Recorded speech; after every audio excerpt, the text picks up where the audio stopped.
traditional red steel challengers. It looks like it's more of a power line song variant.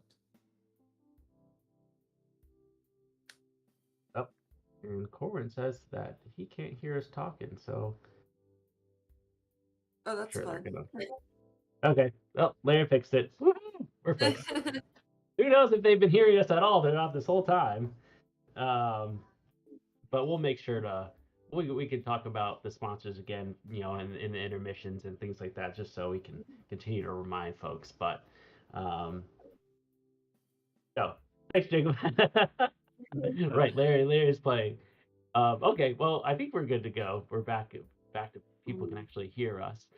So we'll go back to the matchup. We've already got a lot going on. All right, so again, I don't know if Amanda, Corey, what do you guys think? This seems like a very almost above a meta matchup, if you will. It's kind of funny. We've got dingers and flingers happening on one side, and then a ruby steel power line deck. So this, I don't know. It's this again for being a budget tournament.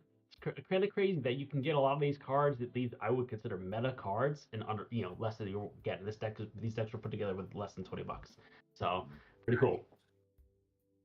From my personal experience with the Flinger Dinger deck, it definitely is on the cheaper side of things. It also has a really good matchup in like your budget or your aggro, your mid-range decks. I'm actually surprised to see the red steel deck going for more of the song variant versus the traditional challenger variant.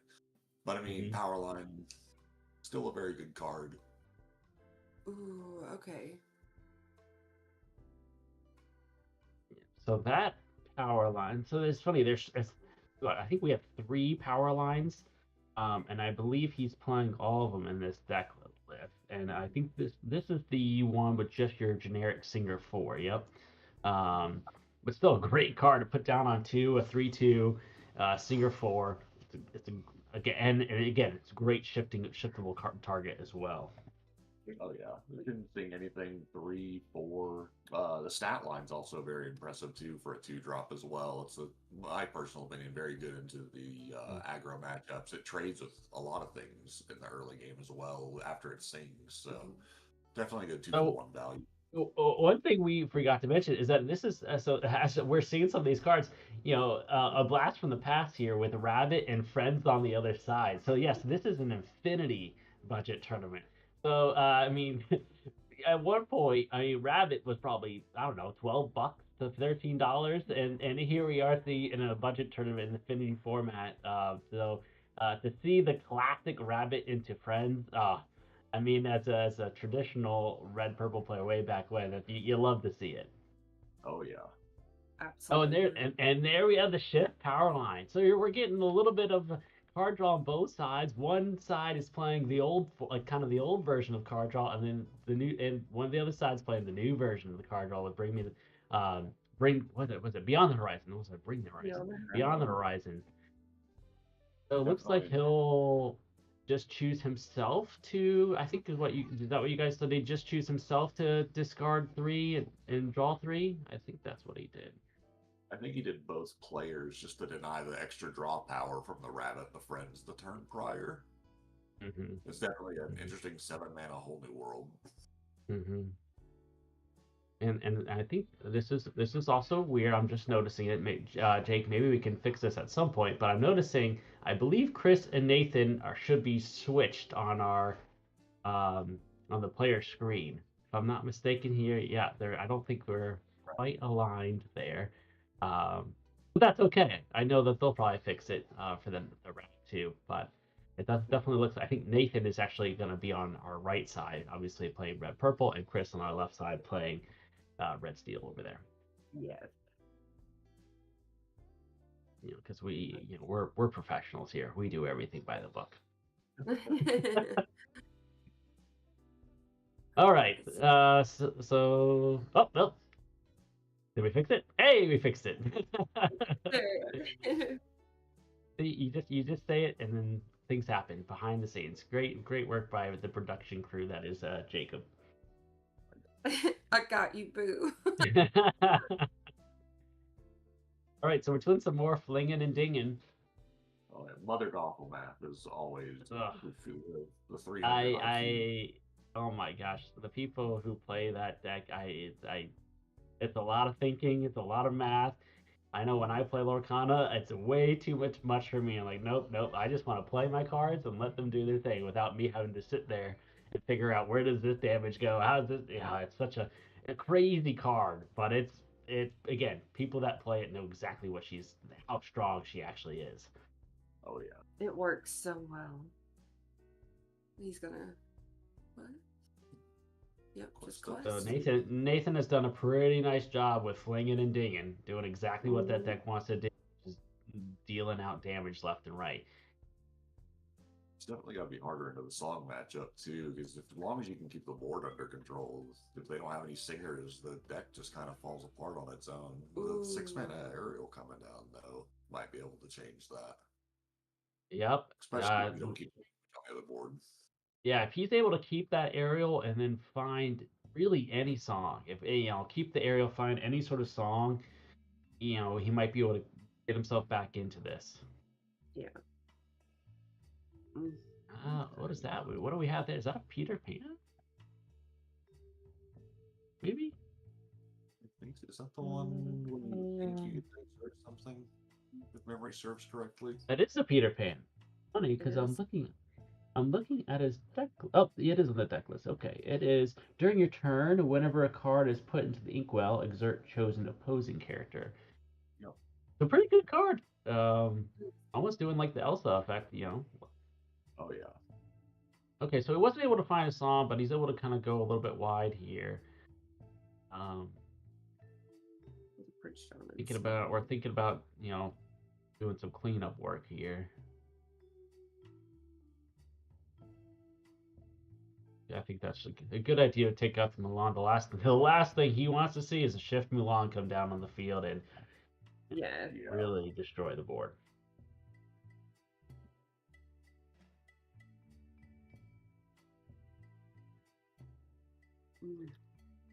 Okay, well, did we just draw a friends or no? It was a.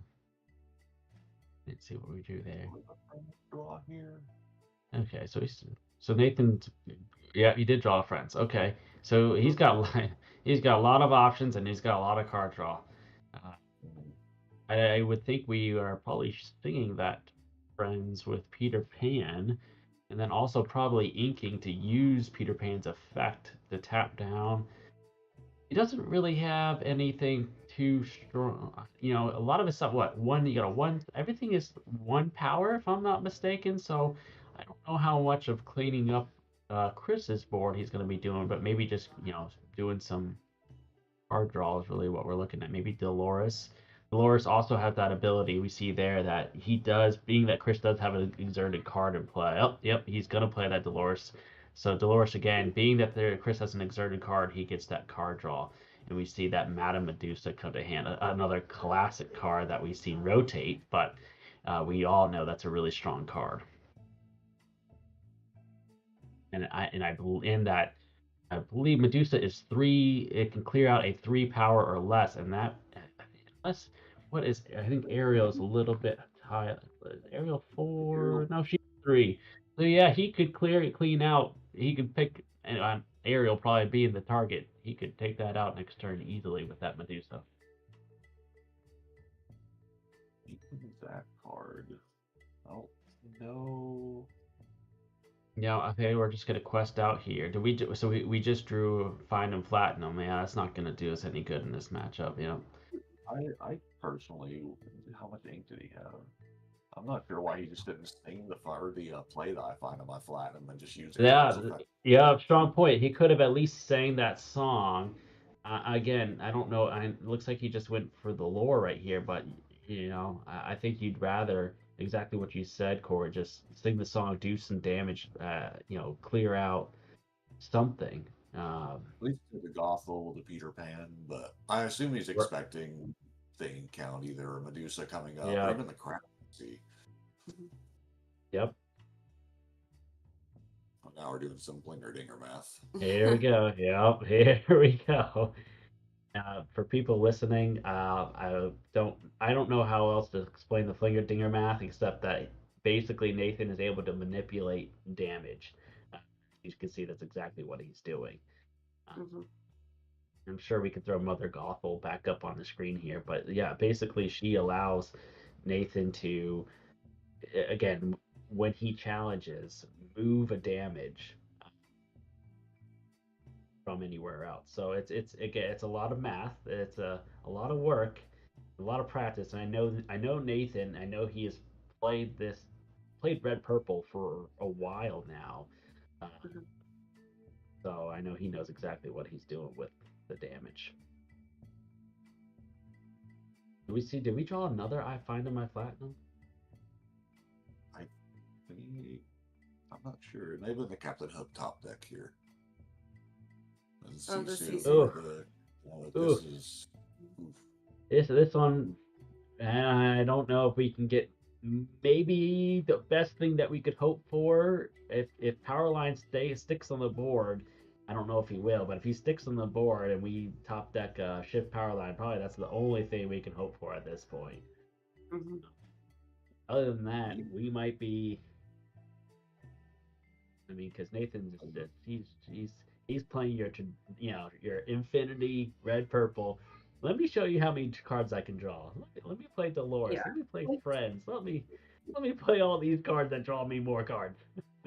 Classic Ruby Amethyst. Mm-hmm. Yes, classic Ruby Amethyst. There's a crab, another great classical card. Yeah. Woo. All right, what do we draw? Goofy. Unfortunately, it's not going to do a whole lot here because it's only got a 2 willpower here. So 2 damage ain't going to cut it. If it was, you almost wish it had 3, and then you'd be feeling a little bit better. Doing it just to gain the lore, but not clearing it out. That's not much more you can do, but the Flingerdinger math here probably just clean up on the Mother Gothel to keep it safe. Yep. Position he's in, it probably be easier. I think Nathan can clear up Goofy and then just go sideways. Yep. Yeah. There it goes. I don't know why he's not. I don't know. Okay, I was gonna say why is the question with CC? Yep. And we're gonna make maybe a Be Prepared, which I don't even know.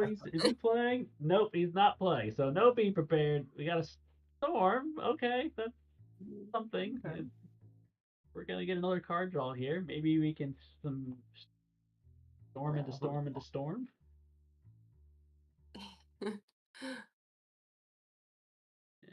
What is that? Yep, that's okay. Oh, no. All right. Class. All right. Well, that's what if you. I don't know Chris as a player, but if he hasn't seen Flinger Dingers before, he's seen it now. Yep. So game 1 will go to Nathan. Mm-hmm. I don't know, and did you guys see if he was on the play or on the draw there? I wasn't sure. I'm not entirely sure. I feel like we were kind of just talking through everything, and we missed that. So, but Chris will absolutely be on the play here. Hopefully, he can build himself up before. Chris was on the play. Okay. Chris was on the play. Okay, well, he'll be on the play again here. Again, hopefully he can build himself up before a Gothel comes out. And that's her thing. I think he's got to be thinking to himself, okay, if I see Gothel, she's got to go. 100%. With the Flingerdinger deck doesn't have Gothel, and you can kind of work around it. But even with like classic Ruby Amethyst, you still got to worry about the classic like Fox, Crabs, things like that. And Ruby Amethyst, I don't think he's playing Fox. Fox still might be. I don't think Fox is more expensive. I mean, Fox is probably $1 or $2 right now, you'd think. But I think he's got the rest of the bounce package here because he's got snakes, he's got crabs, he's got rabbit. But yeah, no Fox. Which I guess probably makes sense. I mean, he probably doesn't need it being that he's manipulating so much damage as it is. You're probably correct. Fox having a 3 toughness with the Mother Gothel math doesn't really add up too well. It's probably better just to run the Medusa in that line. That's right. So you can damage your own things. Yep, and I think that's why we're seeing a lot of his characters with low strength because he doesn't need them to have high strength. As long as they have, can take a damage of 2 or 3, that's all he needs them to do is just to soak up little damage so he can throw it elsewhere. Exactly. Let's see. I'm curious to see what Fox is priced at right now. 60 cents. So he could have played it if he wanted to. All right. Back to the action. Looks like we're done with mulligans. What do you guys think about those mats? I know, unfortunately, so again, for all of us, including ourselves, these mats are actually foil. We can't see that real well, but these mats have actually been foiled, and they are gorgeous in person. And for me personally, and I think Amanda, I think you would agree with me, but if we were taking home one of these mats today, I think I want the Hades. I want the Hades so bad. That's what I was talking about earlier. I was like, oh my gosh, I would give you all my money for it. It's funny. I think we can we add that into the GoFundMe? Put Hades on the side too. Combine it. Let's get Amanda. Let's get her a Hades mat. Come on. Please, I'll put it with my Cinderella one I have back here. Oh yeah, you got some great mats back there. Great mats. Okay, so here we go. Round 2. We've got plenty of time on the clock, and again, Chris is going to be on the play here. So. Let's see what he thinks. Oh, the decisions. Yeah, I always feel like that's as you guys as fellow Lorcana players, I feel like that's the toughest decision is what are you going to ink first? That first card that you're going to ink, it's again, not always, but a lot of times that's a tough decision. You have so many options. Like highest mana cost, what's good in the matchup, like you have so many options. All right. What you're playing more of. So it looks like so I guess we didn't have a 1-drop, but we do have a 2 with Mr. Smee. Gosh, you almost feel like it's important to not miss that 1-drop in this particular matchup because you want to make sure that your board is It also might not be a good idea for like Smee in this matchup, particularly because it's the Flingerdinger deck. You don't want to quest with a Smee or challenge with a Smee just to put the damage on it and then being able to manipulate it around.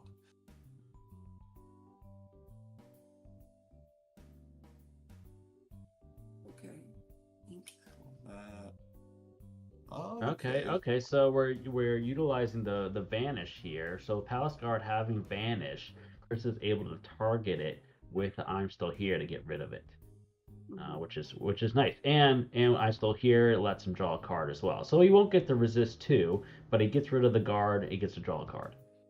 Exactly. At least control some of the board. Yep.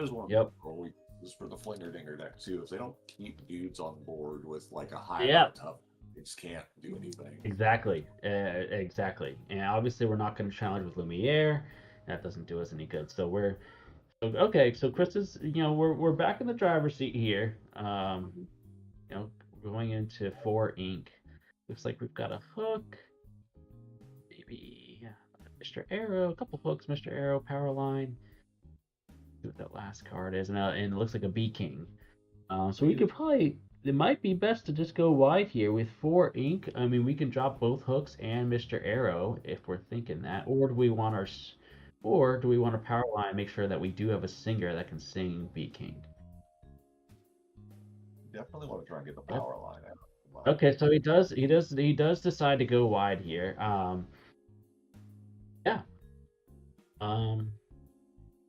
Yeah, unfortunately, with Bee King, the opponent gets to choose the character. I think maybe we're thinking differently if we get to choose, because then we're obviously pointing that thing right at Mother Gothel. Oh, of course. I wonder if we're going to get to a point where it's a stalemate in the matchup. Rabbit coming down. Yep, Ruby Amethyst doing Ruby Amethyst things, just drawing cards. Well, I mean, drawing cards is good, right? It feels good.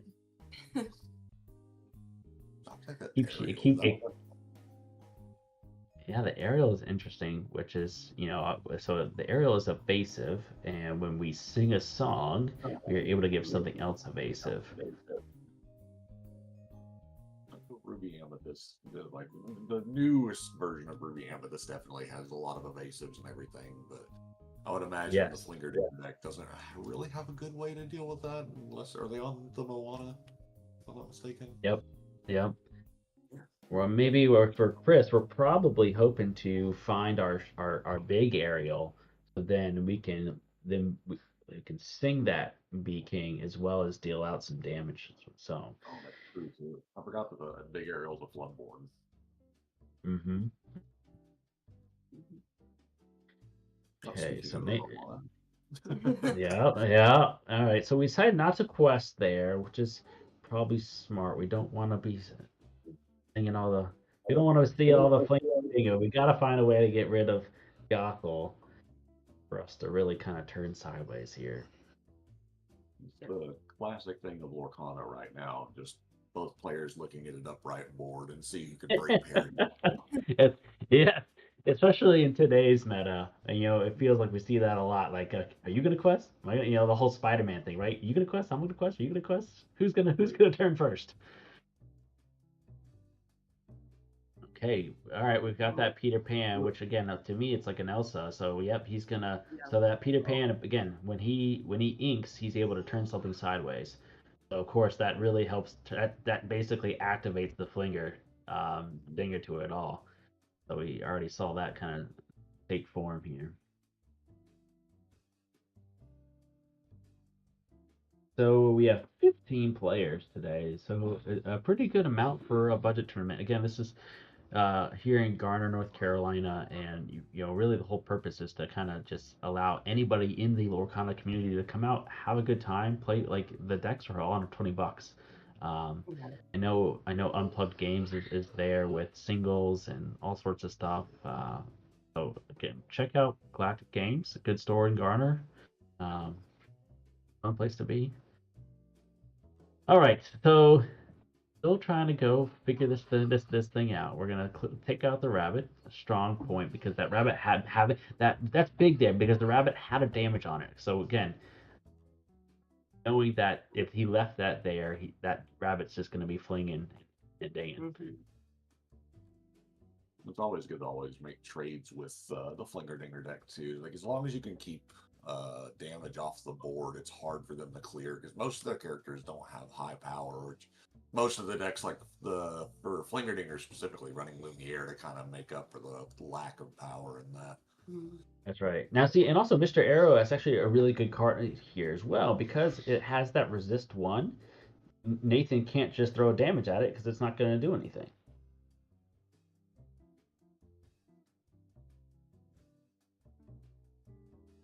Definitely gonna be hard to challenge into it for sure with what he has on board. And then Yeah. no base or the aerial safe to quest here. Yep.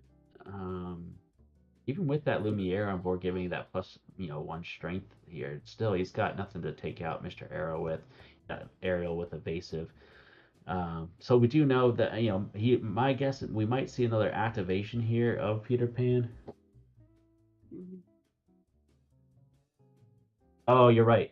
Thank you, Jacob, for reminding me. Resist does not. It's because it's moving damage. So I totally forgot about that. Yes, it's not actually placing. It's not actually taking damage. It's moving the damage. So that resist actually doesn't even work. So just kidding. Don't listen to me sometimes.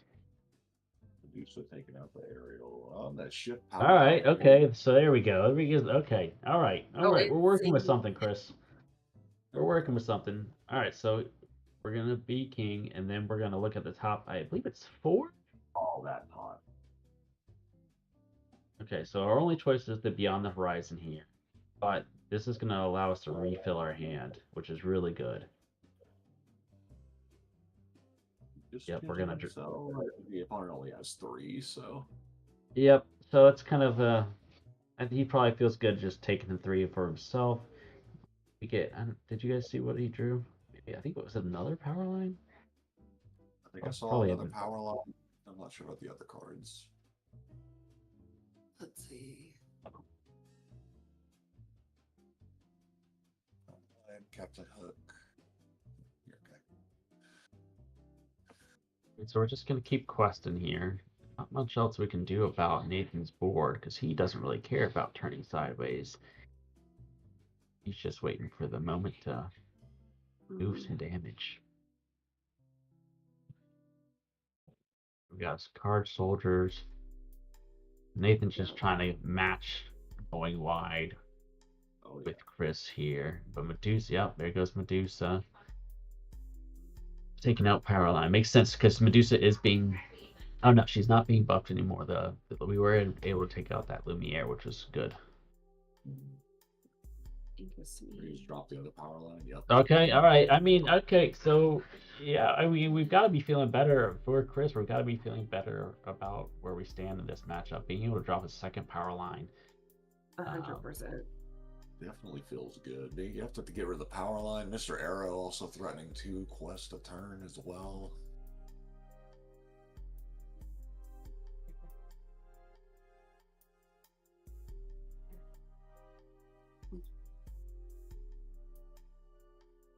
Yeah, I think Nathan is not drawing his card draw stuff. From what looks like it, he's just drawing, some of his cards that, don't do much of anything except they're just, people to work on the flinging and the dinging. Oh, Another pan. That's pretty good because now he can turn 2 things sideways. Yep, there he goes. See if we can do some flinger dinger math here. Yep, now here we go. Here we go. So now that we have a damage character, the 1-drop card is a 3/2 now. Soldiers. Soldiers is a 3/2 now. Yes, you are correct, Corey. That should be able to clear the power line now. Just swinging into it, moving the damage from the card onto the power line. Yeah, and card soldiers is kind of unique, and I always forget this about it. It's when any card is damaged. Any of your cards. So, I mean, again, in this case, it is card soldier itself, but it says while a damaged character is in play, it gets that +2, which is kind of cool. I like how we're showing the enchanted power line here. Just to show it in all of its glory. Such a cool card. Awesome card. I can't wait for this card. It's not really doing a whole lot today in today's meta, but I can't wait for this card to, really shine. I feel like we'll see it shine maybe in the next a lot set. of cards I feel that are like that are just like 1 or 2 cards away from me. Oh. I think explosive. Oh, there it goes. Oh, lost you guys. Oh, you're back. All right, so we got a Goofy here. That's okay. Now in this case, we should be able to take out. Yep, we're gonna. 2 more. Continue on. Could we not have just cleaned out the soldiers just with the Captain Hook? I don't believe so. I think soldiers are 5/5 for 5. Just a. Oh, is that what it was that he had out there? So. Okay. Yeah. Oh, it was the other card soldiers. See, that's what I was missing. It wasn't it was the big card soldiers. Yeah. All right. So okay. More. Yep, there we go. Moving damage. And I think it's Chris in top deck mode. Or no, we got a couple cards here. Okay. Okay. Nice. Okay. So there's yeah. Damage. You definitely take out the Gothel here, right? Like that's 100% the play. You have to. Yep, you have to. Yep. There's no question there. Yeah. This unfortunately we're just looking for cards now. But he did play a storm. Do we know what he drew off the storm? Okay, here goes Rabbit. Rabbit and the Gothel. Oh, you hate to see it. Just when you think you're out of the woods, another Gothel comes down. Yeah.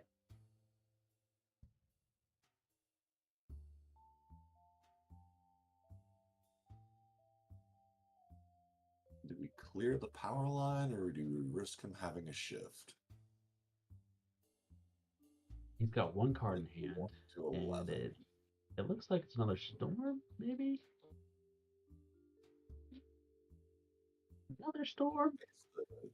One Peter Pan into it, Mother Goth will fling a damage. Remove a damage. Okay. Oh, no, okay. All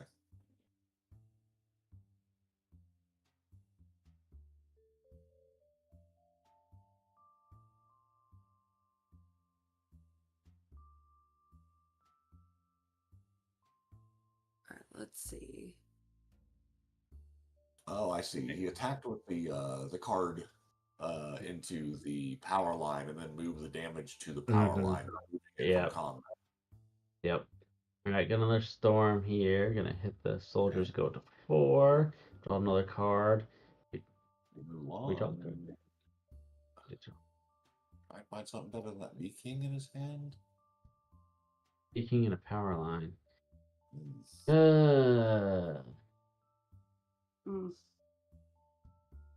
You love to keep them both.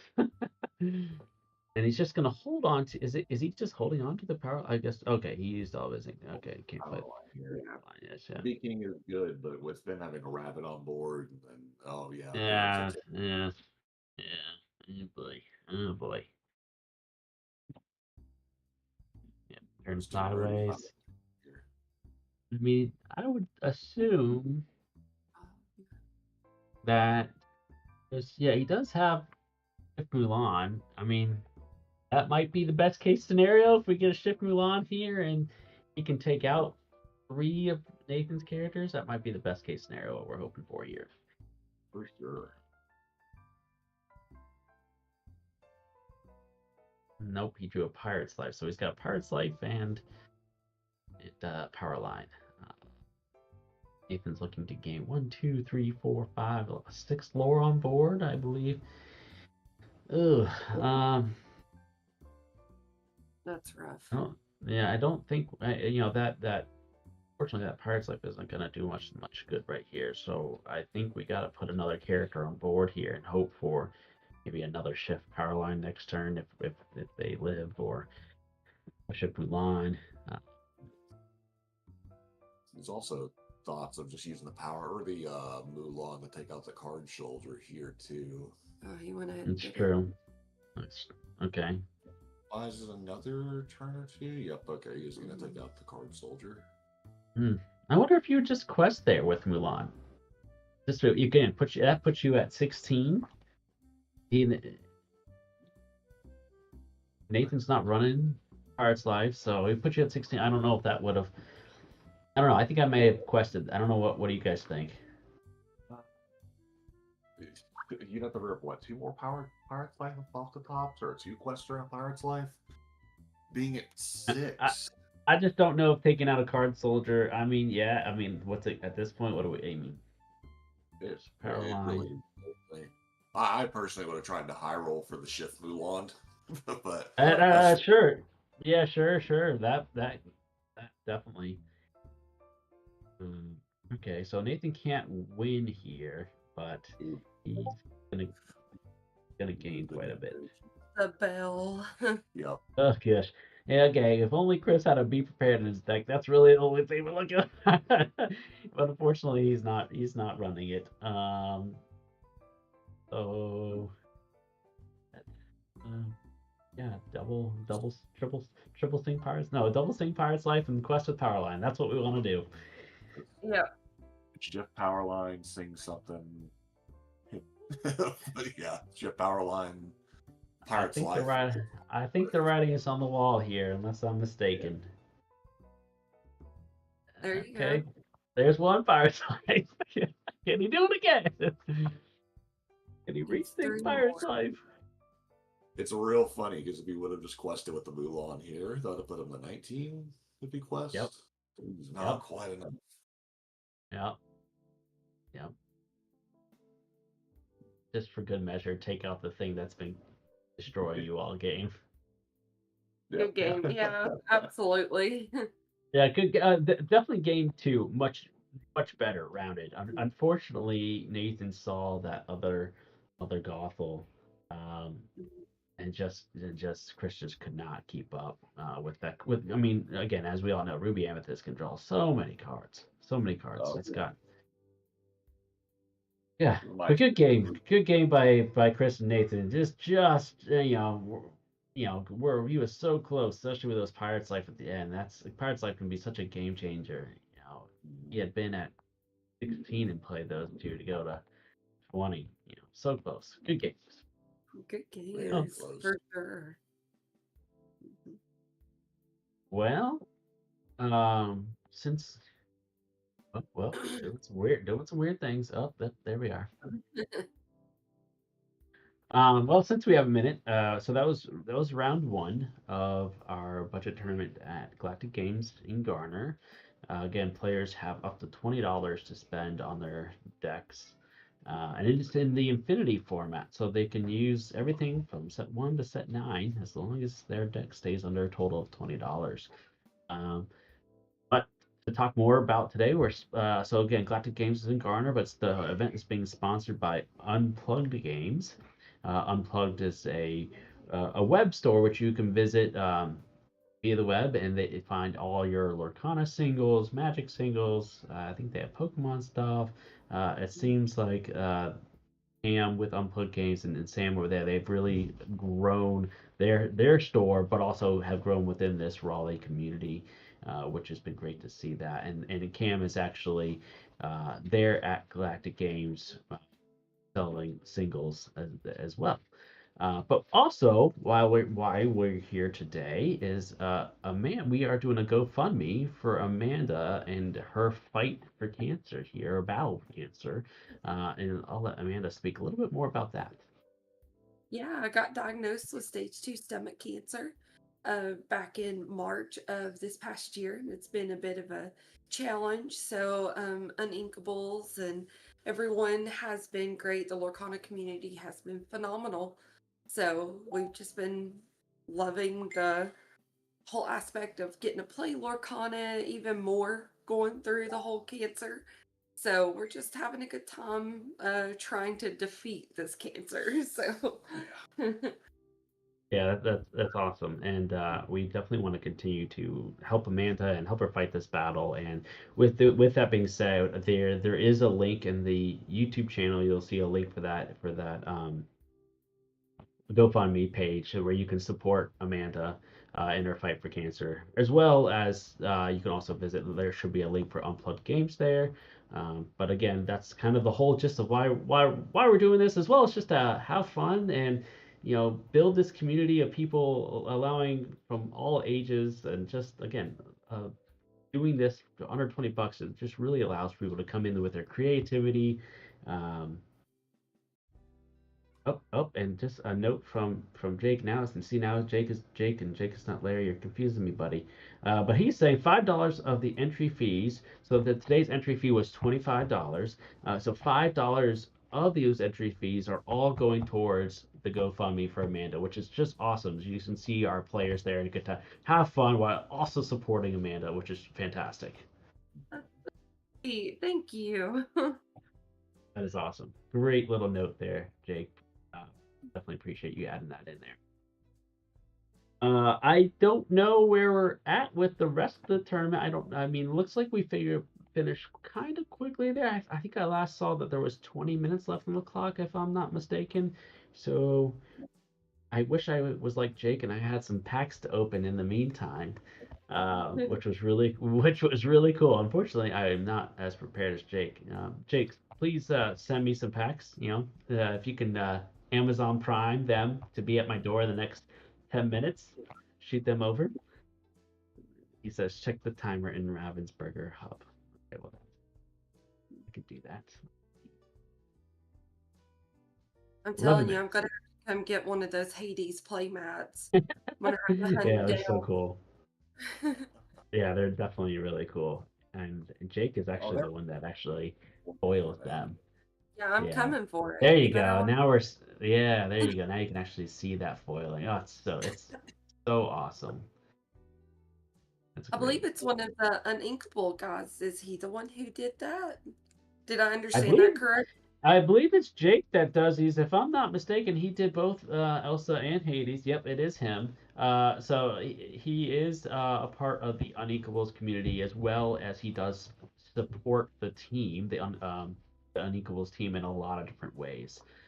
So he's done a lot for the community. He's done a lot for the team. So we definitely appreciate Jake and his all his skills that he has to offer. When you're not seeing Jake casting, he's foiling some mats.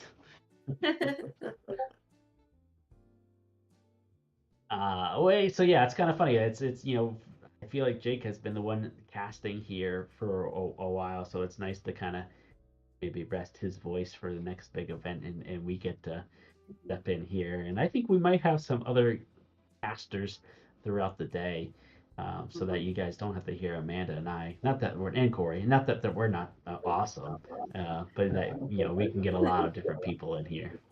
Yes. So I have to ask, what is your favorite enchanted right at this moment? Oh, good question. And are we talking in all Lorcana, or we're talking in all Lorcana? Oh my goodness. Really tough. That is really tough. I think I will say I'm gonna pick two, but different reasons. So I hate saying this, but it's true. I love Elsa. I mean, the Elsa. I was very fortunate, very fortunate to open one, in a chapter 1 box in Elsa Enchanted, which was awesome for me. It's actually right there. It's right here. So that was really cool. That was really kind of what got me excited about Lorcana was opening that card and got that was very special for me. So it's definitely that I would say that's probably by number one. But in terms of artwork and other things, and just a favorite of mine, also I have to go with Mufasa. I love that the Sapphire Mufasa. It's a gorgeous card. That card, man, if I that's Jake, this is to you, buddy. Can you please foil that mat because I'd like one of those. But those would probably be my top two again. So for different reasons, but those I love both those cards. And I will say one other plug is I think we've come a long way with the Enchanteds because I don't know if there's a bad set 9 Enchanted. I think they're all just gorgeous cards. I mean, we've come such a long way. So, but I will pose the question back to you, Amanda and Corey. What are y'all's favorite Enchanteds? I'll have to say mine is from the first chapter, which is the bell. The one. Oh, yeah. Yeah, it was so Yeah. pretty. That's actually, how we met was opening cards So cool. with That's the so first cool. chapter of Lorcana, and that was a card he pulled, and I'm like, no, that's mine now. Yep. So Very That's first awesome. box. Do you still have it? I do. we do. See, that's what it's all about. See, like everybody asks me, like, oh, I saw the Elsa. I was like, you don't understand. Like that Elsa brought me into the game. Like I can't. Like I just can't. What about you, Corey? Well, it's unfortunate they don't have an enchanted Bucky for that. Oh my Oh God. God! Oh no! Oh no! All right, we're seeing Corey's true colors come out right now. But since they don't,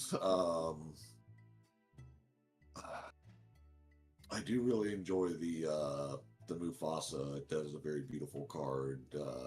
The new Enchanted Bell, the Accomplished Mystic from Set 9. That's another beautiful one. Yes. Yes. I think the only Enchanteds I didn't like the look of were the almost like the inventor workshop kind of look ones where it looks like it's made of paper and it's different drawings. Yep. I kind of agree. It's funny. The only one of those, I don't know. At first, you're like, "Oh, this is cool. They're doing something different." But then when you see them, they just don't have that pop, that flair that you want. Oh, I opened one during that set. It was the Basil, which I thought was cool. I thought that one was kind of one of the better ones. kind of with that little bit of that emerald in the back, just a little hints of it. But like, yeah, I totally agree. Overall, I did feel like set 6. I was like, yeah, I don't know yeah, if they were trying to go for like a treasure map look for it Hmm. specifically for the set, or if they were trying to go for like the classic Disney drawing sketching and the yeah, I can't remember what the animation style was called at the time, but that kind of overlook for it, where it was just pencil drawing on That's paper and true. doing yeah, it that way. yeah, But compared to yeah. all Because the other arts and everything, I think I guess we're spoiled at this rate. yeah, For yeah, I definitely agree. I don't know. You don't really see. Also, you don't really see a lot of those being played. Um, the set 6 enchanters, unfortunately, especially when you came from set 5, which I think that's where you got all these gorgeous enchanted, such as like Clarabelle and Mufasa and I can't remember some of the other, but there was a lot. The set 5's enchanters were gorgeous, and then you go into set 6, and you're like, okay, it's something different, but then you get to see them in person, like, ah, man, they don't have that. Yeah. And it's progressively like I will agree. Like set 9 is probably some of the best looking enchanted they've made Oh, so far. It oh, looks yeah, so. They're yes, beautiful. yes. I couldn't agree more. I was a big fan. I actually opened up one. Uh, I really love Max Goof. I love that card. I hope that card. I hope Max Goof is able to really shine again. I know we talked about Powerline earlier. I hope Max Goof is another one of those cards we see pop off in the next couple sets. But when I opened that Max Goof, I was like, oh man, that's it. That's Hmm. a sick card. And I love all the gold that these little flecks of gold that they've added into all the cards. I mean, Circle of Life looks great. Dumbo looks great. Bell looks. I mean, uh, and you Years hope of that they continue that into set 10. That's true. I want Looks like that circle there. of life. I actually did. I was also fortunate. I did open a Circle of Life, and I sold it to Cam. So Unplugged Games might have one. Nice. out of our. um. We got what we pulled a Hades. It was a Hades, a Scar, Oh a. yeah. Oh, great So we cards. got See, I mean that's the other thing. I also felt like for the most part you weren't gonna pull a bad enchanted. If you pulled an enchanted, it was probably good. exactly. I pulled the scar and I almost passed out when I saw it. That's awesome. All right, looks like we have one table still left. Hmm. I bet it's old school blue still. It has to be.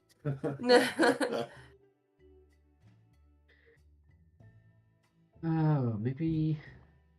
I know because that's what I used to play and it took the whole round. Let's see. It's I can see the players, but I don't know what they're playing. But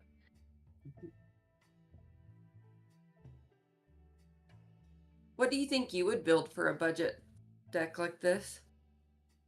so I played so this is our second iteration of the budget tournaments. I did play in the first one that we did, and I think I played Amethyst Steel if I'm not mistaken.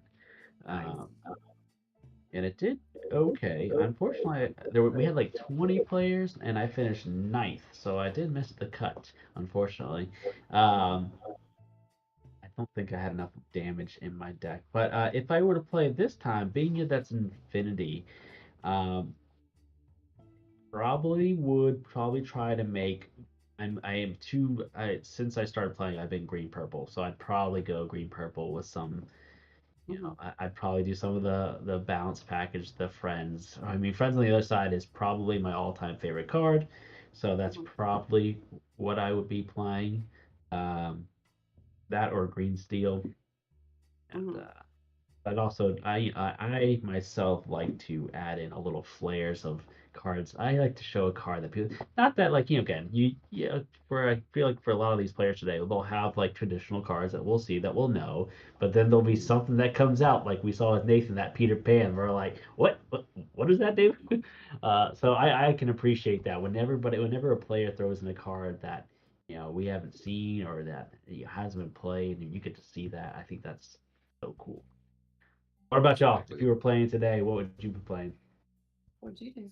Um, I definitely like the idea or the look of Amethyst Steel. Specifically, I think the Illusion deck might have some viability in with that. assuming there's no, or people are off on different kind of a removal package, the 5 mana Jafar just seems very strong. Yeah. But with the prices of how everything's come down too, I'm also a really big Ruby Amethyst person myself. Yeah. The fact that like your Fox, Rabbit, like all of the cards for that have just plummeted in price. Even down to where like I'm not sure what Diablo's sitting at right now, like the 3 mana shift one. But if assuming you're not being, I don't want to say a degenerate for playing Prince John, but assuming you were like on the Emerald Amethyst evasives, even like that was a pretty non-expensive deck if you took out the Yeah, that's what I was. That's probably what I'd be playing. I was also a degenerate playing the Prince John Diablos, but that's me in a nutshell. That's the type of games I liked to play. I Yep. like to control the board at a mid-range level. I No, definitely enjoyed it. During what was it, set 2, I got my set of foil Prince Johns and never looked back. And then they hurt my boy Bucky, and that was.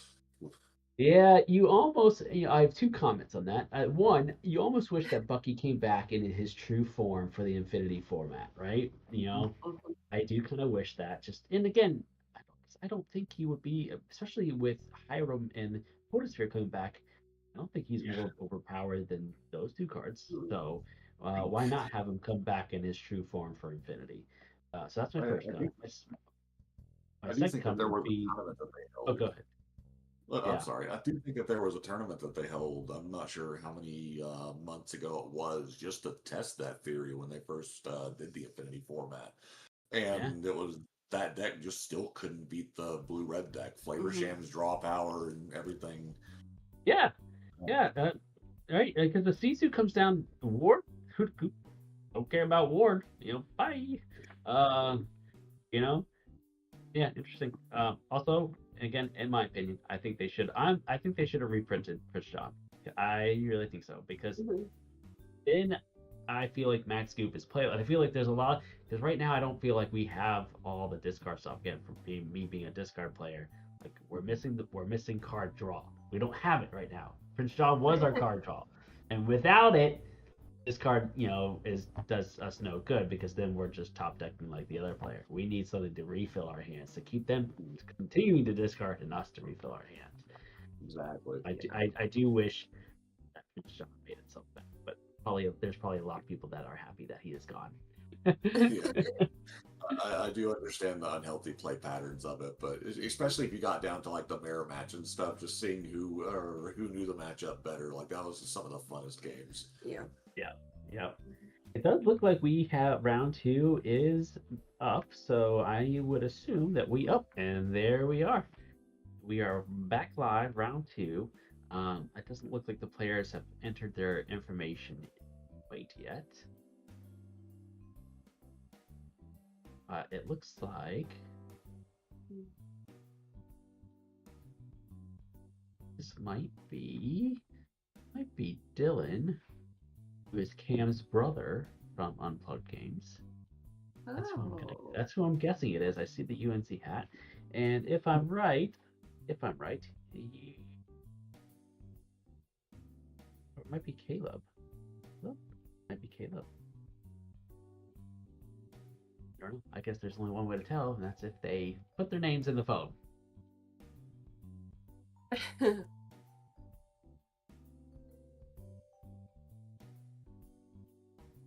maybe we'll see some different spice. I'm sure Jake will also give us the deck list to see. Okay, yep, they're entering there for now. Hopefully we'll get some deck lists to see what kind of spice we're going to see in this matchup. I'm very excited. A lady representing, that's always fun. Yes. Yeah. Lady that is named Nathan currently. Hey, no judge.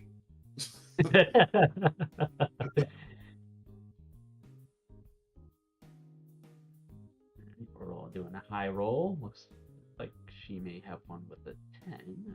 I think.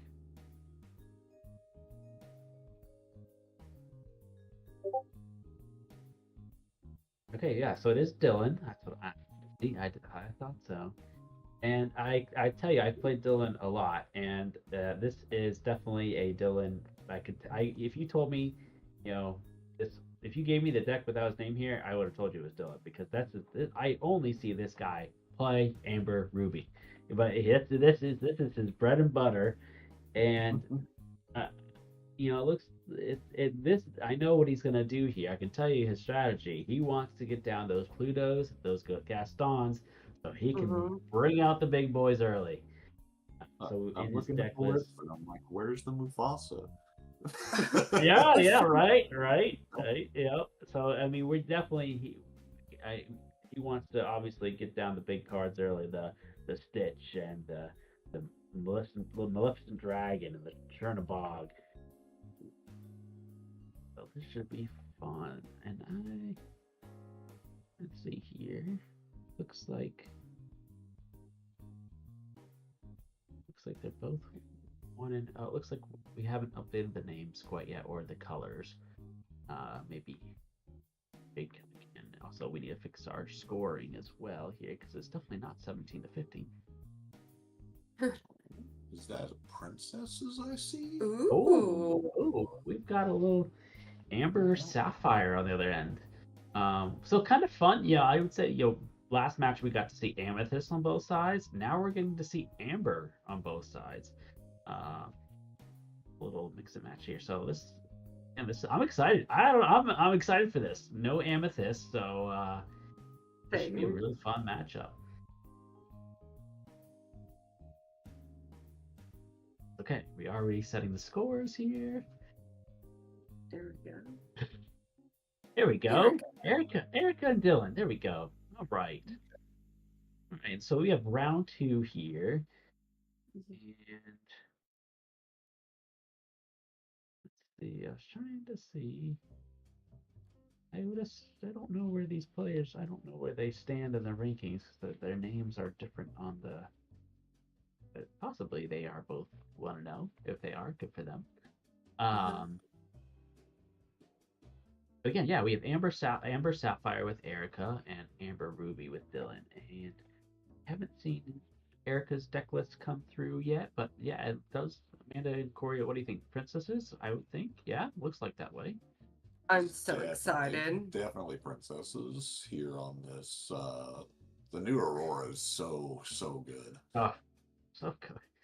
So again, Aurora being a 1-drop, I think another card that allows us to get stuff early in. So when she quests, there we go. There's the checklist. When she quests, you pay 1 less for a princess card. And again, we can see Dylan here already playing a Pluto. So again, we got a Queen Sensor Core out. What an awesome card!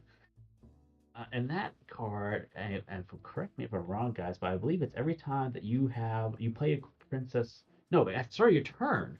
If you have a princess or a queen in play, you gain a lore, which is God. This is so. Obviously, Erica is really going to be trying to probably go fast here. Dylan identifying the threat right away with that. He's like, okay, there's already a princess on board and a core. Okay, time to clear that. Is that a Chernabog, I see? It is a Chernabog. It is a Chernabog.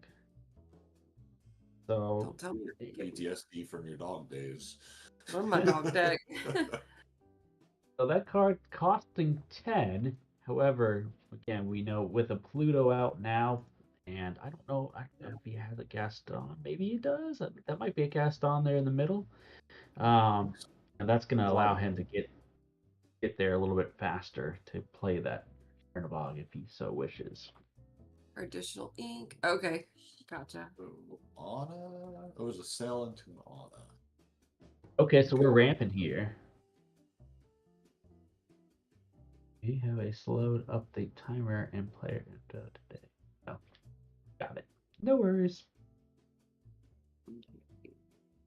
Okay, and I believe, if I'm not mistaken here, I think that is the Epic Anna that is out there, which is really nice. It's also it's a new rarity for set 9, and that's basically almost like a borderless card. So being able to see Anna out there in the epic rarity is awesome and beautiful. Yep, and there goes Dylan getting the Gaston out. So now he's got his core pieces, which is gonna allow him to cheat out some big boys. Oh yeah. I had a buddy of mine who played the Mufasa variant of this when it was big in the format. Mulan, Aurora. Right, so we got more princesses coming out. I don't know why I was thinking the shift Mulan on that, but that's a Ruby card on a Sapphire. Yeah, she is playing the new Sapphire Mulan, Also senior. which is a really good card. But we are not quite there. It looks like she's got Snow White in hand, which is also a really fun card that cannot be challenged. So that's making it very difficult to get rid of on the board here. That was a sensor core just by itself to turn the on Maui. the clock. Yeah. Another chapter 1, a beautiful card, Maui, coming in there with Rush and Reckless just to be able to tear apart any character on the other side. In this case, it was Anna that was in his way. Mm-hmm. That Pluto, though, such a good card. Yep. And we do see the sensor core still kind of doing its thing, just being able to sit back, and as long as there's a princess out there, she's going to continue to get that one lower turn. There's that Snow White, which is, again, that card's going to be really hard for, I would imagine Dylan's playing. Let's see. So, looking at Dylan's deck list, the only thing that might be able to get rid of that card is going to be Maleficent Dragon. So we might see Snow White stick around for quite a while here. Yeah. And that's obviously going to pair well with that sensor core, because if Dylan's not able to clear the Snow White, she's going to be able to quest for 2, as well as gain that 1 from the core every turn. Oh yeah. Definitely putting our clock. That's for sure. Yep. So we kind of, we're seeing the strategy early here, right? Erica is just play as many princesses as possible, let the sensor core do its thing, and not even really worried about what our opponent's doing, while Dylan's really trying to get to his big stuff. So I think that's why we're seeing the early lead here for Erica, and if she can keep the pedal to the metal, might be too little too late for Dylan. Yeah. Definitely smart taking out the Pluto here too. Just denying that 1 extra ink. Oh, because he did draw a dragon. Yep, and the Pluto has 0 strength here, 0 willpower, so it's it's easy target to take out. Yeah, we did draw a dragon. We'll put that into our inkwell. Ooh, here we go. Got a chip. We got a Chippin. Is that the Chippendale? It is the Chippendale. Yeah. Or is that just Chip? I can't tell. I think it is Chip. Or is that Dale? Maybe I'm gonna go with, being that's an inkable card, I think it's Dale. It is Chip Dale. And Dale. No, I think Jake is wrong. Yep, I think that's. Oh, it's a Chip. No, I still don't think that's. I think it's Dale. I'm pretty sure it's Dale. I'm pretty sure it's Dale, unless I'm wrong. Jake, tell me I'm wrong. He's testing us right now. Nope. I don't think it's that one either, buddy. I think it's there. It is. That's the one. I still don't know what it does though. We got there, absolutely. Can you guys read that? And I can't. I don't know. Here, when you play this, something. We're gonna spend all this time on Dale. 3 character gets -3 power. Yeah. Again, look. I think this is what makes this budget tournament so much fun. Is we get to see cards that we normally wouldn't see at all. So Dale to come out there is fun, and also to make Jake do a little bit more work trying to find which Chip and Dale, or which Chip or which Dale it actually was. 100%. Okay, so Dylan was able to deal with most of Erica's board, but again, as we said, look what's still there: the core and the Snow White, because he's got nothing that can deal with those. Oh, Oh, not? great card there. World's Greatest to take out the Maui. That's a great card on Erica's standpoint. Yeah, she's going to gain 2 here with the Snow White. Dylan doesn't have... Yeah, Dylan doesn't have too much going on here currently. It looks like he has 2 cards in hand. I don't know what... Okay, I think we all know one of them's the Chernobyl, but I don't think he's there quite yet. From milling 3 with the chip, he might be with the Gaston. And the Chernobog lets him basically get those cards out of his discard and shuffle back into his deck. Again, we haven't seen Chernobog since Chernodogs, so looks like he's looking to see. And I also, he gets to pay 1 less. If I'm mistaken, he gets to put 1 less, so he's probably counting to see how much. Does he have enough? So he's got 5 ink. And he's got 5 in the yard plus the Gaston. He's got 5 in the yard. So plus the Gaston. So yeah, I do think we might see. He's thinking about it. Yeah. We might see Chernobog come down here. I'm not sure what else is in his hand, but that might be what we're about to see here. Not really sure what we're contemplating. Maybe on ink, possibly.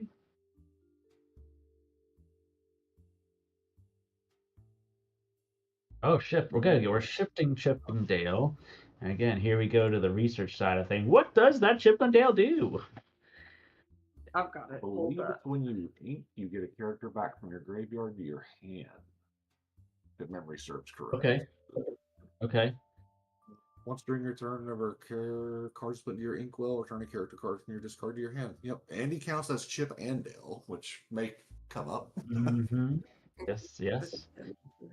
So I don't think he's inked yet. So obviously we just any quest for 3. That's a big deal. That's a big deal. So that's gonna catch him right back up, which is exactly what he did. Now I believe he's probably just thinking about if he should ink.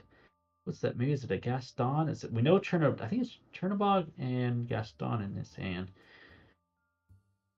Okay. I think they're just trying to race each other at this point. Rather getting the 3 lore there versus throwing down the Chernobog or waiting a turn. Is what can win faster? The Snow White with a core or 2 guys that quest for 3? That's true.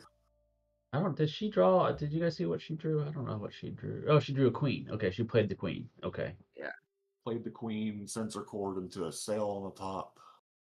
Okay, so here we go. Here's Chippendale doing his thing. He's gonna bring back a Lyle to his hand. That's kind of spicy. Lyle, I believe, whenever you ink a character or ink a card for a turn, just AoE's the board for 2. Yep. It'd definitely be a way to take care of the Snow White. Yep, you're right. So we're questing again here. I don't think the lore has been quite updated yet because I think he was at 8 before this. So I would think he's at, there we go. There he's at 12. Yep. Okay, so Erica probably needs to. Does she have something to deal with?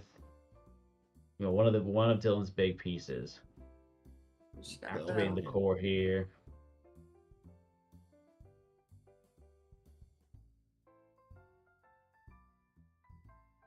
Play the bell. Let's see. Dylan does have lethal on board with 6. I think does Gaston go for a quest? I believe Gaston quest for 1. So yeah, he doesn't have exactly lethal on board. So if Erica's not able to find some sort of answer for any of these things, which I don't know if she has it or not, I guess she could take out Gaston with. So if Gaston's got that 1 or 2, looks like 2 damage on Gaston. You can quest with the Queen for support and take it out with the Snow White, since Snow White's getting taken out with Lyle next turn anyway. I'm not sure Yep. that's what you really want to do, but I don't think you have a choice here. I don't think you have a choice. I think you have. She's got to clear something out.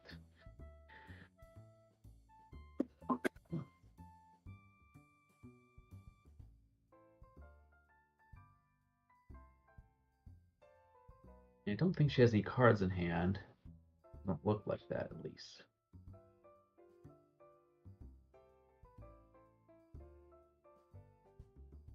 Okay, so she is going to quest. Yep, she's going to do exactly what you said, Corey. She's going to quest, give Snow White support to take out the Gaston. Yeah, that's unfortunately that's her only option. Yeah. Just to see another turn here. You got to play to your outs. Yep. Okay, so she's going to go to 15. Dylan's going to. We should probably. I'm assuming we're going to see him quest out here and go to 19.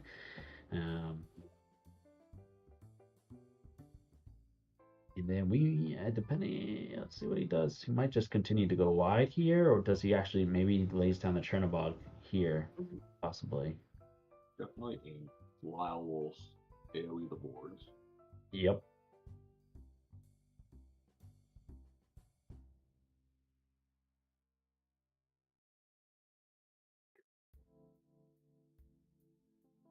Do damage to everything.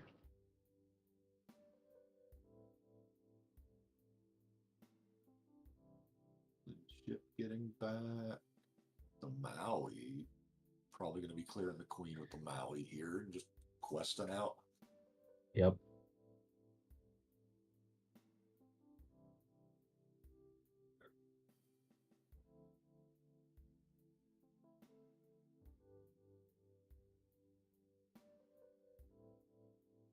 Yeah, there's the Maui.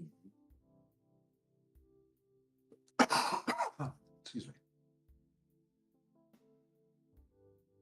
Okay, so Erica's got to find some. I don't know if there's anything in her board that could possibly get her out of this. Unfortunately, deck. It's an Anna, and she's got an Aurora. Yeah, that might do it. I think that'll definitely do it. Gosh, that you wish you had seen that Anna come like just one turn earlier, because that may have actually won her the game. One would have for sure. A lot of there. I think she'll just play out her hands, show it, but it does look like Dylan will take game one here. Yep. Yeah, I do believe you are right here. Oof. Definitely good showing for the Ruby Amber deck. Lyle being a good card, the Chip and Dale definitely getting back stuff. Yeah, I think that's what's got to be tough for our players here is that they're going into these matchups blind. So, I mean, truly blind. There isn't a meta for budget decks. So, you're seeing cards for the first time. You're understanding. But a really strong match there. But we saw both players get to high lore totals. Unfortunately, again, Dylan got to do what he wanted to do and get these big boys out there. That it just makes it very tough to deal with. So Erica's got to be thinking, okay, how do I get underneath this? How can I be faster? Well, Dylan did go first too, so I mean, Dylan was on the play there. Yep. So let's see if Erica can respond here. I did actively enjoy watching that princess deck, though. Erica played it very well with what her hand was giving her. So yeah, the Snow White sensor core, like you have to respect it, or else it's going to get you. I'm definitely keeping up with how much lore she gains next time she plays that item, though. Yeah. Yeah. Hey.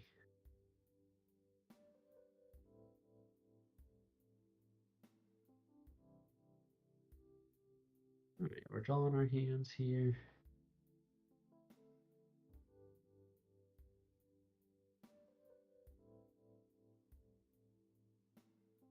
And stuff. Guys, I'll be right back in just a minute. I'll let you guys talk it out real quick, and I'll be right back. Yeah, of course. So let's see how many. This is 3 for 3. Mm-hmm. I'm not really too keen on keeping the ducks in this matchup. I don't really think it's good against creature decks, but I mean, the idea of being able to ramp. Okay, she is putting them back. Ooh, Yeah, okay. She drew into some good cards. Yeah. All she's missing is the popsicle for the bell. Oh my gosh, that would be hot. She is running the popsicle, so I'm curious to see if she does have it in hand.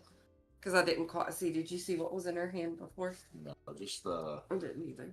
The world's greatest. That's all she kept in her opener, which is definitely going to be a key card in this matchup from just taking out the big threats between the Maui, and especially the late game cards. All right, let's see here. And it looks like he's got some pretty good cards too. Looks like we got the chip. I think it's a Gaston next to it. Mm-hmm.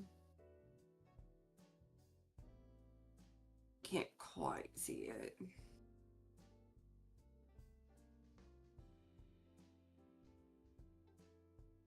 All right, let's see. She's gonna ink the cell and just play the Aurora. This Aurora is so good. Mm-hmm. Like being able to play it, playing a 3-drop on 1, shifting the blue Aurora on top of it on 2. Like a lot of decks just don't have a way to deal with that card. They don't. If it's left uncontested. Oh, he didn't have his 1-drop either. Alright, so what I missed? Just looks like it's just a classic Aurora. Classic turn 1 Aurora, and then the Amber Ruby missing a 1-drop. Ooh, no Pluto this time. No Pluto. Pluto. You know he does not like to see that. Yeah, no turn 2 Gaston here, but okay. 2-drop. Oh, and another sensor core. I mean, that's just. I mean, it's got to be Erica's game plan, right? Is to play an Aurora. I mean, that's. I don't know if you could ask for a better start than that. Aurora into sensor core. I mean, shoot, you almost wish she had another Aurora. She could have dropped down there too. Good old 4-2 Gaston from step 1. Mm-hmm. The classic anti-aggro card. Has she already gained her 1 from it too? Mm-hmm. All right. Well, I am keeping up with it this time. I want to see how much she gains. Well, being that I don't think Dylan's list has anything that can deal with that. Mm-mm. Yeah. Oh, the second one. Oh, okay. So Erica has definitely realized I gotta go underneath this. I have to. And playing the Anna. Top of that. Okay, so there's the Pluto. There's one of Dylan's pieces.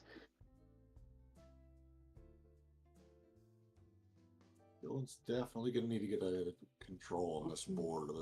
Those cores are going to run away with the game. Mm-hmm. Absolutely, especially the 2 of them. I mean, honestly, if Eric can just keep a princess on the board at the whole time, this game might be over quick. Mm-hmm.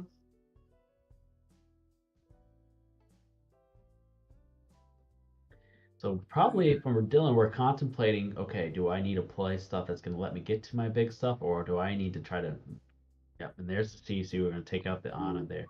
Oh, and then clear out the Aurora. Yep, that makes sense, because now, again, that turns off the sensor cores, for at least for a turn. Oh, did you put the Anna back in your hand? Wait. It was Sisu on Anna and then Gaston into it, correct? Oh yeah, you kind of. I think.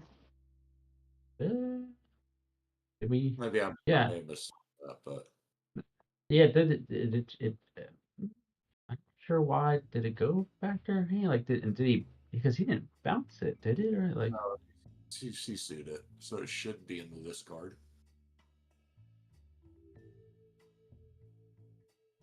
Or maybe that's the second Anna. Maybe it's underneath the Aurora. Yeah, the Anna might be underneath the Aurora. Okay. Because it looks like there is another card underneath her Aurora. Oh. I may have missed Hard to say, but we're here on camera from afar, so I'm sure legal play is happening.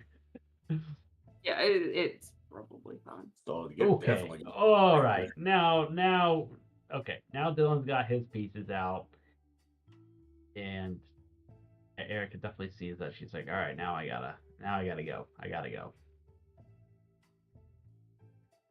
Here we go.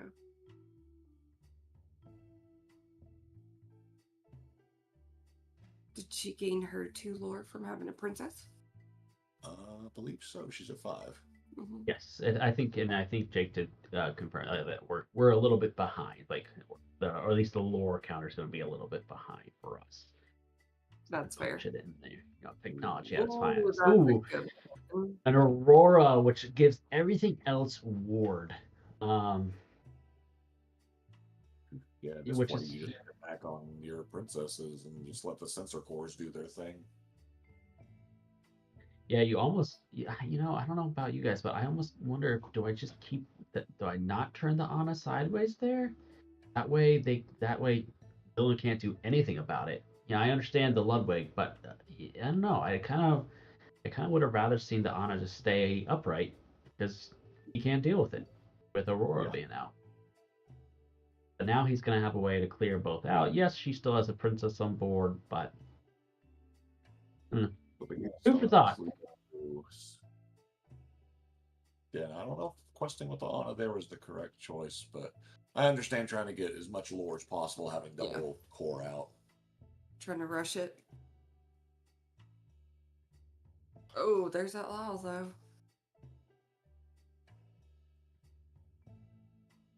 Yeah, the Lyle being able to do this early is.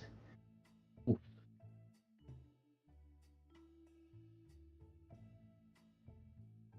I don't know if she has a way to. We do see Ludwig when it's challenged and banished, it actually goes into the Inkwell versus. Definitely another underrated card in my personal opinion, especially for now against the meta decks and standard. Being able to rip like a ramp out of their hand and being able to ramp yourself. Is that a Perdita? Oh, is that Thunderbolt? That is Thunderbolt, and a sweet card here. Being able to, it has puppy shift, so it can shift onto any puppy. But I don't believe she shifted it, so I think she just straight out played it, if I'm not mistaken. But it has bodyguard. It's a 3/7, so a really tough card to deal with.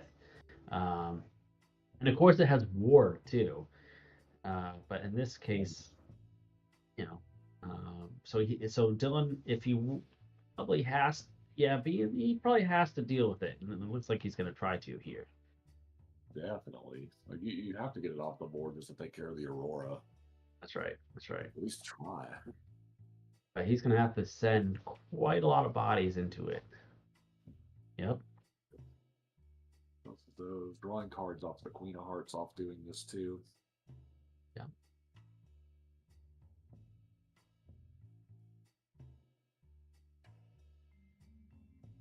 Activate Pluto for Pluto, classic.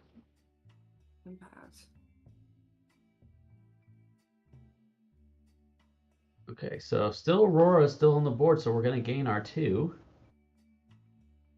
Go to 14. Aurora could get us to 16. And I don't know if we want to do that, because then we just open, depending on what we draw, it looks like it's a sale. We're just going to ink the sale. I'm not sure why you wouldn't just play the sale so you can get that card draw. Probably for the core activation, but I would at least activate a core to see what's on top first. Yeah, okay, so we're going to play the sale. We're going to draw. I did not see the draw there.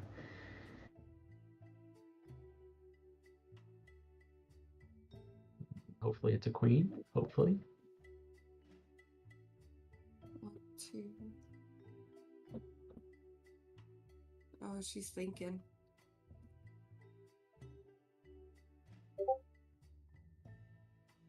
Oh, it's another sale. Thank you, Jake. Another sale. So she's thinking, does she activate the core here or does she play another sale?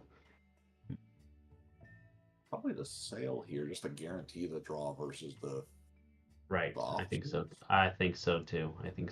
Yep. Play the sale. Draw another card. A Snow White. Looks like a Snow White. Unfortunately, we don't have the ink. Oh, yep. We're gonna activate the core. Princess. Takes a while. It saves the Snow White next turn.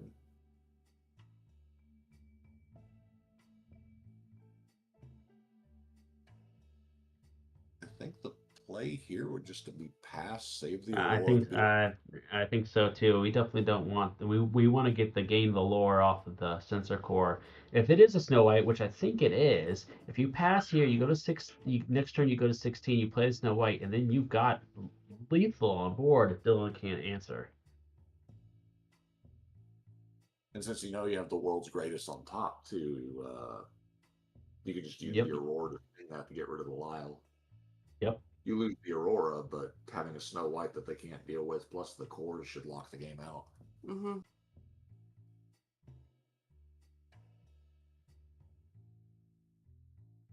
See if Dylan can come back with something here. So, I mean, the Aurora itself does not have ward, so I don't know if he drew anything to deal with that. Doesn't really look. It looks like it's a Wendy Darling that's he just drew into.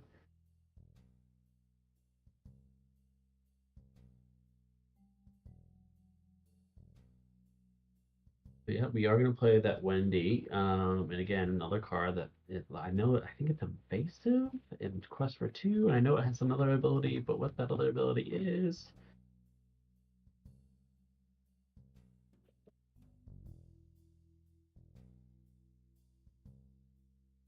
I think I'm familiar with this one myself.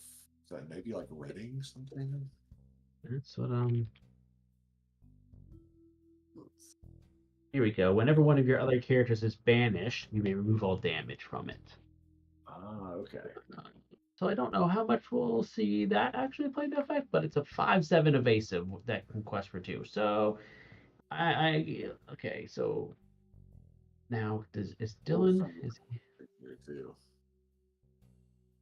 is Dylan at 7 here? Or did he quest? I'm pretty sure he quested out here just to try and keep up tempo. Right. So I think we have to. I think if we're Erica, does he if we pass it back to him, can he get to 20? Which I don't think he can. 3, 5, 6, 7, 8, 9 on board. So I don't think you can get to 20. So that's might be good. Okay, so let's see. We've got I believe it's a Snow White and a World's Greatest Criminal Mind. Yeah. Again, I think we're just playing the Snow White. Yeah. Yep. Yep. And then just go to 18. Yep. Activate core. There's Queen. Nice. So Erica should be at 18, and Dylan is forced to deal with her board now. I think she may have forgotten about Lyle being able to AoE. That's true. Because now he can clear the Aurora, draw, and if he has an Inkable, that clears the Snow White. Yep, that's true. Yep. Oh, and healing the damage on Lyle too. That. Oof. Oh, yep, and he does have an Inkable card. Really, we would have preferred for Aurora to stay upright there. And then she had been at 16, but then for sure cores would have activated, and then Aurora could. Oof. She also had the World's Greatest on the top of the deck too from the last core activation, so she could have used the Aurora just to sing that to get rid of the Lyle. Right, take out the Lyle. Yep. Because that Lyle is about to probably put in work here. Mm-hmm.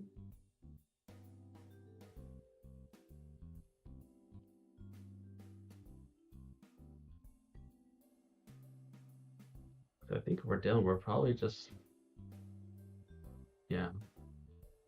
activating Pluto. We're gonna quest with Pluto. Here, okay, so it's inking, so there's the activation. Yep, clears out everything. Oof, oof, oof.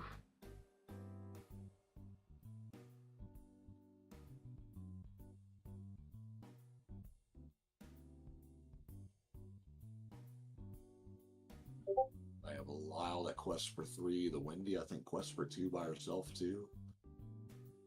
Yep. Dylan may have found the out. Might have. I think so. I think so. I don't know what we can do. I don't know what we can do if we're Erica.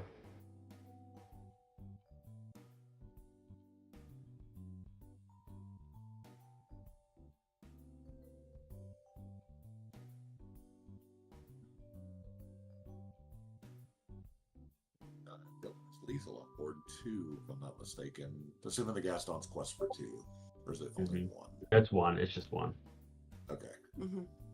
6, 7. Yep, world's greatest on the Lyle. Yep. Does she have a queen? She does. Does have a queen. So Dylan goes to 2, 4. Okay, okay, okay.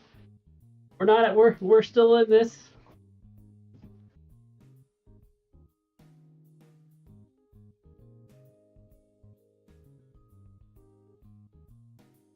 This card is negative the queen.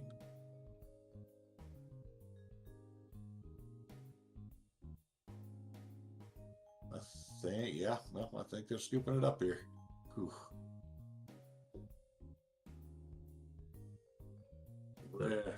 Very close game.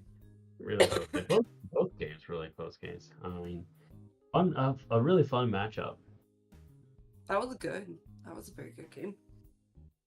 It's just fun to see the queens, especially with the sensor core and I mean the princesses really kind of go wide and yeah, it's fun. What was the lore count for the sensor cores? It was 9. Lore total just on the back of the cores. She got 9 with just the cores.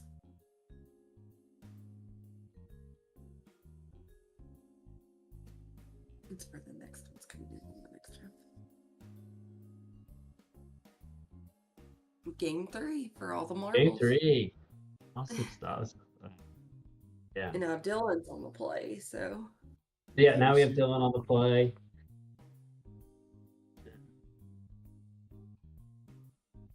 Let's see here. Just going through our mulligans. You see Pluto. Yep, we know he's keeping the Pluto. We know that for sure. There's another Pluto. Oh, she got her popsicle too. Oh, okay. Okay, all right. So both players getting cards that they want to see early. It looks like she had popsicle and Aurora, so I'm curious to see if she got the bell.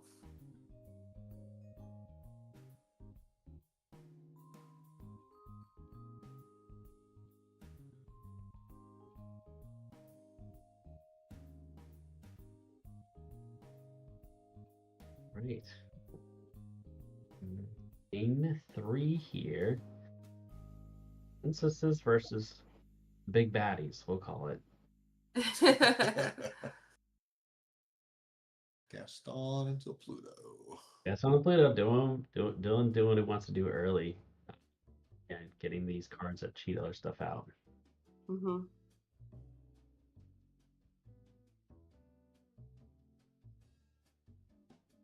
We're gonna ink a popsicle and play an Aurora. Interesting. Okay. I guess we probably didn't see the bell. Then I'm assuming. Probably not. Okay. Rush Queen. Okay, and then Pluto for. Yeah. Pluto for Pluto. Ah, gosh. Either gets to keep both of them, or the Aurora gets the extra ramp. It's just what. Mm-hmm.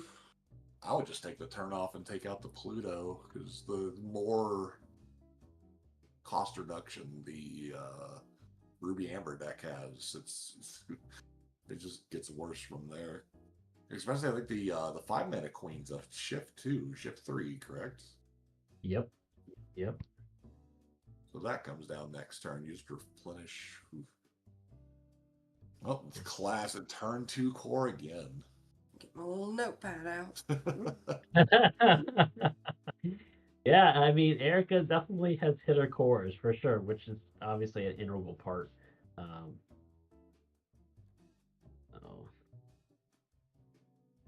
Oh, yep, there's the. Hmm.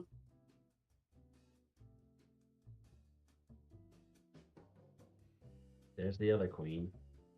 It's gonna let Dylan refill his hand.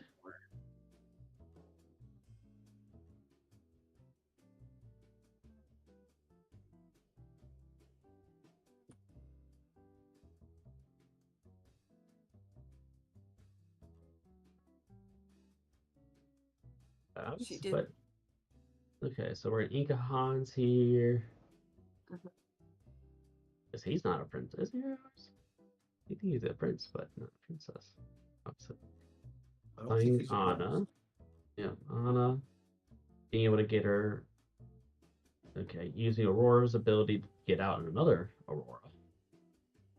That's the 2/2 with ward, if I'm not mistaken. Yeah. Yeah. 1/3. Yep, there is 1/3 with ward. Yep. Yeah.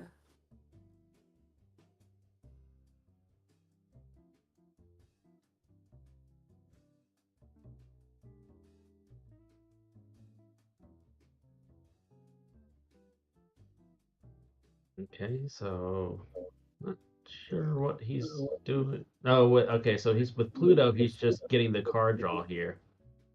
Yeah. Yep. Because he is definitely running low on cards. We see a Gaston. Oh my gosh.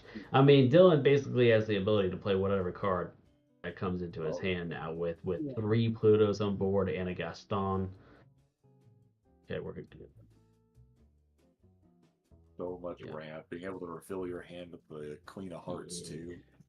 Yep, and we see a Maleficent Dragon. We see Wendy's.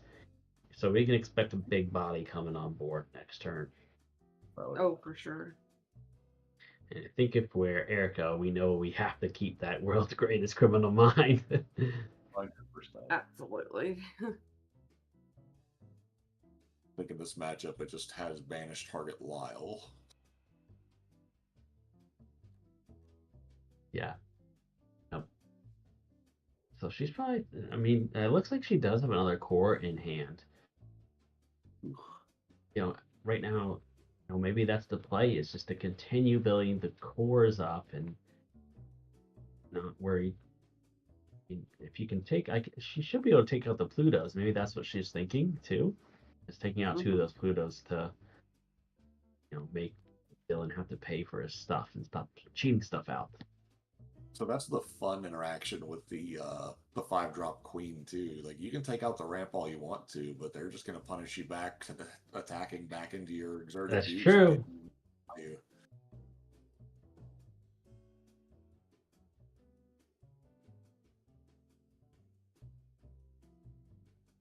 So we're going to Ink and Aurora, play an Anna, and play another core. Yep. Yeah.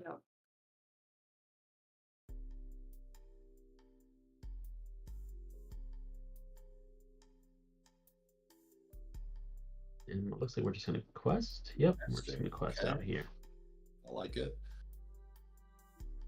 Okay, here comes again. We're all expecting something big to come from Dylan here, especially being able to cheat. So he's got 3 Plutos and a Gaston, so he gets to pay 5 less for any of his cards if he wants to.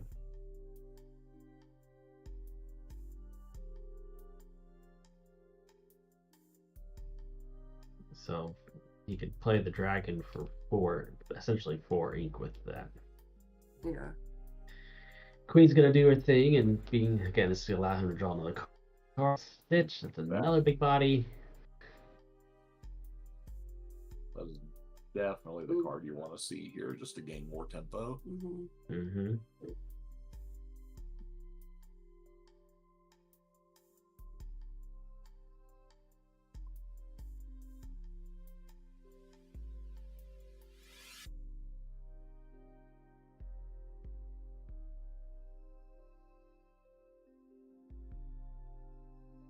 And he would be able to draw those 2 cards. Stitch being able to, when he enters, if you have 2 or more characters in play, you get to draw 2.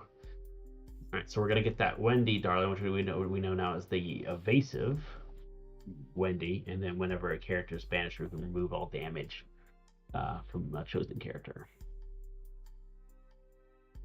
Like Queen's gonna take out Aurora. He's gonna heal up the Queen of Hearts. Getting the draw from the other queen. Another card draw. We've still got 3 Plutos to work with. Not sure if he has anything to do. I think we're probably just questing. Yep, quest with him here, yeah. There's 2 more from the cores.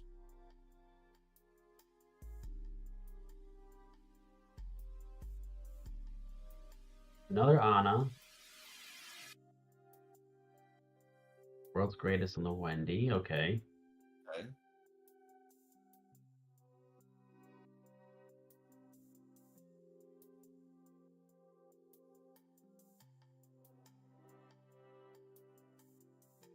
Nice. I would assume she's probably thinking about inking or activating the core here. Yep, we're gonna ink and then activate the core. Yep.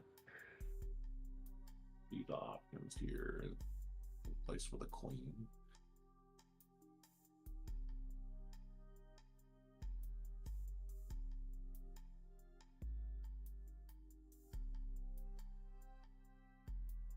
This is turning them side, or no, taking out Pluto. Oh, I think we're gonna take out Pluto's now. Okay.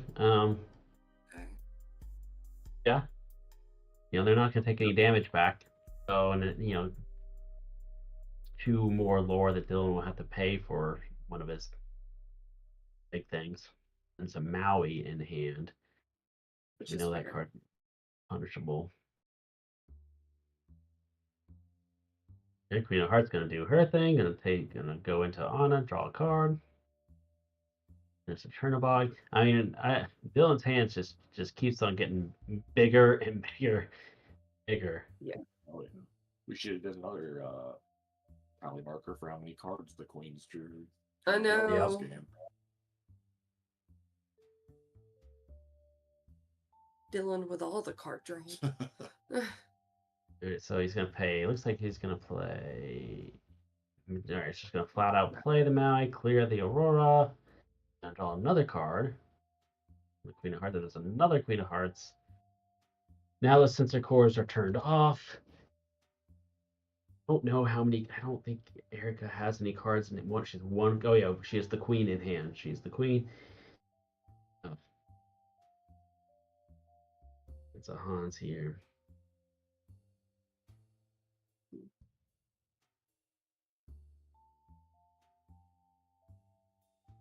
Activate your core. Not a bad card here. Not bad. So I think we'll probably see the Queen probably inking the Hans and playing the Queen, I would assume.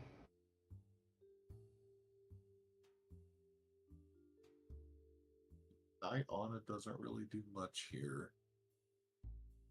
Yeah, you wish you'd see her with a bigger board state. But Dylan has done a good job of making sure those princesses stay in their castle. Yeah. Yes.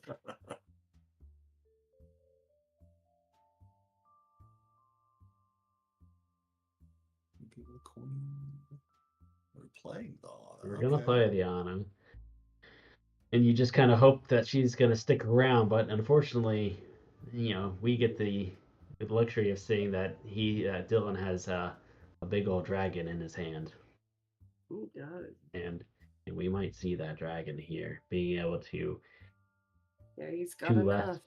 He's got enough, plenty. Or I see a Chernobog. He might be thinking Chernobog too. He might be thinking of just how many big characters he can get down.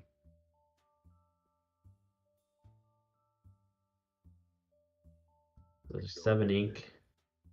Yeah. There's the Stitch. And he's going to draw 2 more cards because, apparently he doesn't have enough cards. Being a 4/8 body too, it stitches. Oh yeah. All right, so we're just gonna go wide here, or just gonna quest here. She gains. Okay. Erica's gonna gain her 2 lore, but we need another something to help us out here. It's another Anna. Good job, like They're just going to be questing from now on, I think. Yeah. Oh yeah.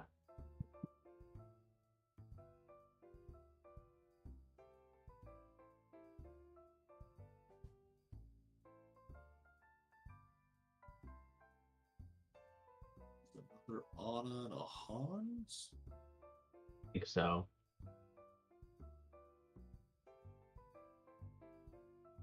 I would assume she's gonna play the other Anna, possibly. Maybe a core activation.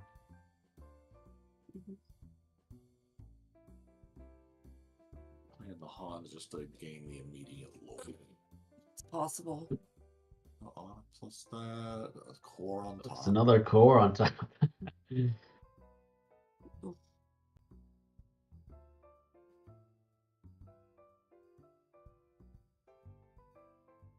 We see Dylan sitting at 10. He's got 1, 2, 3, 4, 5.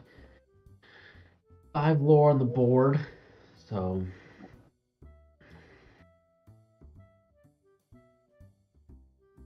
Full grip too. he can do whatever he wants here, especially with Gaston and Pluto.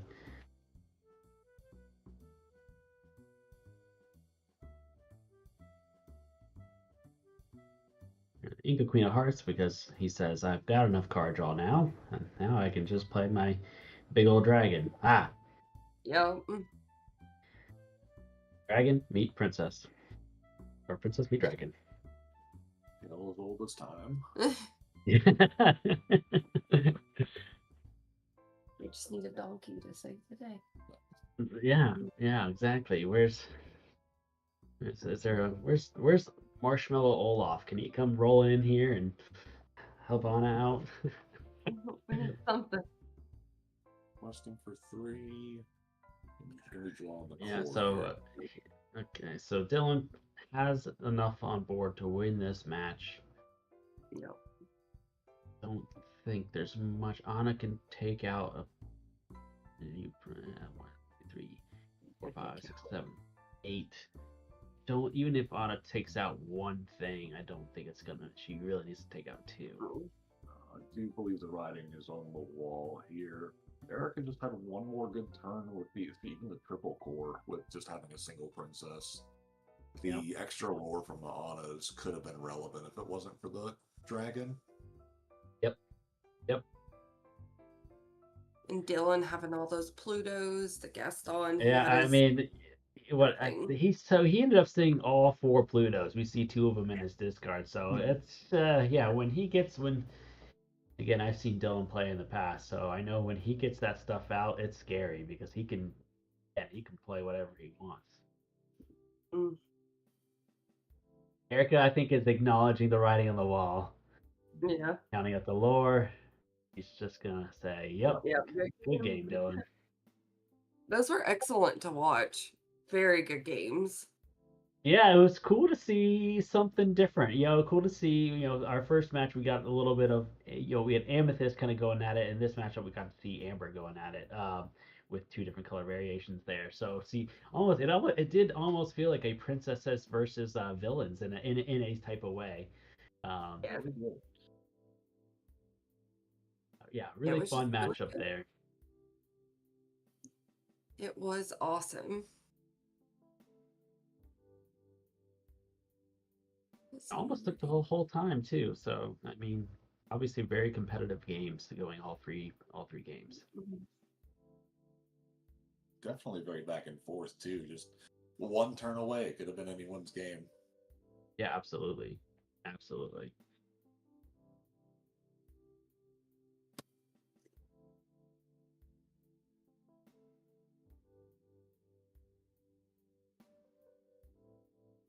It kind of makes me want to build a princess deck pretty bad. Yeah, like I said, I mean, Erica. I thought she did a great job running it, and game 2 was awesome. Game 1 was close, and game 2 was great to see it pull out the win. And game 3 just again ran into too many scary things. Oh yeah, we definitely got to see both decks do what they wanted to do, and they both ran fantastic when they got there. Yes. Yeah, absolutely.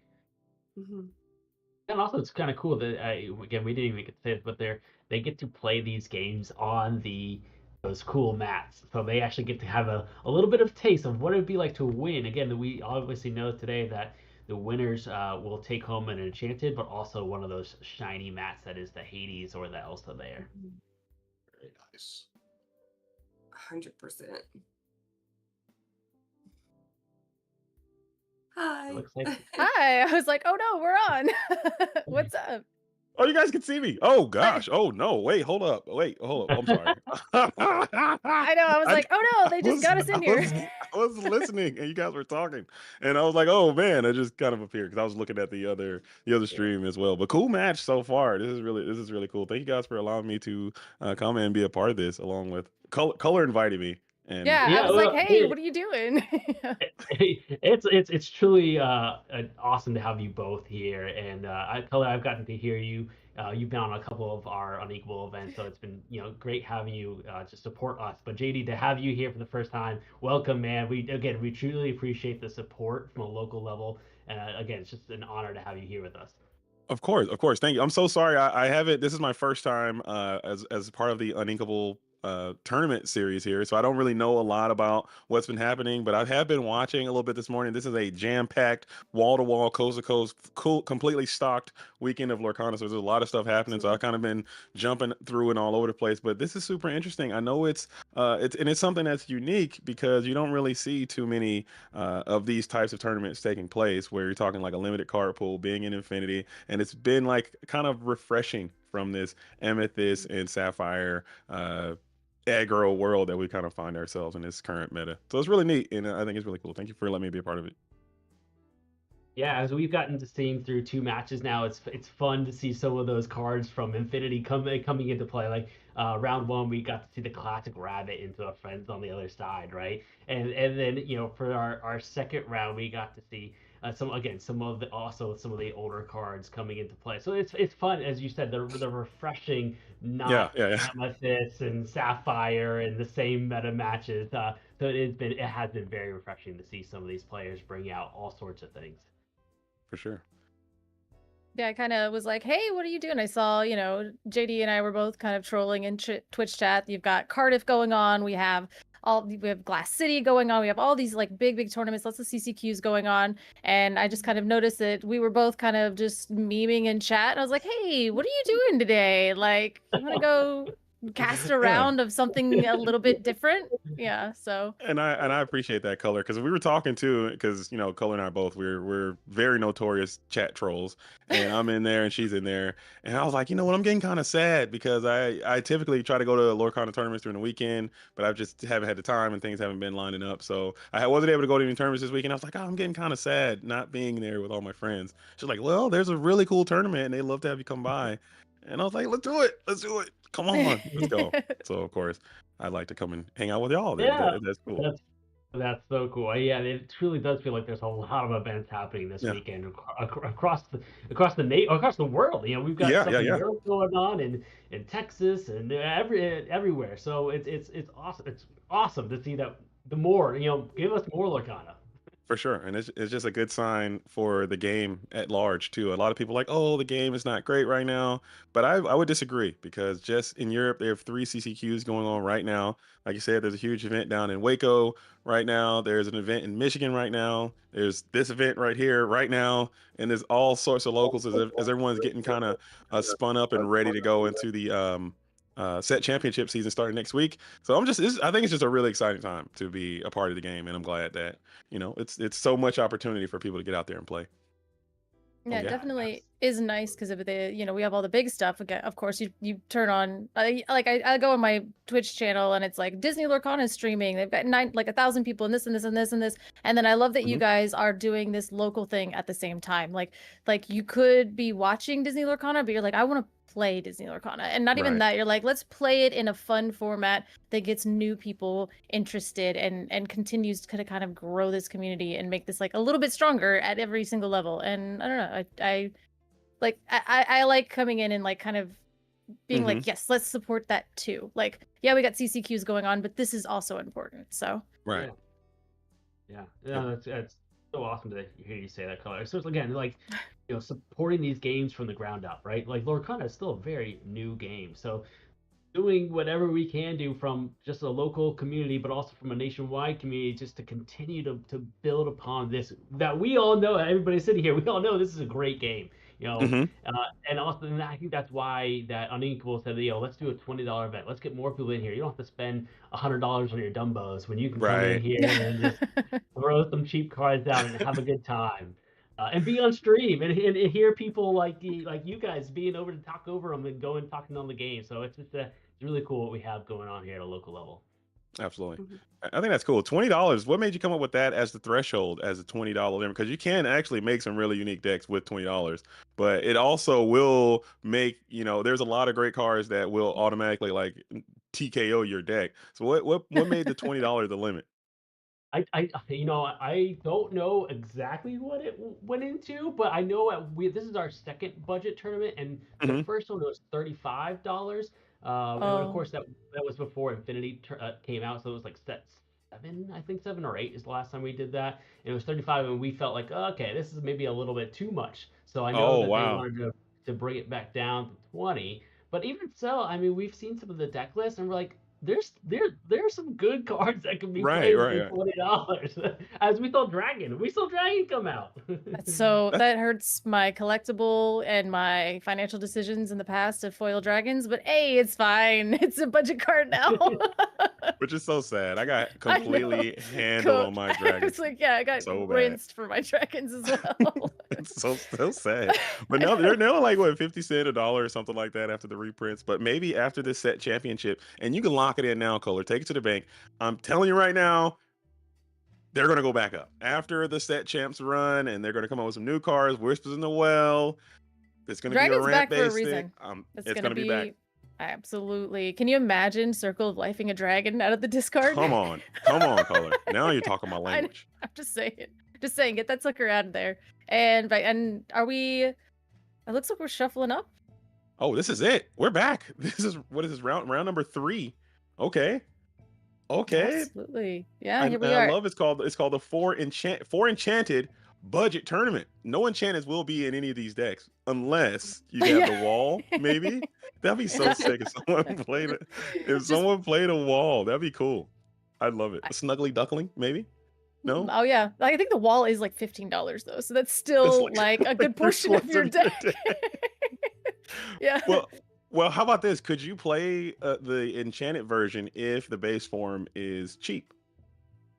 I mean, Yes, I believe Oh. so. Yeah. I believe that. Okay. So you could bling out your $20 deck. Okay. All right. I love that. That'd be sick. Okay, and you're right. Just seeing that Friends on the Other Side does absolutely warm my heart.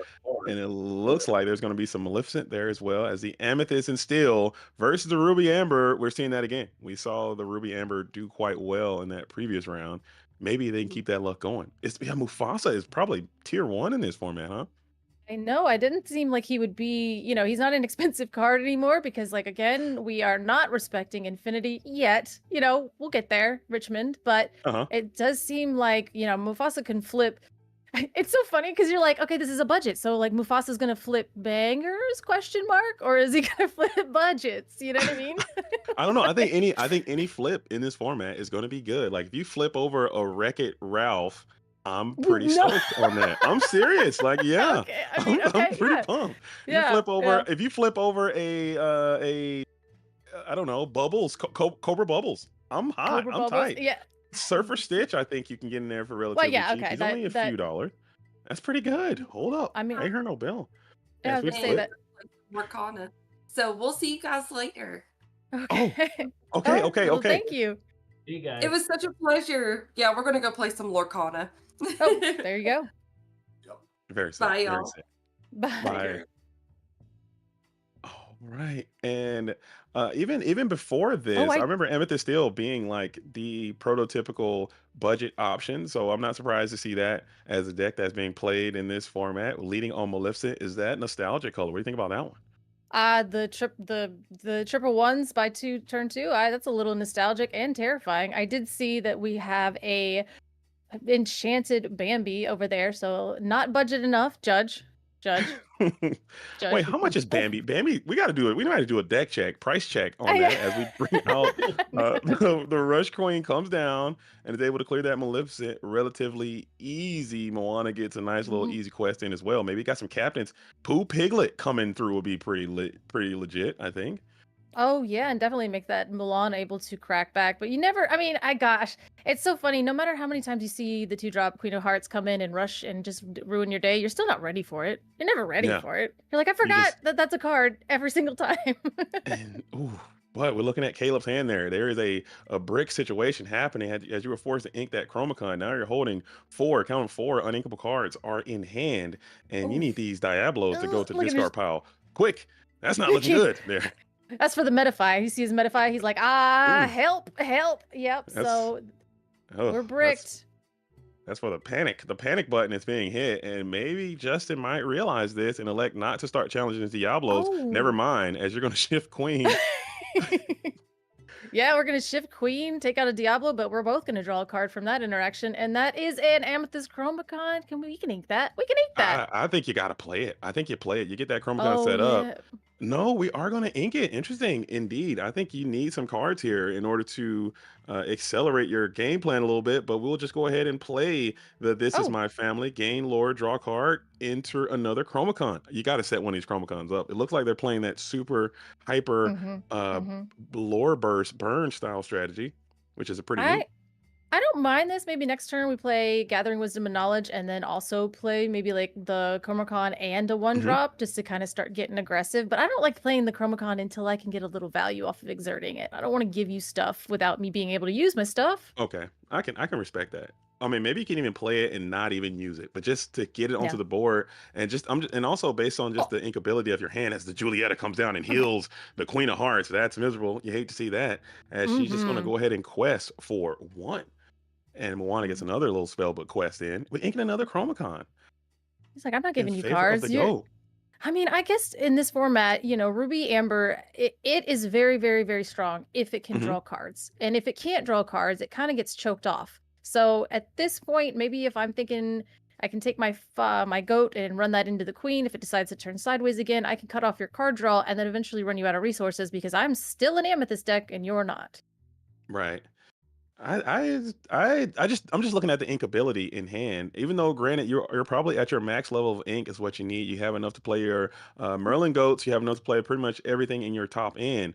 But at the same time, I would like more ink so you can just maybe burst off all those cards in one fatal turn as we get into the giant Cobra now. So this is looking pretty good for Justice board is quite huge, but look at that hand size of Caleb as we were talking about not having enough cards. That's kind of like what I was saying. I was like, I mean, this is Amethyst, especially with all these other card draw situations going on. I don't know. I would have taken that Queen. Is she a 4/5 or she's a 4/3? She's a 4/3. So it would have been a trade, but I think that would have been a trade worthy of taking as the Cobra is going to come on through. We're gonna probably got to use that ability. Pascal's looking pitchable. Yep. I was like, pitch that Pascal. And now we still have now you have a threat to the Queen, at least next turn, to stop her from questing anymore. But Julieta can clear the goat and gain you another card. Does the goat? Because of the Queen. Oh, I always forget about that. Yeah, that is such a good trade now with that Queen just sitting up there. Color. Fun fact: I learned that last week. Okay, I did not know that forever. I thought Queen only drew for herself. Queen is for everybody. Yes. That's so huge. Yes. Oh, speaking of huge, that Lady Tremaine is gigantic. Remember that? You missed that? This is fun. I do. I miss Tremaine because I love shifting her. I love bouncing her back, and I have 2 Tremaines in my hand. Now let's see Bambi come down. I want to see Bambi do something, This might be something that Bambi can do as you are able to gain a nice little burst of lore there. Looking at the hand, you have the Cobra and the goat in hand right now. If you send this Bambi back to hand, that might be enough lore in hand to win, but can you get there fast enough is the question you have to ask yourself. Can you do it fast enough? Now we see how much ink are we on for Justin, because I know I saw a dragon, unless we saw him go back down in the inkwell. We do see a Mulan. I know for sure we just played the Tremaine, so I think we're topped out at 6, going into 7. All right. So we did. So we're just going to go to next. Scooping. Yep. 1-2 scoop. He's like, all right, I don't know. You got stuff in your hand. It's Amethyst of ye old past. You could probably win at 14, right? Like that's how that works. Wow. I think that might have been a bit premature. I think you should have made him have it there, or at least get some more information on that build. Maybe I don't know the story between Justin and Caleb. Maybe or what they're saying across the board. Maybe he's Right. stating, "Hey, you have this, I have that. Let's just go ahead and save a little bit of time and get out of here." But how would I force him to have it and just started exerting there? But you didn't, or you could have played another character, put the Bambi back. But Bambi Quest for 3. Never mind. Bambi Quest for 3. You get up to 17. Cobra, go. It's over. Never mind. Yeah. Yeah, that's kind of the thing is like I was wondering. I mean, I don't think he had enough ink to do Cobra Goat. I think they was a little bit further off because that's a lot of ink. But at the same time, even turn, like you do Goat one turn and then Cobra the next turn, you're cooked. You're like, okay, and then you never would have made it. That's the thing too, is like maybe they were doing that age-old thing. Again, I always like to pretend as if like the rotation was 1,000 years ago. Like back in my day when you're staring at them, tears in your eyes, being like, "Do you have the goat? Do you?" Isn't that crazy? I know. Isn't that crazy to think about? Color. It was like 3 weeks ago, man. It was like 4 weeks ago. Everyone's acting like, oh man, it was rotation was so long ago. It was like 3 weeks ago, dude. Calm down. I know, but like bleary-eyed, being like, "Do you have the goat? Just show it to me." And it's like, yeah, no, that wasn't that long ago, but man, it was ingrained in our painful like just situations. So this is Infinity is going to definitely have its place coming up, especially with Richmond and it's being the main format there. So and we'll have like 2 more sets by that time. So Infinity is going to look completely different, but at the same time, it is fun. I love looking back at these cards and kind of just seeing the potential of it. Even in $20, you're like, you're still doing a ton with just $20. Right. I'll go even further and I say with this limitation on there, it might make it a bit more exciting to me because you're seeing like cards that you see in your bulk bin or you see in your books and your binders and things of that sort. And you didn't really see them too much in the meta, but now they're like thrust into the most meta situations. And I think that's really cool. Like this Bambi card. I think this card has always been on the cusp of playability. Had it been inkable, it's like had it been inkable or a little bit stronger or whatever, it's always something that leaves these cards out. And a format like this, it like really accelerates those cards into the main spotlight, which is really, really cool. So we got the broom back. I know. Broom back. Yeah, definitely trying to make sure we stay out of that uninkable situation that we saw last time. Eventually, I think unfortunately, like keeping a gathering in wisdom and knowledge, drawing into that, it's so hard, especially these lower to the ground decks. Again, he draws another one. Yeah, it's like these lower to the ground decks mean that my whole life is uninkable. Wait, what happened in game number 1? Didn't Caleb win? Am I mistaken? Yes, I do believe so. So why did Caleb go first? Is this 2-game format? I'm not sure. Yeah, because he went first, goes broom, and then we go second, ink Mulan, and now we're on 3 ink over there for. Interesting. I'm not sure, but that's unless we're missing something, and maybe Caleb scooped Justin, which I just don't foresee that being. Wasn't Mulan played first? No, I believe broom was played first. That's why Caleb is on 3 ink now. Right. Yeah, that makes sense. Interesting. I don't know.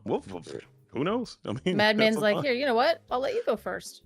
That might be it. Hey, like, I've had that happen. Caleb scooped. Yeah, I guess so. Really? That's an interesting scoop.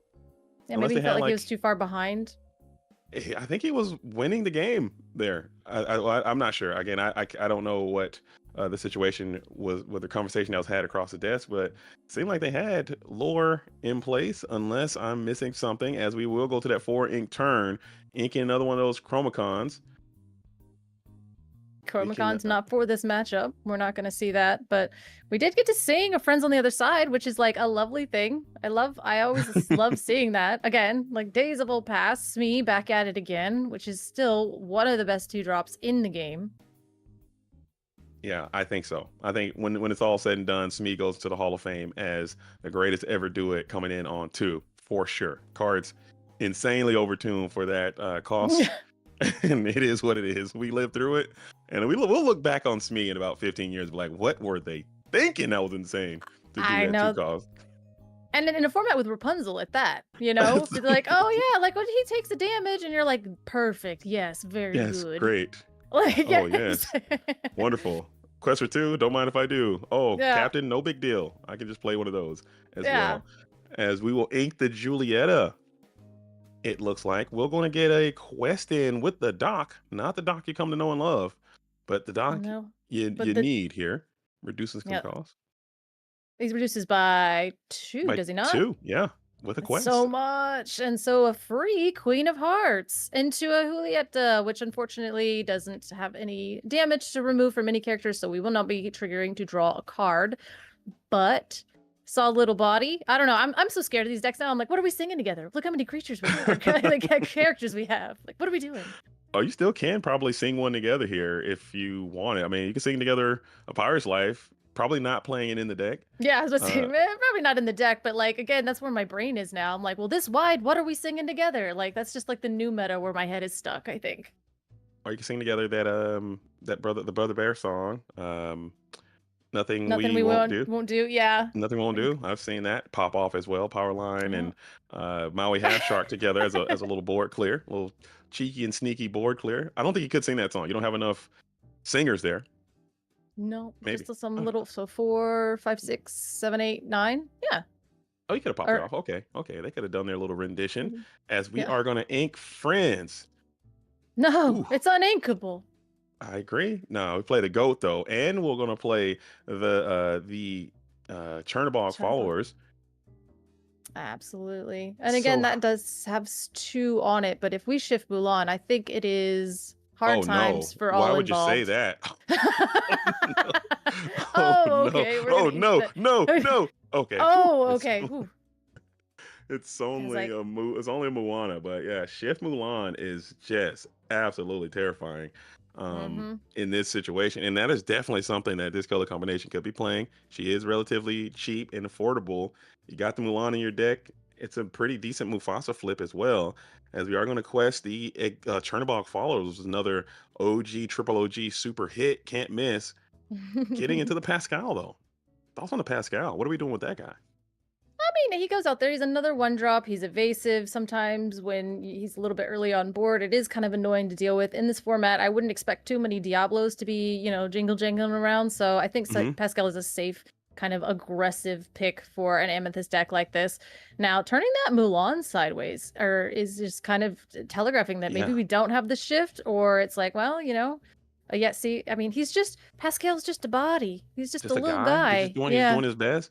I think I'm gonna concur with you on that one, Color. I think I'm taking this Mulan with the goat there because this shift is just so just being shifted on. Have a Mulan shift on me one time, I just can't handle it. And then if it happens to you right now, you pretty much Is that cannot nothing we win. won't do in hand? No, it's not. Stop. No, that's not. What am I looking at? I can't see. it's- We got No, okay, it's It's like a Tremaine. Tremaine. I was like, I don't know why. I was like, the way he was bending, gripping it. There's nobody who grips a nothing we won't do the way you grip a Tremaine. My bad.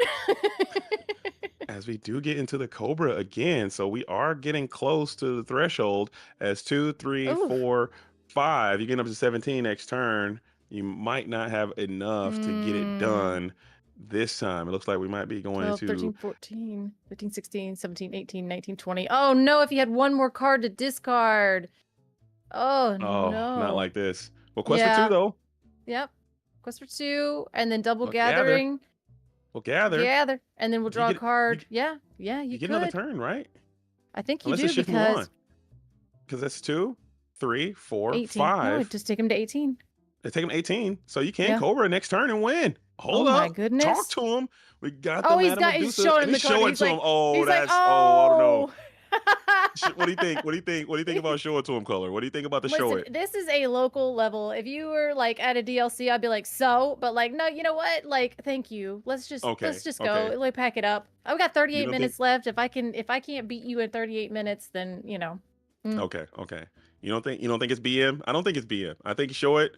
But if they had like a shift or something weird were to happen there, and you were able to get the rest of that lower that turn, you feel bad. I'm not showing you. That is not me as a player, but like as somebody that will just show it to, like if you have it in hand and you show it to me, I'm not going to disrespect that. I'm going to be like, "Oh, okay, like like, I don't think that that's bad manners showing it to me. I'm not going to show you because I'm afraid. Like, Yeah. like, I remember I was actually at a DLC and somebody asked me, and they were like, if you have another coil in hand, I lose this game. And I went, Mhm. okay. And he was like, do you have another coil in hand? And I just like stared at him. And he was like, if you have a coil in hand, I will scoop. And I like just stared at him. And he was like, I promise. And I continued. I did not say a Nope. word. I I continued to agree. stare at him. And I basically like, I was like, you're gonna scoop if I have another coil. And he was like, yes. And I was like, and I basically, we just stared at each other for like a really long time.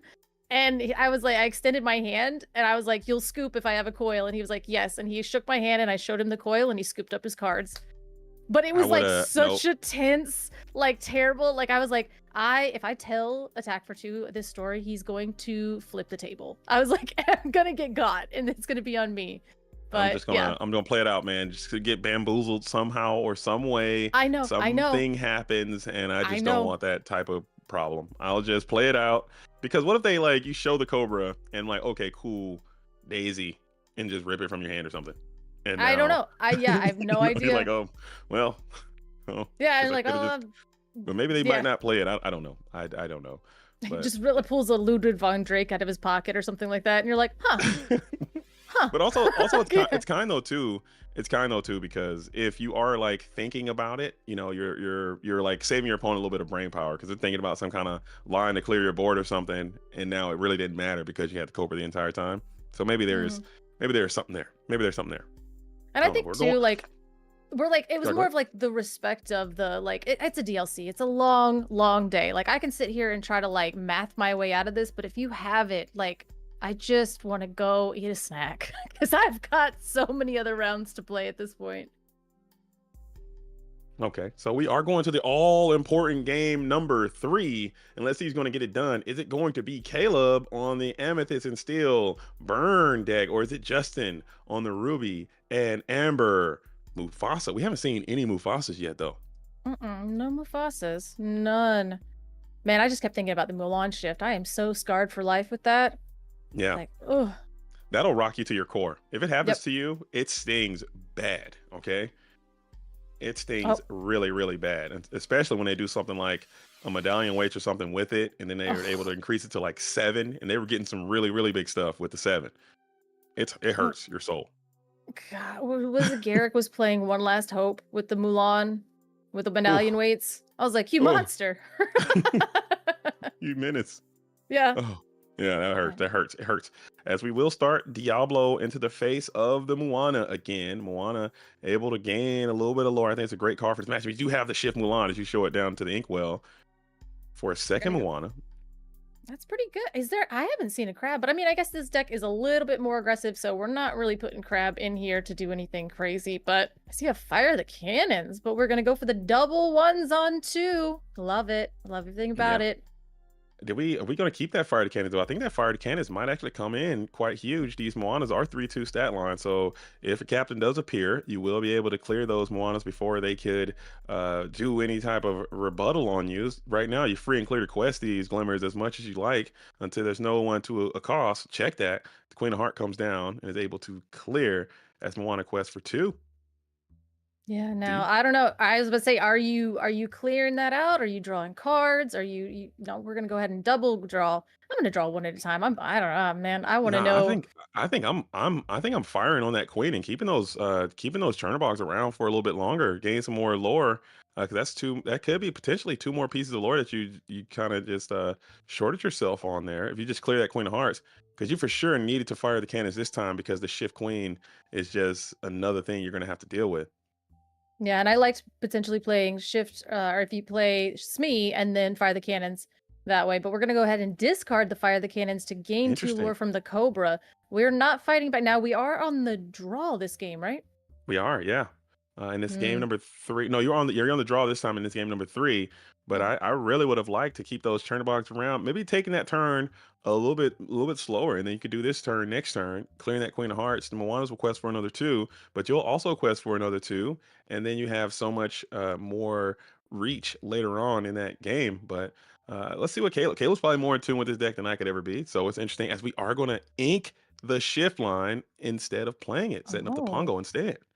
Yeah, so we are going to go just full aggressive, kind of recognizing that our opponent is being very aggressive. They only played a Cobra next turn, but we did set up the Cobra to play the friends on the other side, which I kind of understand this because we're going to go ahead and ink that. And I think we're going to flood the board this time, potentially, kind of get a bunch of little things out here and go a little bit more wide. So I can kind of see what they were setting up for, because now, basically, if that Queen of Hearts, it's not going to be able to take out the Cobra, so that's still a big body. We get to sing friends, which is still one of the most powerful things we could do. For sure. I wonder if this deck is playing strength on the strength on the other side. What am I talking about? Strength on Raging Fire would be a nice little include to zap some of this tempo, as we are going to Twilight Bark right now to grab the Prince Eric off the top with the Pongo ability. So you still have those Moanas up. Prince Eric is notably not a captain, which is a bit ridiculous, I think. Wild. I mean, yeah. He's just a wearing the guy outfit on for a crying out ship with at the helm doing things. Yeah, it's like, no, he just he's our driver. Like Yeah, Prince Eric dude, is he's got the outfit on. I mean, you can at least give him a captain. He's the captain of his own ship. He's in charge of the vessel. Let him be a captain, for crying out loud.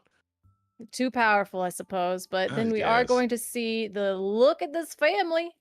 This is my family. Yeah, not look. I was like, that's an Amber card, but we're not playing that, so it doesn't matter. Yeah, this is my family. I love this artwork too, because she's like, "This is my family. The table is empty." Okay. I get it. She's pointing at the picture. Yes, right. Yes.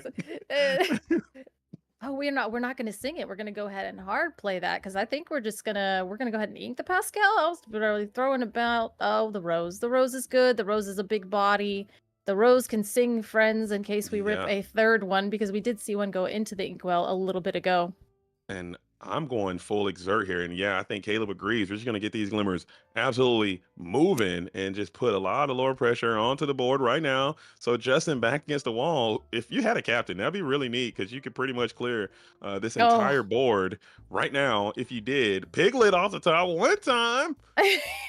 Piglet, let's go.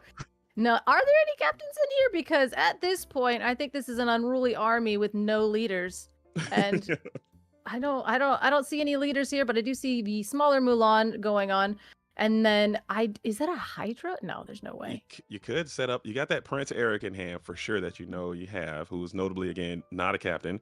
You can go ahead and set up the Mulan for potentially shift off the top, but you'll jam her down into the inkwell as well. Get another little 2 quest in. Mm-hmm. You have that Tremaine. That is a Hydra. Is it? There ain't no way. Yeah, so let's see. Unfortunately, I'm wondering kind of like what we can do. That is a Hydra. Is that a Peter? Well, that would be a different card. This is hard. You got to clear, because you got that Smee. Okay, I like the trade with the Smee to take the 2 lore off the board. Maybe you can get the Maleficent as well. Mm-hmm. So that's another 2 lore off the board. So right now you're only threatening 3, getting up to 16. 16 is pretty scary versus this deck, though, being completely honest.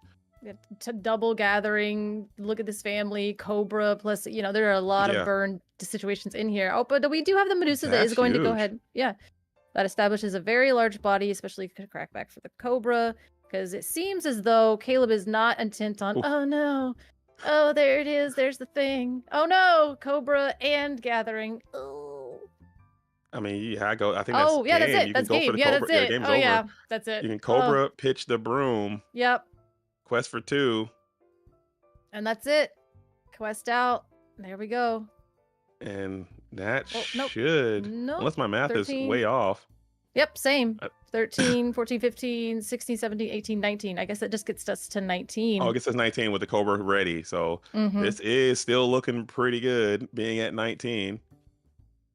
Yeah, 19. I mean, I think we've seen all of the gatherings, but I mean, all we really need is a goat or a look at this family or, breathing, anything. Yeah, a small gust of wind as we'll trade in, and the Cobra getting the trade in with the Madame Medusa is humongous.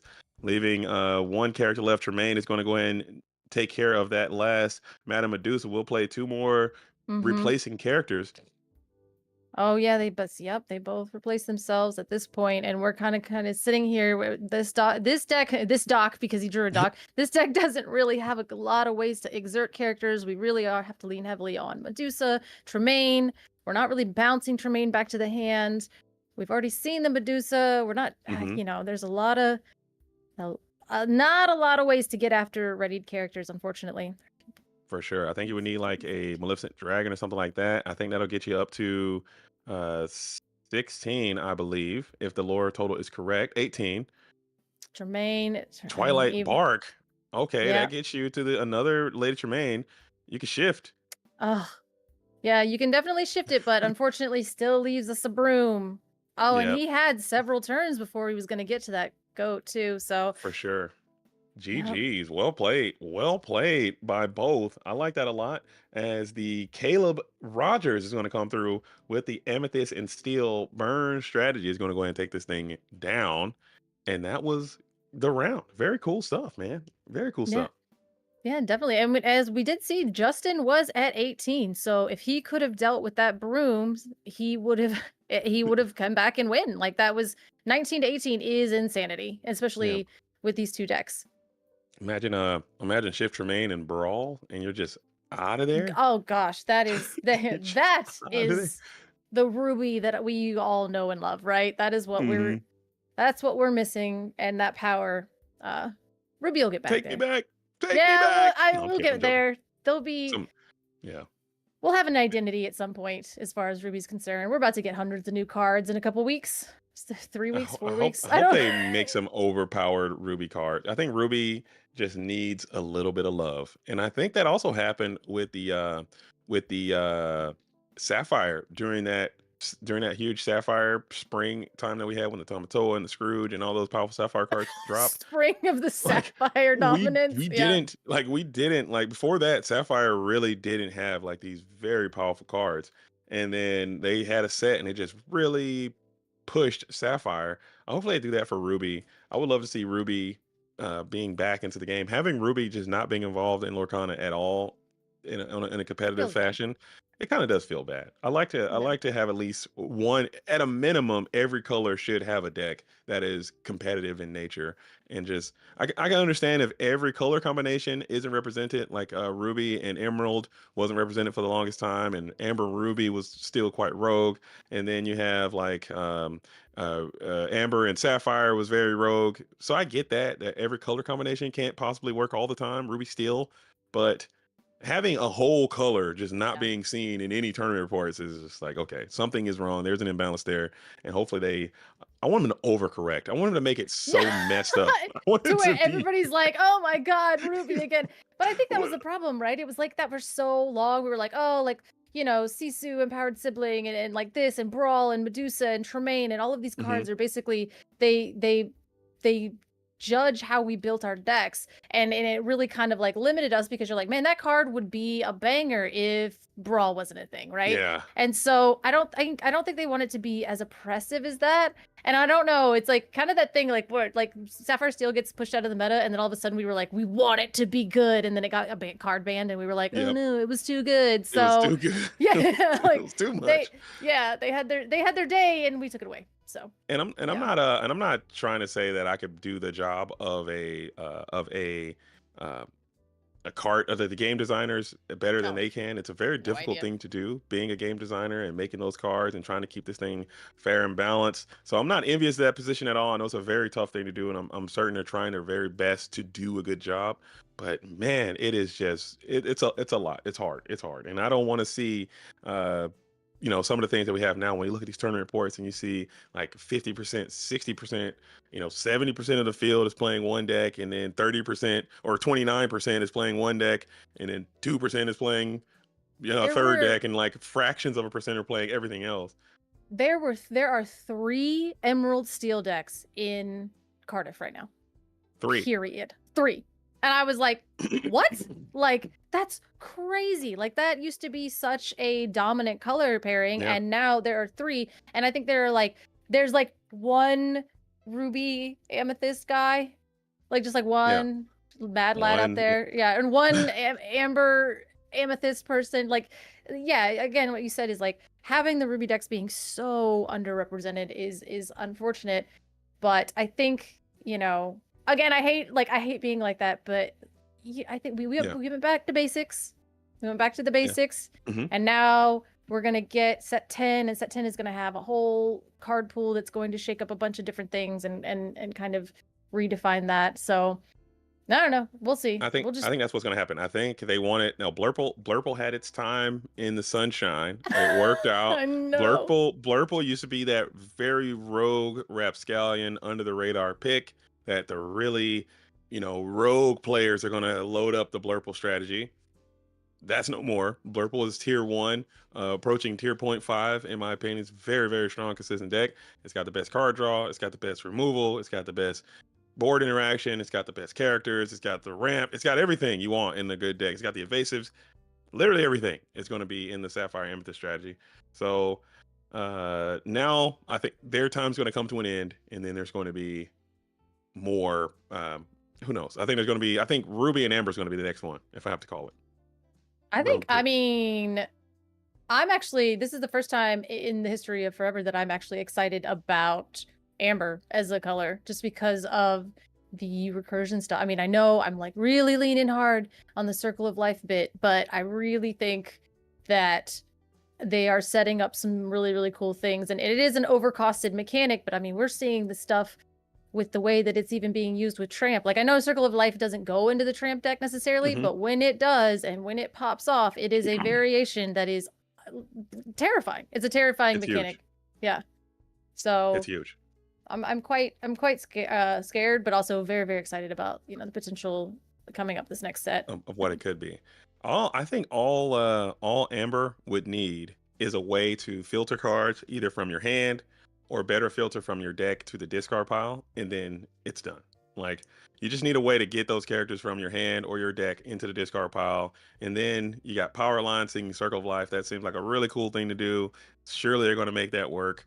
Powerline singing Circle of Life, reveal Circle of Life, and you could just retire because you did something super cool. I think that's just how it's going to happen.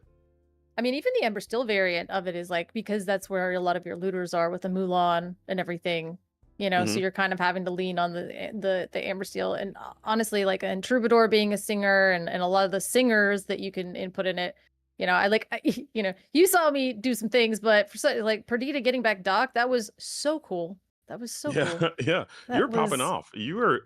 But I gotta make sure whenever I'm playing against you, I need to just give you like a regular deck that's doing the least, okay? Not doing the most. I need you to just take a turn, do a couple things, and get out of there, okay? I don't need you on the Circle of Life technology color. I'm so sorry. I need you to just get the card on the table, put a card into the inkwell, and pass your turn, and that's it, okay? No more of this and that. Please, if we can be so bold, if that's okay. So this really actually is, I was gonna say, I was talking to Jeebus actually about that, and he was like, what's the point of playing a singleton format if you're not gonna dirtle? And I was like, thank you. I was like, but I do have quite a few actual tournaments that I will be playing as a competitive player soon, so I promise I'll hang that up. And I'll be normal. I'll be chill. No, you don't have to be normal. You don't have just when you're playing me. Okay, when you're playing, I can see you doing it to other people. Only when you're playing against me. Okay, that's it. Everybody else, they can deal with it. Okay, not me. That's all. Just when we're. Nah, I'm kidding. It's always fun. It's always fun. But that's a deck that I want to try. I also would like to try. I think the dog deck, the Tramp, lady, it's like 15 ladies in there. So many 15 ladies. I have been trying to memorize the different variant names of all the ladies, and I'm like, okay, and then it messes me up because I'm like, okay, this is Lady Family Dog, right? Because she's a family. But then there's the like Park Avenue's really easy, but then there's like the other lady where it's a different lady, but the Enchanted has the baby carriage in it, so it makes me think of Family Dog, and I was like, you're messing me up, you're killing me here. But all right, time for a colors test. Lady check. How many ladies do you know? I'm going to ask you the lady, and you tell me which lady it is. All right, this lady is Amber. It costs 3. It's inkable. It quests for 2, has 2 strength and 2 willpower. Which lady is that color? That's Family Dog. That is the Family Dog. Correct. You're 1 for 1. Okay, there's another lady. She's uninkable. Okay. She costs 1. She's a 1/2. Quest for 1. But sometimes you have a tramp in play. She gets another lore. What's that lady? I have no idea what that one's called. That's the 0-3. That's the Amber Emerald one, right? No, you just got that way wrong. It's a 1-2. It's Uninkable, the Uninkable one. You know the one. You know that lady. What's that lady? I literally don't know. Wait, Fierce Protector? No, did I just make that up? What is that card? I was like, oh, what is that card? That's actually a card, and I can't. Even the Fierce Protector. That's like a hey, I'm pretty sure. That's not even a lady. All right, that lady is the Elegant Spaniel. I had no idea that was a variant name. I didn't either. See, I just learned that right now. I'm not gonna lie. I literally just learned that right now. All right, there's another lady. Okay. Hold on, I just lost all the ladies. There's another lady. Can I clip that and just use it as a sound bit? JD's even like, I just lost all the ladies. She costs 1. She is inkable though, and she has a 0-3. She can gain lore and strength. Who's that lady? What's her name? This is the one that I mixed it up with last time, and That's the one you're mixing up. Don't know her name. It's determined. Close. It starts with a D. It's an adjective that starts with a D. Defensive pup. Defensive pup. Ooh, no. It is decisive dog. Decisive dog. Ah, okay. Decisive dog. And you know the Miss Park Avenue. That's a lot of ladies, man. And they're all playable in the same deck, which I think that's the first time that has happened that I can recall, that you have so many of the same characters with so many different renditions, and they're all in the same deck. So I think that's the only instance in which that has happened ever. And I'm with it. Hopefully they print 50 more ladies. I'd love it. Well, especially with the Park Avenue being able to get to shift onto so many different targets and then be able to get back other, like that shifting. I love to see when they shift lady and they'll get back tramp and then they buff up something else because they got the tramp out of the discard and then just bash into it. And it's like, that is so aggressive. Why are you able to do everything? Why are you able to flood the board and also be aggressive, but then also you can get back this one little card that now cost 1 less because you have your lady on the board, and to play it for 1 to then it's basically a buffed up crab at that point. You know what I mean? Like that tramp is bananas. I like the tramp because you can just you can do the tramp and then just put the effect right onto the lady and then boost the strength and then draw like quest for 3 like right away. Yeah. That's insane. But speaking of tramp, there are a lot of tramps as well, Color. Oh, I can't even. Like Dapper Rascal is the one that doesn't look even that dapper, and then there's the other one that's basically Lady in the Tramp, but he costs 7. That one I know the one that costs 7. I think that's it. I didn't even know Dapper Rascal, honestly. I did not know Dapper Rascal. Dapper Rascal is the draw one. That's the one that draws. Yeah. And I know Street Smart Dog. That one. Street Smart Dog. Okay. That makes sense. But do you know the one that we're talking about? The one that gives strength. What's his name? The one that gives a little strength boost there. And he comes in for cheap if you got another lady. Tramp. I mean, Tramp. Tramp.com? No. Don't use that. Don't please don't go there. Please. I cannot. I'm pretty certain that's not the website you want to be going to. But he's the enterprising dog. Enterprising dog. I did know that. That's the enchanted, right? Yes, that's the one that has the enchanted art as well. Yeah. That one, and also this one. I don't think I've ever even seen this card, honestly. The Tramp. He's a 3/3 for 3. When you play this character, chosen character gains ward until the start of your next turn. I have never seen that card before in my life. Ever. Yeah, I've never seen this card. This card is not real. This card is it real. Uninkable? You said it's uninkable? It is inkable. It's an inkable 3/3 gives ward. His effect is, how do I get in? When you play this character, chosen character gains ward. Storyborn hero, Tramp. Never seen this card before in my life. Observant Guardian. This card is a fake card. Fake announcement. Observant Guardian? Really? Observant Guardian. Yeah. He's got 2 lore or 1 lore? Quest for 1. 3/3 for 3. Gives ward. Maybe the curve is too high? Possibly. The curve's too high and you're not, and like at 3 ink, I'm not really trying to protect anything anymore. I'm just like, plus, why do I give myself a ward? Banish it because I'm going to bring it right back. Yeah, give it ward, I guess, to protect from Elsa just dunking on you before you can get a quest in, maybe. Potentially could be the vibe. I don't know. I mean, ward is pretty good, but at the same time, I can see that 3 making the curve of the deck a little bit clunky. Yeah, 3's a little bit. 3's a little much. Especially in a deck that usually stops inking at 3 a lot of times. At 3, too. yeah. Yeah, you're wanting to do multiple things in a turn and not necessarily giving something ward. That's probably not the. Yeah, I was gonna say if he costs 2, he'd be very good because then you could get him back to give something ward and then just like pop off. But yeah, costing 3 Or is if you had probably... like the same clause where you can interplay cheaper if you have another lady or something, or something like that. Or I don't know. But I've never seen that card before, so I can't really I can't really judge too much. Maybe it just kind of blew right over my mind. Or people haven't really been playing it too often. And I remember studying a lot too. I can't believe I missed that card. I know, right? Yeah. Well, then you said the other ladies stuff, and I was like, no, I've never heard that card before in my life. And I literally just said that I had been studying the ladies to make sure that I could get the different names down. And I'm like, well, I've not been doing a great job. So, family dog, decisive dog, and it's pride gone. Protector, dude. I know, right? That's what I said. You got me on this pride protector thing, or no, it's a fierce protector. What is that? No, you got to look that up. That's got to be a hey. I'm pretty sure. Elegant spaniel. Elegant spaniel. Okay. Fierce protector. Oh my god. Let's see. Oh no, that's a Rhea. It's a Rhea. There's a Rhea, and there's also an Elsa that is a fierce protector as well. What? Oh, and is there also a Simba? No, Simba's the pride protector. Pride protector. Okay. So how many are we on the air? Are we live? I'm so sorry. My color. I know. I'm cooked. I'm so sorry. My bad. We have a bovine protector. Protector. And then we have Raja, who is a royal protector. There's a lot of protectors. Protector. Peta is a protector of Atlantis. Okay, we got out of it, but yeah, there's a lot of protectors. I had no idea there were so many protectors. Yeah. There is a protector of the cave as well. Multiple fierce protectors. You have a selfless protector, which is very Beast. Good. Right, yes.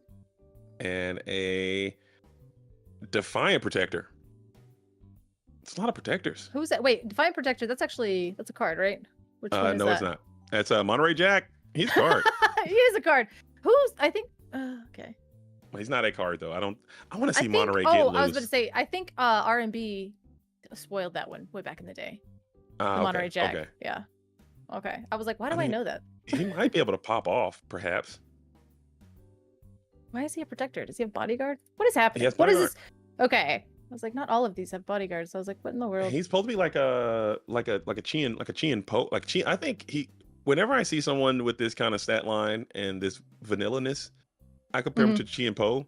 And how dare you stand where he stood? Okay, you're not him. Chien Po, but like he had bodyguard. That's not vanilla. That's a pretty. I'm saying like a vanilla bodyguard with that 5 cost, inkable 5 cost.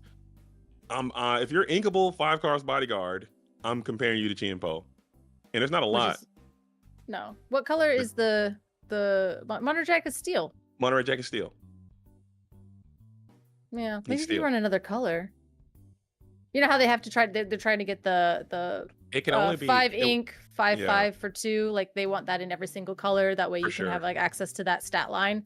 But being in steel and just being a worse Chien Po is probably embarrassing as a card. I'd be so disappointed.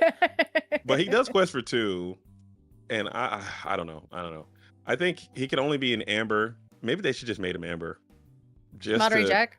Yeah. Let's make him amber. In there. I think get him back in there with the other Chip and Dale characters and amber. Yeah, I mean, stop it. Yeah, let's do that. I think that'd been way better. Bodyguard. Get him with the friends. How many bodyguards? I don't know. Ask J-Bomb because he had them all in that deck in Heroic where he had the Chief Bogo. Yeah. And so he was like flipping. Yeah, he's flipping it. Yeah. Every time he flip a bodyguard, he'd be like, "You fell into my trap, you fool!" And I'm like, "Oh my god, J-Bomb, stop!" It was so silly. It was good. Chief Bogo pops off, and the thing is he kept winning with it because Kindle, no, I'm not, had to be like, "Can you read me Chief Bogo again?" He asked 12 times that game. He's like, "Can you read that card to me again?" Wait, what does Chief Bogo do? I'm like, Kendall, please.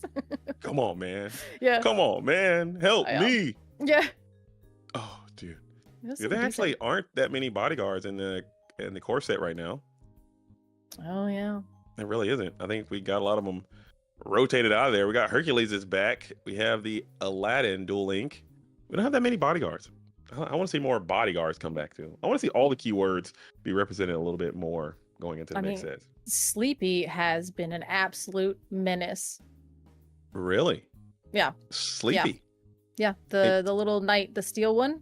He's the sleepy guy, the 0-4. He's been doing work. Mm-hmm. He's been What's absolutely doing. It's I mean, how many people? There's 5 of you here. All right, here you guys go. So so instead of Pluto, you run Sleepy. And so No you chance. you just throw down 2 Sleepies instead of 1 Pluto. It's a challenge meta. I'm telling you, I got the secret goo. I've been playing a little bit of Sleepy myself, and I was playing Ruby Steel. Okay, here we go. Don't leave. Okay, don't leave. This is secret sauce. Ruby Steel, and I'm playing maximum light the fuse. All right.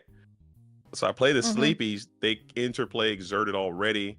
I quest my Kakamuras and my other guys, and I just light them up, dude. Not the Kakamuras. I got Kakamuras. No. I got dump trucks. I got Nalas. The deck is just so uninkable, but it's so fun. It's so fine. It's fine. It's fine. It's a whole thing that I've done. Yeah, I don't know. Ray was cooking me with dump trucks the other day and Kakamura, and I was like, "You monster! What are you doing?" Yeah. I think that deck Ray's got. I played that deck the other day as well. It is quite good. It's something. It's very good, I think. He played 2 Kakamuras and put 2 damage on something, and then it passed, and then I immediately played a bell and turned around and immediately belled his thing that he just put his damage for the Kakamura. Oh, I see cards. We see people moving. Oh, we're getting another round. Let's do it. Let's do it. Yeah. I'm down. Yeah, I was like, you let me know, when you got done. I got nothing else to do. I was like, I'm gonna. I could probably do a couple more if you or this one. I think I do have some stuff to do. I was not prepared to do this, but I do have something that I have to do this afternoon. And I would like to. Obviously I like hanging out with you, and I love getting to know more about this tournament and everyone that is here. All we are small but mighty. Okay, this thing's gonna be the future. This is gonna blow up at some point. I think absolutely. I think keep it grinding. Everybody that they got me into contact with, it was actually Dick Burns first that kind of got me into contact with everybody and was like, hey, because Dick Burns has his store out in North Carolina, and just kind of really trying to build a community. And then at Gen Con, I actually got the pleasure of meeting a couple people that were like, oh, like, thank you so much for coming out, and like, this, that, and the other thing. And I got to meet, so like, it is really, really great to see that these local communities are like, hey, let's just stream our games. Let's get out there. We have our locals. We have our stuff set up. Let's make this feel special and exciting. And I think that just, again, like I was saying, like, yes, we have our CCQs and everything going on, but these are just as important. Oh, for sure. And if they want to kick me out of here too, I'll yield. Oh, yeah. Eddie, you stay as long as you want, but don't feel like you have to stay past your time out here. I can also support her, and so just do whatever you want to do. Thank you so much. I could probably do one more if that's okay. I could do one more round and hang out if that's fine. That is great. Yeah, do your thing. Perfect. Thank you so much for letting me be here. I do appreciate it. So I'll do this next round, and then I'll probably have to go get some stuff ready for this house I'm trying to actively sell right now. I got a lot of people, got a lot of interest. So maybe we can get an offer, and it'll be so exciting for the future of the Quest World production over here. My man's got billion houses for sale. All right. Get the 7 with the black and white dice. I like that. A little bit of, look at that, double 7s. Talk to him, 7. Dice are loaded. We got a 10. Dice are loaded. Okay. Dice are loaded. Give me. Good. Okay. Yo. Another 10. This is insane. Bro, I have never seen my dice never roll this way. Okay, that's a 6. Okay. What a fight. I know. Oh my gosh. That's my thing is like, okay, so there was one time I was like DLC, lost die rolls all day long. I rolled an 11 and I lost my mind, handed my dice to my opponent. He rolled a 12 and I cried. Stop. I was like, you've got to be kidding me. That makes me so mad. Losing with a good roll.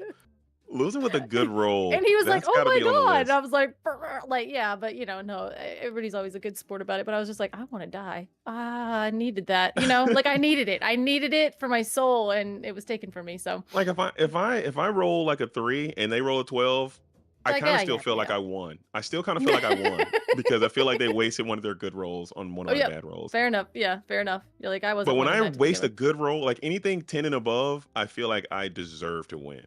with. I And know. anything, anything 3 and below, I'm like, fine if I lose. Everything Well, in the middle is just a game, I suppose. But I think Mhm. that's a tough feel. I'm sorry, Cully, you had to go through that. Getting a 12 off I an know. 11. I And know. I was did just you like, go? hey, You went on to lose that match too, right? Just being tilted, right? I have no idea because in my mind, like I say, I don't even remember the game. I just remember the die roll and yeah, exactly, like tilted from the very beginning. So it was there's Dick Burns in chat. Heyo. Yo, There I can't he see is. any of the chat. But hello, Mr. Oh. Burns. If you're in chat, hi. How are you? Hopefully, you're doing very well. Oh, we have Ruby Amethyst versus Amber. Nope, Amethyst Steel. Yo, hold up, Color. This is like one of my favorite decks in the entire history of Disney Lorcana. If this is the deck I think it is, I The saw that Imperial Royal Proclamation? Proclamation, and I'm lit, dude. I love this deck. If it's the deck I think it is, it might not be. Never mind. It's playing Mulan, so never mind. What It might is not be the that deck. card? What one drop is that? Is that Panic? It's That is Panic. Panic. That is Panic. No, or Pain, as it may be. Pain, right. So Panic is the one that moves damage when it comes into play, and Mhm. Pain is the replacement for our Minnie Mouse Always Classy or our Foil Off, as I like to call him, because what else would you be playing? So I like the deck that just kind of has a ton of rush characters and Sumerian Talisman. That's my favorite oh deck. goodness. You Wait, just Sumerian you Test just says whenever your character is challenged, you whenever your character is banished on your turn, draw a card. banished on So your if turn. they exert, you just send a rush like a Phantom Blot, or I used to use Phantom the Blood, stop it. I'm serious, dude. It's lit, dude. It would be so good in this format too, This is like because the you could bad just rush Stitch. in. It's like bad Stitch Abomination, basically, Yeah. or Stitch not Abomination. Rocket Kid, Rocket or Stitch. Rocket. You know the guy. It's basically the same card. Stitch But Rocket. you just like rush in, and then you clear their thing, and then you draw a card, and then you have library up. You can play like Cusco. Yeah, this one, your Little Rocket. Little That Rocket, is super yeah. fun. That's what I thought this was, but I was wrong. But it's okay. We're still gonna be lit as we get the white rose down on the Amethyst Steel side of the house. POL trying to take down the Iceman. I love that. We got the Iceman versus Metaphy POL. show. Did you see that? We have the double strength goat rabbit and snake. That's a pretty good hand. Mhm. That's a very vintage hand too. That looks like some good card. There's no way you can fit 4 copies of rabbit in this. How much are rabbits these days? Like 50 cents. It's rabbits horrible. 50 cents. What a fall. I don't know. Grace. I made that up. But at the same time, it cannot be great. But we do see the Madame Medusa come down to put the 2 damage onto the Queen of Hearts, which now makes her a 4/4. And you're able to bounce back that Captain Hook too, which is really, really good little tempo exchange from the Iceman's perspective, as you're going to bring down one of those rabbits. I got fleeced on my rabbits as well. I got taken to the cleaners on those things. I know. Oh, I know. Highway robbery. Remember, in a foiled out Ruby Amethyst deck used to be able to pay some bills, but now it's sad times out there. Again, I'm just holding out. I think I'm putting a lot of eggs in my basket about Infinity, and that's where I'm at. We're gonna. It's gonna come back, and it's gonna be good. Yep. I agree. As we are gonna sing that Strength of Raging Fire to go ahead and clear that Queen. Getting that some used to be a tempo $10 back card. on your own. Sorry. Strength as well. Oh, this is like a walk down yeah. memory lane. This is a little bit troubling for me, Color, because I'm like you. I spent a ton of cash on these cards, and now they've fallen off, and I've lost it all. Oh man, this is hurtful. But we are going to see a crab come down. I'm so excited. Our 1-drop just got to take out your 3-drop, and it is good times. Crab is still on the board. We know that because we're in Ruby and Amethyst, we have tons of bounce options, and I'm ready for it. Look at this. Rabbit singing Friends. This is like a throwback. Oh, sorry, I got Fox, excited. and we all. Oh, he can bounce a snake. He can bounce a snake. He can get the snake bouncing. This is such a throwback. I love it. Oh, look at us, dude. Look at him cook. As we gain another card. This is just retro to the max. And now we will be able to set up the White Rose again. So everything is everything. As you got 2 to 3 strength characters on the board. Yeah, and then we do see the white rose does come down, which means instead of having just a snake on the board, because notably snake can't sing, but rose can. So that was an incredible use of ink. We did, and then we see the Queen's Castle. Ayo. Dude, this is so much fun seeing these cards. And we'll go ahead and place that know. Madame Medusa into the Queen's Castle. If you have a crab, the castle will collapse quickly and you won't gain anything from it. And the crab is in hand. I think you got to take the bait.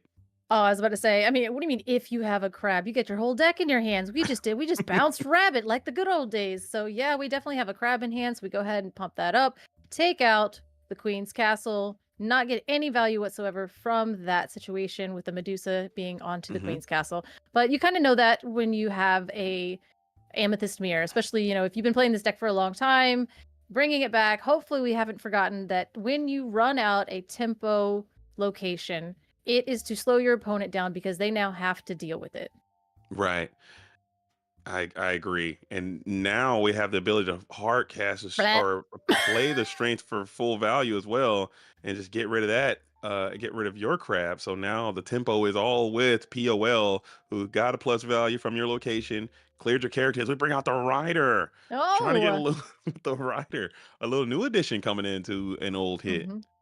Absolutely. Now, we do know the notable difference between Iceman's deck and POL's deck is that Iceman is probably running Be Prepared because that's probably a 12-cent card. But I'm pretty sure, is that a bell that he keeps flipping back and forth? Is that an enchanted bell? It is. My goodness. That is an enchanted bell in hand. It might be a little too late. You can't get a bell play to happen next turn if they fall into the trap. I believe Rider is a 3/4 stat line, so you'll be able to clear one of these 3-cost characters, play the bell, clear something else, but electing not to fall into the trap. Showing some discipline here. Yeah, we do see the Mother Gothel come down, and this card is insane because whenever one of your character challenge, you move 1 damage from chosen character to chosen opposing character, so that makes all of the challenging math annoying as hell. Like, just for lack of a better way to say it. Oh, 2 rabbits. No, don't do this. Not like this. Not like this. Oh, As we're the no, third one. Oh my this? goodness. That was crazy. Insane. That's crazy. What ink are we at? You had better pick one of those rabbits up, you mad lad. Yeah, I just looked it up. Rabbit is 34 cent. Oh my goodness. Talk about a fall from grace. How much is Be Prepared? How much is Be Prepared? I don't even care. I'm making that 95% of my budget. $1.78. You know that man is running Be Prepared, and you just counted that he's on 5 honestly, ink. Is it even that good though? Right here? In this spot, I mean, it would be great, but you're gaining 3 cards still. 3 rabbits are gonna do their thing, and they're probably gonna get a quest in too. So that's scary still. Yeah, I'm throwing Cusco's down. I'm going to throw some Diablos down. I will insulate myself against this Be Prepared, but we did not ink last turn, and we didn't ink the turn after that. So it seems like we've skipped ink a couple turns in a row. And valuing that bell, unfortunately. And we're going to bounce that rabbit, because why not? So, yeah, this is the writings on the wall kind of situation where, you know, even if that Be Prepared does happen, they've got more cards in their hand than I've seen in 3 weeks. So... And this is what we used to do, and we all thought this was okay. Like, we all collectively thought that this was fine, okay? And no one had a problem with this, but we have a problem with Jeannie and Elsa and Belle now. Stop it, okay? This was not cool, man. So the thing is yeah, like, people had a problem with it. I know that they did because people would complain about it, but then people would forget and let Ruby Amethyst come out of the gate and be the best deck in the format. You know, remember they were like, Ruby Amethyst is dead, and then we would get like a month into it, and then Ruby Amethyst would just start winning all of the tournaments, and we're like, what happened? It's like, because you have your whole deck in your hand at all times. And like, Kindle was a god no matter what, because anytime Noam Not went to a tournament, he just did this to people. All right. This is brutality incarnate. As we will go ahead and get after that crab. You can bell into probably the fox, I guess. I don't even know. I think this one might be cooked. We have a fire to cannons in hand as well.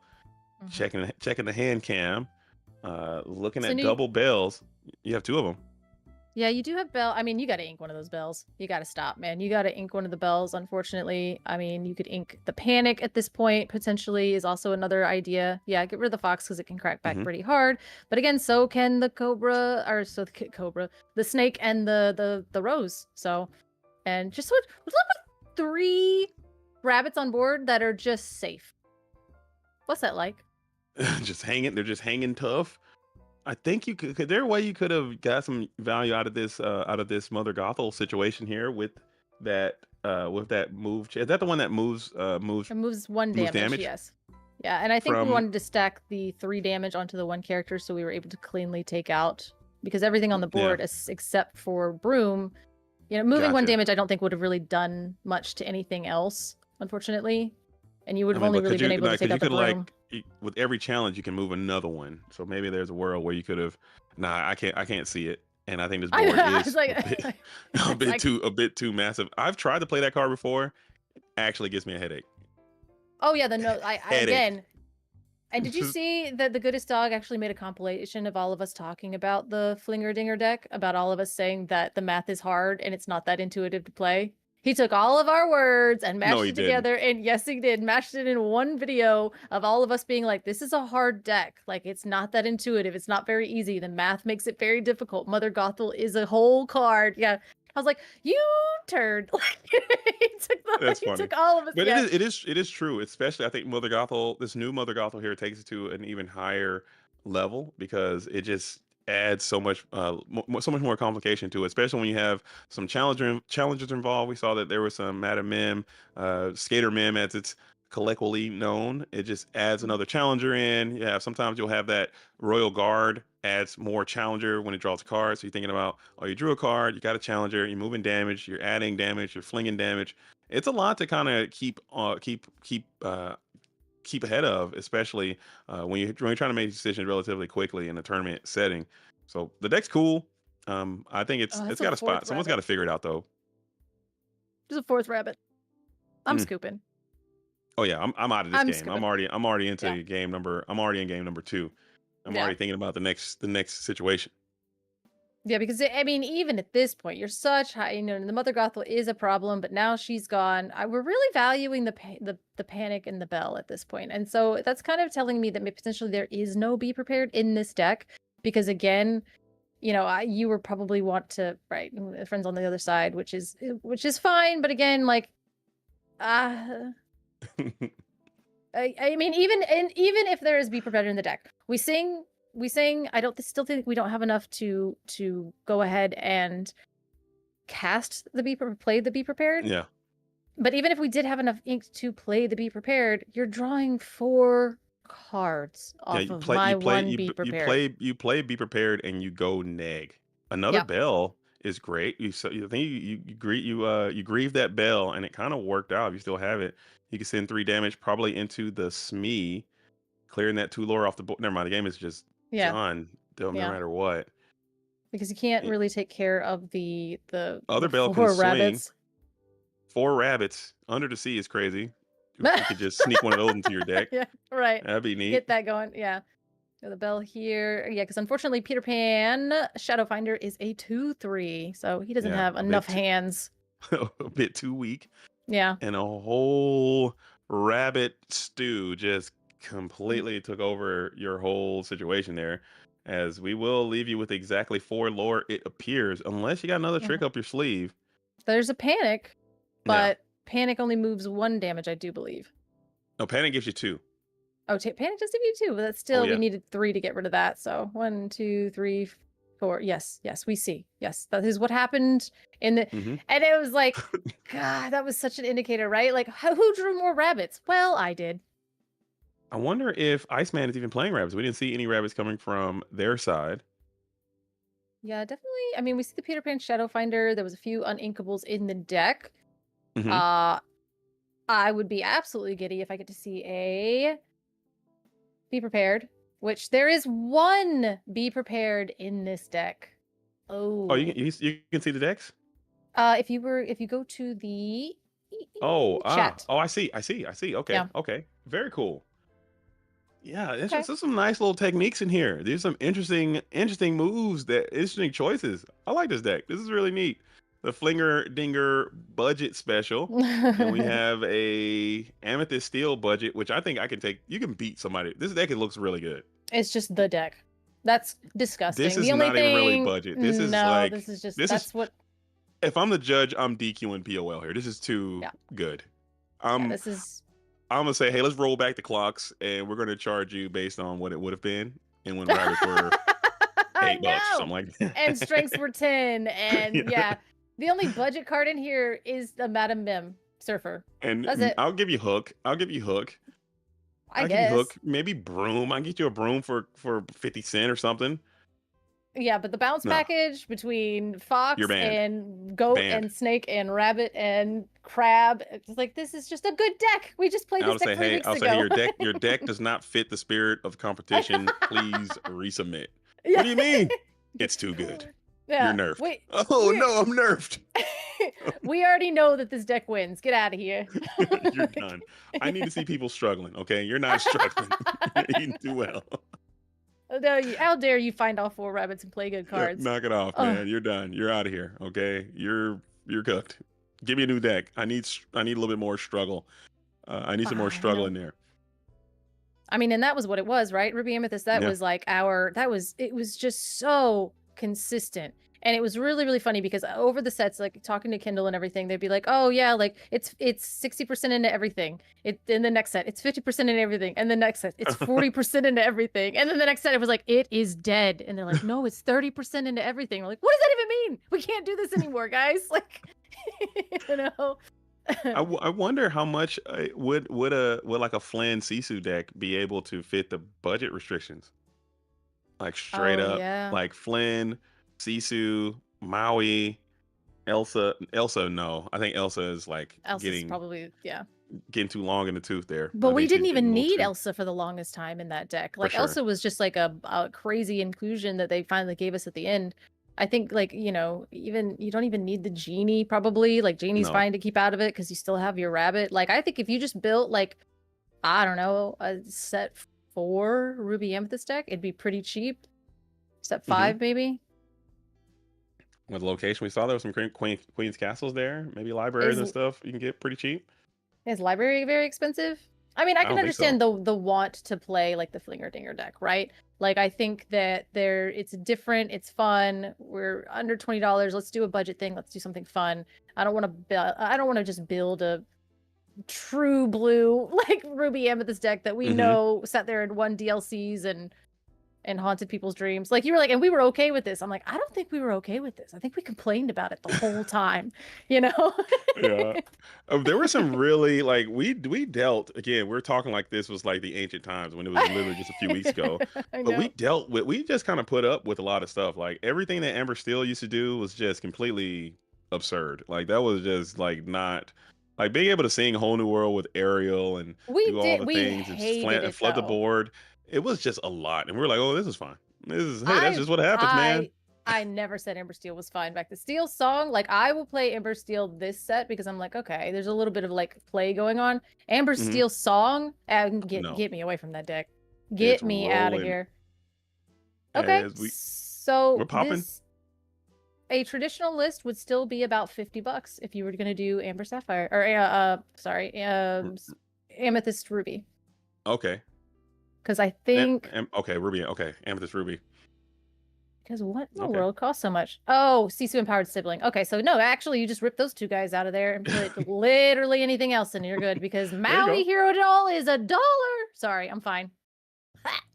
Yeah, I don't want to talk about this anymore. This is troubling me because Mhm. I'm just thinking about all the money that I just absolutely just got depleted trying to buy all these playsets of these different cards, and it hurts my soul. As we're gonna sing Friends with the Madame Medusa, and then we'll play our own rabbits. So we got our rabbits as well.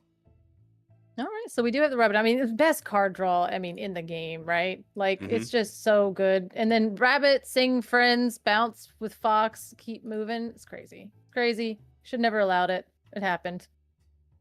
I think we got another Friends as well. Maybe there's a world where we just sing this Friends, lose a little bit more tempo in favor of some more card advantage, and it looks like Now we're going to go ahead and take out the Madam Mim here. I mean, not Madam Mim, I'm sorry, Madam Medusa. And we're going to take out the Queen. And then establish a crab. Okay, tempo crab. I like it. Maybe trying to set up some bounce shenanigans as another another rabbit comes down. Oh, they're multiplying. Iceman saw all his rabbits this time. Now we know it being a Flinger Dinger deck, we're not really bouncing, so we're not going to get the same value off of our rabbits that, unfortunately, POL will be able to do. But do you see the Mulan? And Mulan always representing that shift line. We talked about that a bit last round. Getting shifted on by Mulan in this format, I can only imagine would be a back-breaking endeavor. Mulan coming off a shift. It's going to be difficult to recover. Granted, you have 16 billion cards in hand, so you could be able to reestablish another pretty cohesive board. But seeing that Mulan on the board, I'm always kind of panicking a little bit. Yeah, and now, I mean, I am looking at this list because I was just super, super interested. If you take out the Maui Hero to all, and you take out the Elsas, and you just, like, run Chernobog, Broom, Snake, Queen of Hearts, Fox, Crab, even Hand Sisu, you could throw Flynn's in there, and yes, that deck with 4 Be Prepared, and you would be right at budget. Right at budget? Or what if you do the location version with Jim Hawkins? That's a fun Ruby Amethyst deck, too. Because Jim Hawkins got to be like a couple cent. I don't think he can that much. They're just giving him away for free. Yeah. I like that. I like that version too. That's not a bad way to play. As we are gonna get another song in, so hand will grow a bit more massive. A nice little board flood here to help recontest and recontrol this board could be beneficial for POL. Let's see if you got the cards to do it. I saw Captain Hook there. Is that a Calhoun? Yeah. I can't quite see the others. I was trying to think. We've got Friends in hand, so we're probably thinking about inking it, and which it makes sense now. Last turn, you just develop that tempo. All right, so we're gonna bounce and replay Cusco and flood the board a little bit. So we did a little bit of everything. We decided to bounce the fox back to hand, or bounce the crab back to hand, get to be able to get that value a little bit later, and then throw the Cusco and throw the. Okay, well, all right. So you did it. It's my turn. How about that? That's pretty cool. As you showed Rabbit 3 times, and now after your opponent played Rabbit 4 times, this is very nostalgic. This is retro at this point, and it feels kind of good. I feel home. I feel home seeing these rabbits hippity hopping and all over the place.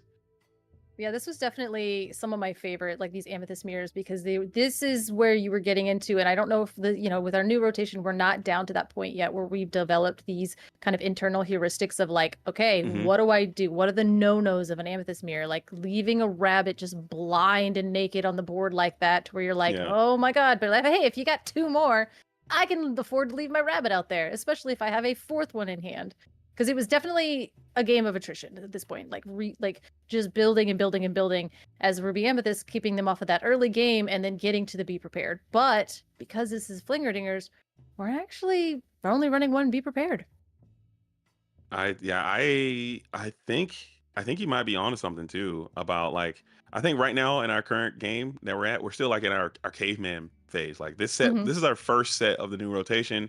People are still kind of unga bunga, just getting around trying to figure out how it all works. But I think the next few sets, I'm estimating that the power level of say Whisper in the Wells and the follow-on sets that we end up having, Winter Spell, I think they're going to be so high. I think the card pool is going to be so deep, and I think that we're going to be right back to the same type of gameplay that we've come to know and love.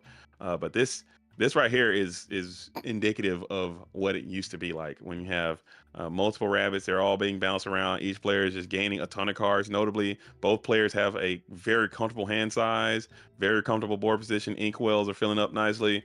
That doesn't happen too much these days, unless it's the Sapphire Amethyst Mirror. Usually by turn 5, you're struggling to get a Strength of Raging Fire to go off to live. No. Yeah, definitely, going wide, like, and also too, it's so funny because now I guess maybe the lists are known because we know we can go wide in this meta, but like going wide back in the day without a full grip of cards was just like a terrifying thing to do because you're just playing so far into that board wipe on both sides. You're like, oh, I need to bait it, but at the same time I can't bait it because I don't have enough to rebuild, because I don't want to play my Be Prepared first, or and all of these like these little like mind game things that probably now really only exist infinity. But in this situation, it's like, okay, yeah, like I dare you, get enough characters on here to start singing a strength that's actually going to mean anything. Yep. Just trying it's just like you lose. Hopefully those skills, don't diminish and people don't lose it. Because I've been playing a lot of Emerald myself lately and playing a lot of Ursula Deceiver, and a lot of people. I'm getting strength at a rate that I've never gotten strength before because people just forget the card exists. They just don't play around it at all anymore. They just hold strength in their hand. And I'm like, yep, you got the singer. Here comes the Ursula, and 100% hit rate on the strength of Raging Fire these days. Just because, like you Absolutely. said, back in our day, Yeah, you right back 3 weeks ago. Uphill both ways to buy Ursula onto the board, and it's like, 3 weeks ago, you always yeah. like, oh, I'm never gonna get my song taken by Ursula Deceiver. As we are gonna go Bell into the what was Oh, that the Captain Hook is gonna get banished. mm-hmm. Yeah, so Captain Hook goes into the discard, and then we'll go ahead and use Rabbit to sing his favorite song, Friends on the Other Side. And we do have Imperial Proclamation, which what that sucker says, whatever you challenge, you Yes, can draw a card.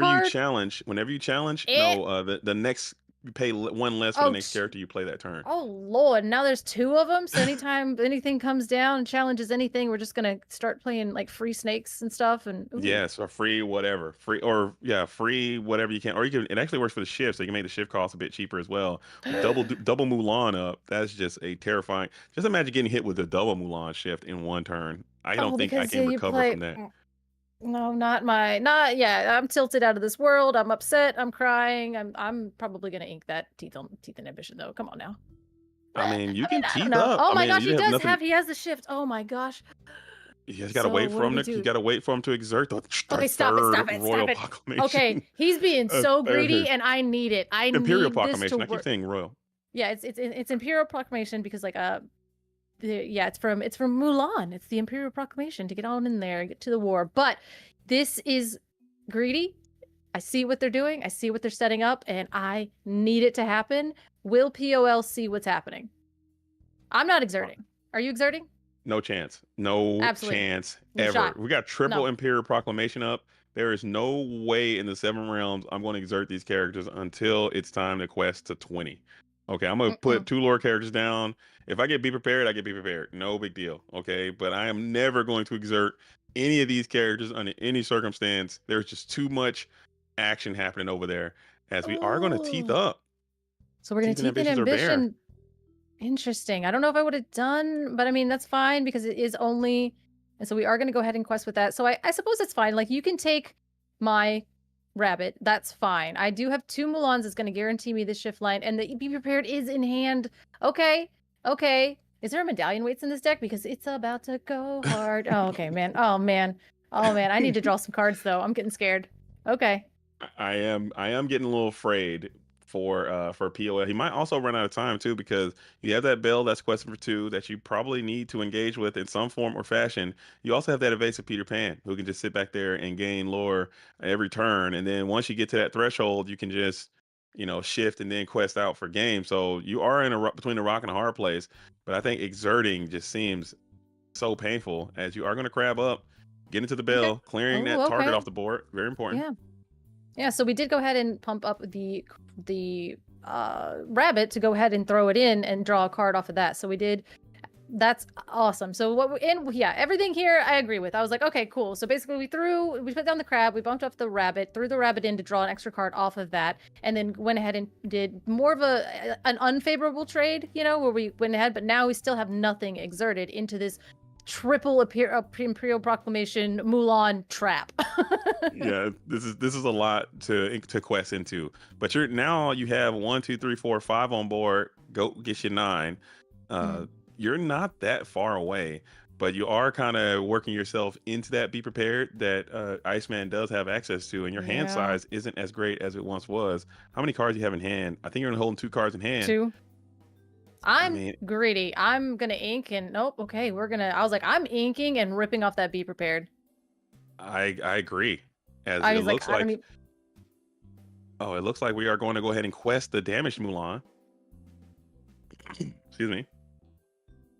Yeah, because we're only at 3, and he's like, oh man, I.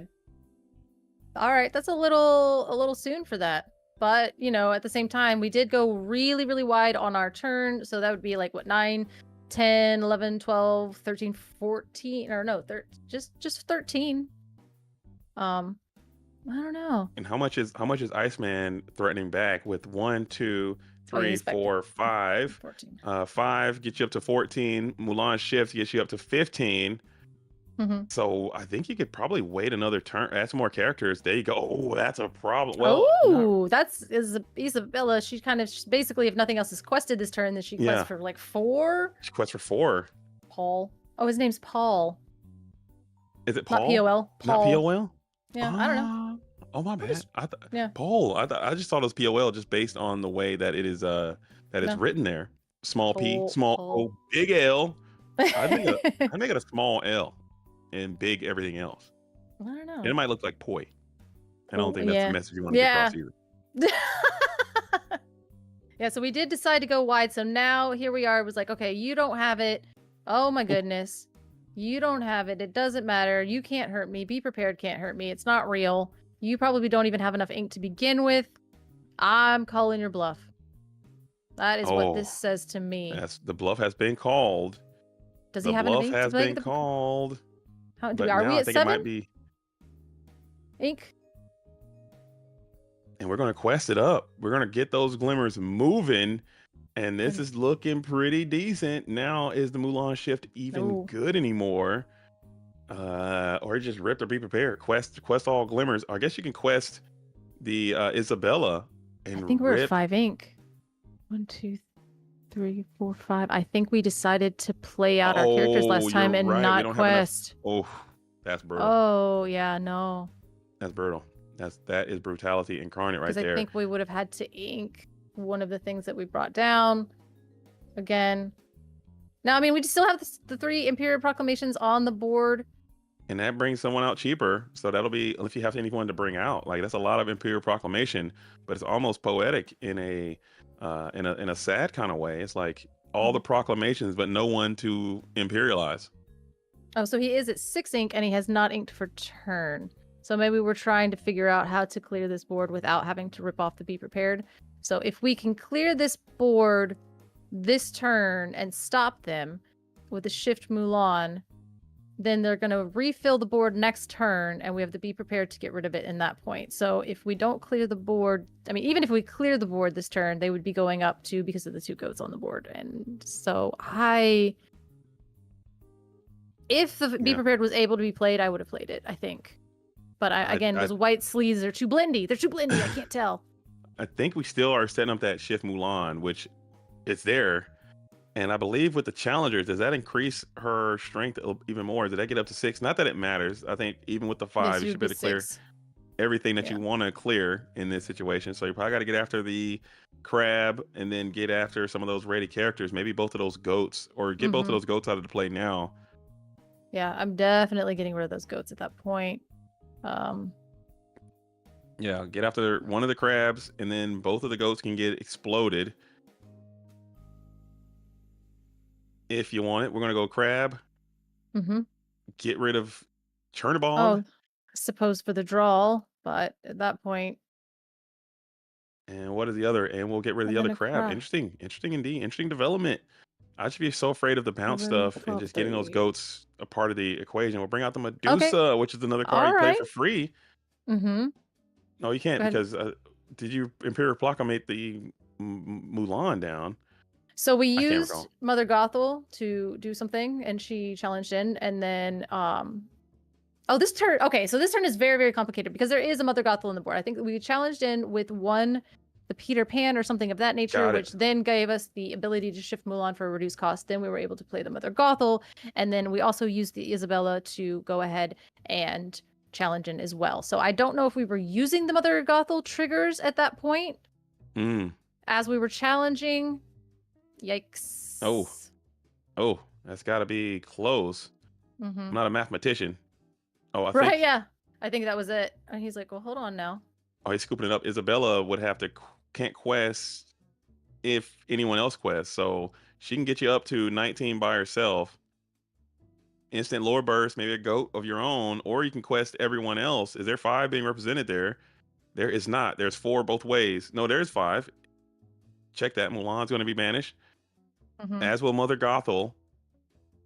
So you still can't win your next turn because Isabella is only going to be the only one able to quest here unless you have a goat.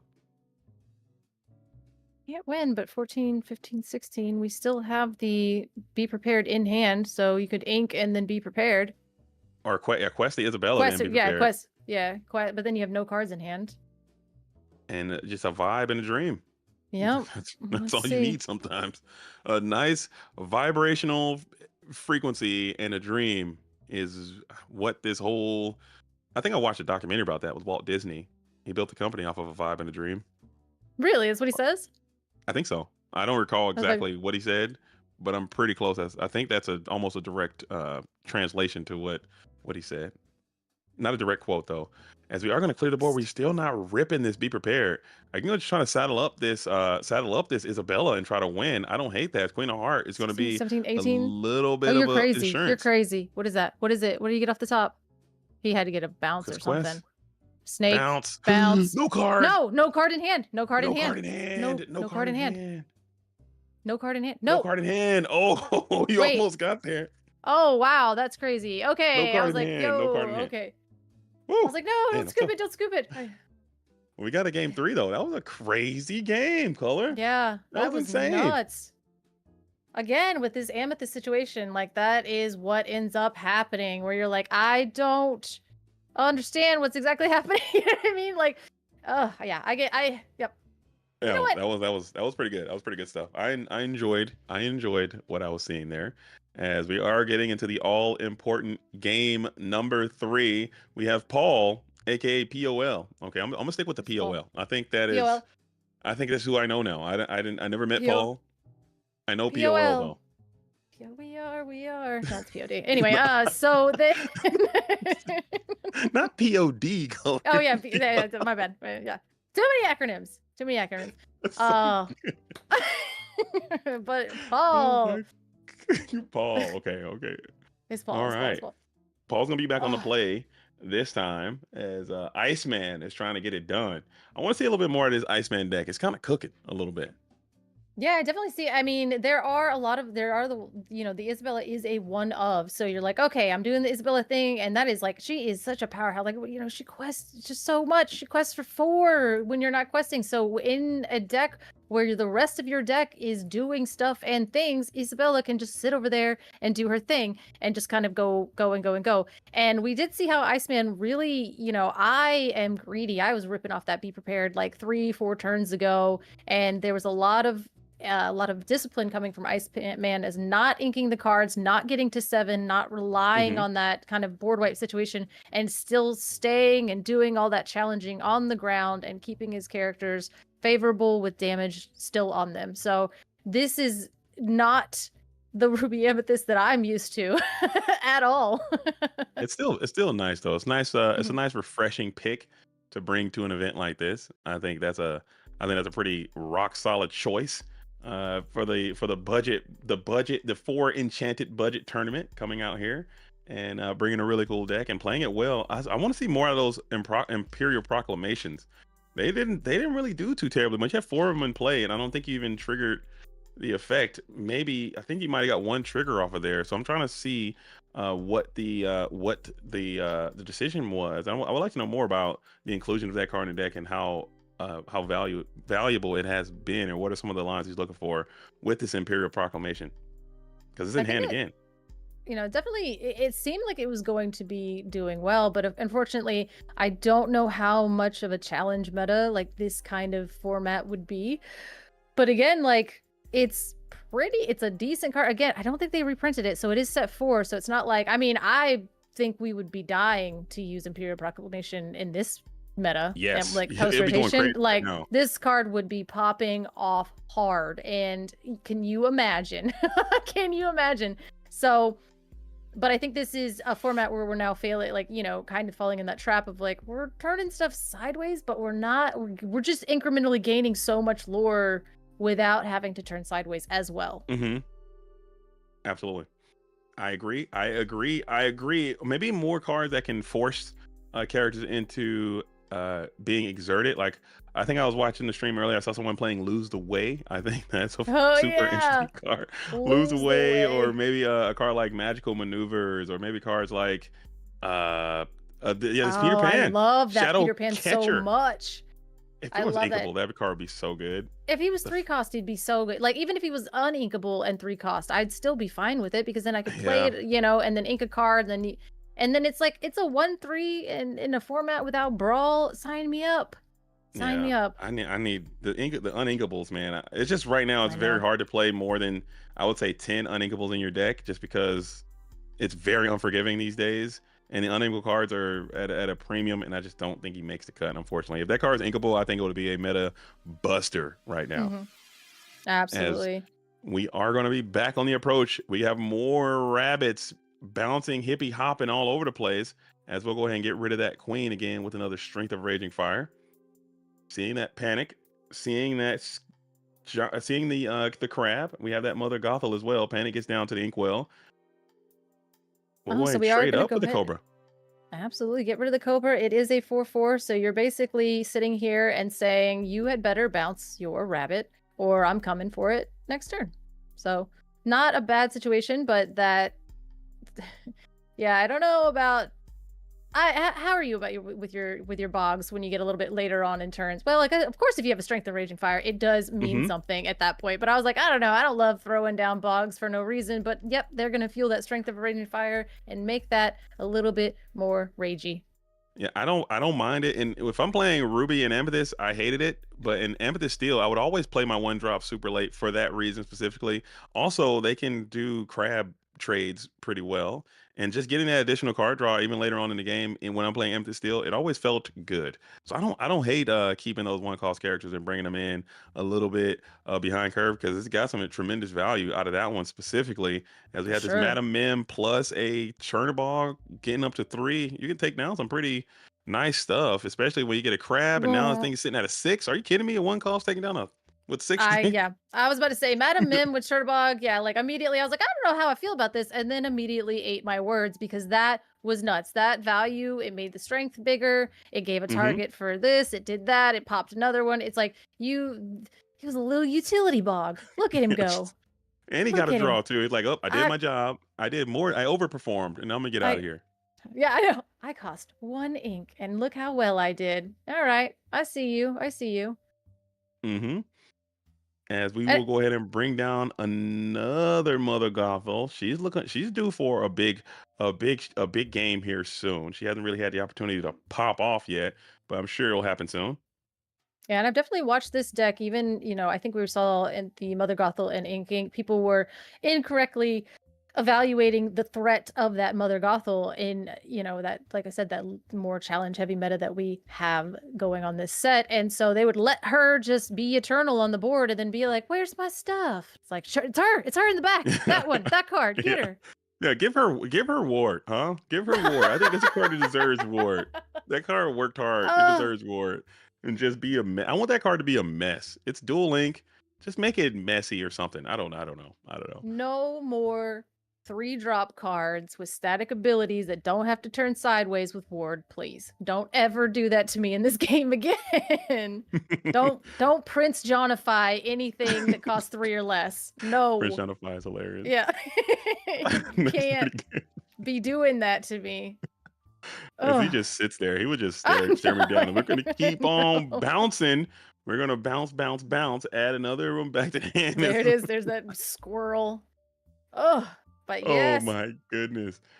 As the board is getting pretty wide in favor of the Iceman here, who has 4 characters in play now. Notably, they're all quite weak. We are going to get a quest in with the rabbit, maybe more bounce. You got a fox.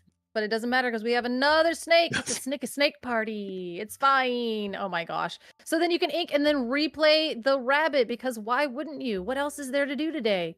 Except for draw cards. What about a anything else? I'm greedy. I'm such a degenerate. I'm such a degenerate. I probably would have bounced one of the snakes and then bounced the rabbit as a slow, just to keep the bounce train going. But you have so many cards in hand, and it's probably not the smartest play to make. But I'm just Actually, no. I mean, when, get that rabbit back because get the snake back because the snake is a Mhm. really, really good play later on. And here we go. We have all three of our snakes, three of our snakes onto the board. But we did see a fox in hand, so there is one more bounce available. So you could technically bounce one of those snakes next turn and get that back in your hand, play the fox, and then go ahead and challenge into anything that Iceman so deems to turn sideways this turn. Absolutely. And now you are fighting that Imperial Proclamation stuff. You're not representing a Mulan shift line. But you notice I see that there is a Queen of Hearts in hand too. That could get Ooh. a bit obnoxious. That could get a bit obnoxious here with these two snakes I'm doing it. in Exert It. I think you gotta send Yeah. it. Yeah, I like this play a lot actually. And now Rip. you're gonna be able to get Mm-mm. active on the snakes and get I'm the taking Imperial Proclamation going too. So I don't know. I'm taking the okay. So basically, we go in, we challenge in with the Mother Gothel, and we draw a card. That's fantastic. Now what we can do is I would have loved to see the rabbit. There we go. I wanted to see the rabbit go down first, but we can basically move the damage with the Mother Gothel from that to the snake to get rid of the other snake. Yeah, and I can to finish it off. Yep. Yes, to finish it off. Yeah. So yeah. So again, timing is hard, but at the same time, so basically you would challenge in with the rabbit, move the damage to the snake, get rid of the snake, but then that wouldn't leave any target. Yeah. I mean, I guess we can put it on the Smee. What did we challenge with the rabbit? What did the rabbit take? The rabbit challenged the other snake. Okay, I see. And I see. And now we're putting damage onto the Smee, sending Uh-huh. from the Mother Gothel. That is a really cool little situation Yeah. there. I like that. And you're drawing cards too. That was a very good turn from the Iceman, who was probably loving to see those snakes being left exerted. And I'm sure Paul is just like, man, why did I do that to myself? Yeah, That what two-lord happened? was Yeah. not worth it in the end, because that was just a very, very huge swing of resources, momentum, energy, tempo, everything. And the Smee also has damage. Maybe have your own copy of Bell that you can send some of this damage back, but that was a very, very powerful turn from the Iceman. Yeah, definitely. We're going to go ahead and get rid of that Mother Gothel. Again, fully recognizing the absolute damage and havoc that thing can wreak when it's left alone. But yeah, and again, this is why I was kind of saying, like, this deck is not that easy to play because you're like, oh no, I do. Because of Imperial Proclamation. You have Imperial Proclamation triggers, you have Queen of Hearts triggers, and you also have the Mother Gothel triggers on challenge. And all of that kind of happens at the same time, so you're having to stack those triggers and pull them out of the bag in a specific way to be most favorable for you. And if you do it incorrectly, you might have missed a situation where you could have just cleared a whole board, but instead you did everything a little bit kind of wonky and you just, played yourself. So you end up, and also leaving your opponent the access to just gain a ton of resources, draw a ton of cards, and remove your board. And we're going to quest again. So let's see if the punishment continues to happen as the Mulan does go down. You have a bunch of friends on the other side in hand. Another queen is hilarious. I think you got to do it just for the vibes at that point. If I'm a double queen, you got a double queen. And we're going to sing first. We're going to draw some cards, see if we can find a little bit more resources. Now, that deck isn't fully stocked on a bunch of 4-ofs. There are a lot of 1-ofs, 2-ofs, 3-ofs, things like that in the deck. So you kind of have to sit there, and if you're Iceman, you're thinking, like, what's left in my deck? What do I have going on? What are my resources available to me? Because if I start to burn out and I'm not drawing as many cards, well, we found a rabbit, so it literally doesn't matter. Yeah, could you have played a second queen there and gotten 2 card draws from your secondary queen? Or maybe you're trying to keep that queen as a backup plan in the event that this one falls. But having 2 queens out to draw 2 cards and then get out for cheaper with the Royal Proclamation just seems so cool. And it seems really cool, and I want to do the cool thing. I'm all about the cool thing. Cool beats good more often than not with me, specifically, as we are going to go ahead and get a couple of more draws there. Pass it back on over to POL, who is like, okay, I've quested twice and I've been thwarted twice. Do I quest again? I'm thinking no. At this point, I mean, the Queen of Hearts is a 4/3, so you could go ahead and challenge into the Queen of Hearts with your rabbit if you felt insane enough to do so, or you could just go ahead and sing a strength onto their rabbit, which at this point, that is like, that's one of those heuristics where it's like, get rid of the rabbit must Yeah. go. But at the same time, bro, you got like, what are you doing over there? You're doing weird stuff to draw cards, and we do have, that's good. That's so good. So we're going to go ahead and sing the strength with the rabbit, pick up the rabbit with the fox, draw cards, and still get rid of that Queen of Hearts, which is looking to be 99% of my problems right now, if I'm Paul. And it will get reduced. And we'll leave 2 characters on board. Will both players have a whole library of cards in hand? Board's looking pretty dry. And I just looked at chat, and Logan just says, "Hey JDZ, was that just at that shop picking up my first Lorcana cards?" So shout out to Logan, saying hey to you over there with the first Lorcana cards. Yo, is that the Loganite? Hey, you're just at the shop picking up your first set. Is that Logger? Is that Lozier? I think I know who that person is. Hopefully you have a great journey into Disney Lorcana and it finds you well. It's a good time. I think we're gonna have a blast. I've had so much fun playing this game, and I think I'll probably play it until there's no more Lorcana to be played. until they're like, it's dead. And you're like, you're a dead game. No. I'll keep playing. I think I'll keep playing. I think even if it all just crumbles, which I very strongly doubt. I mean, just look at this weekend. Granted, I mean, obviously this is the most important Lorcana tournament on the face of the earth because this is where we are color. Right. But there are other tournaments of renown all over the world. I mean, there are 3 CCQs happening right now. There is a tournament in Michigan. There's a tournament in Texas. There's tournaments all over the country. We're going into set champs. Everyone is just high on ambition, trying to get their Maleficent Dragon mats. This is just such a good time to be a part of a great game, and I'm excited to be here. And I'm encouraging more people to continue to come on through and be out here, man. It's just really fun.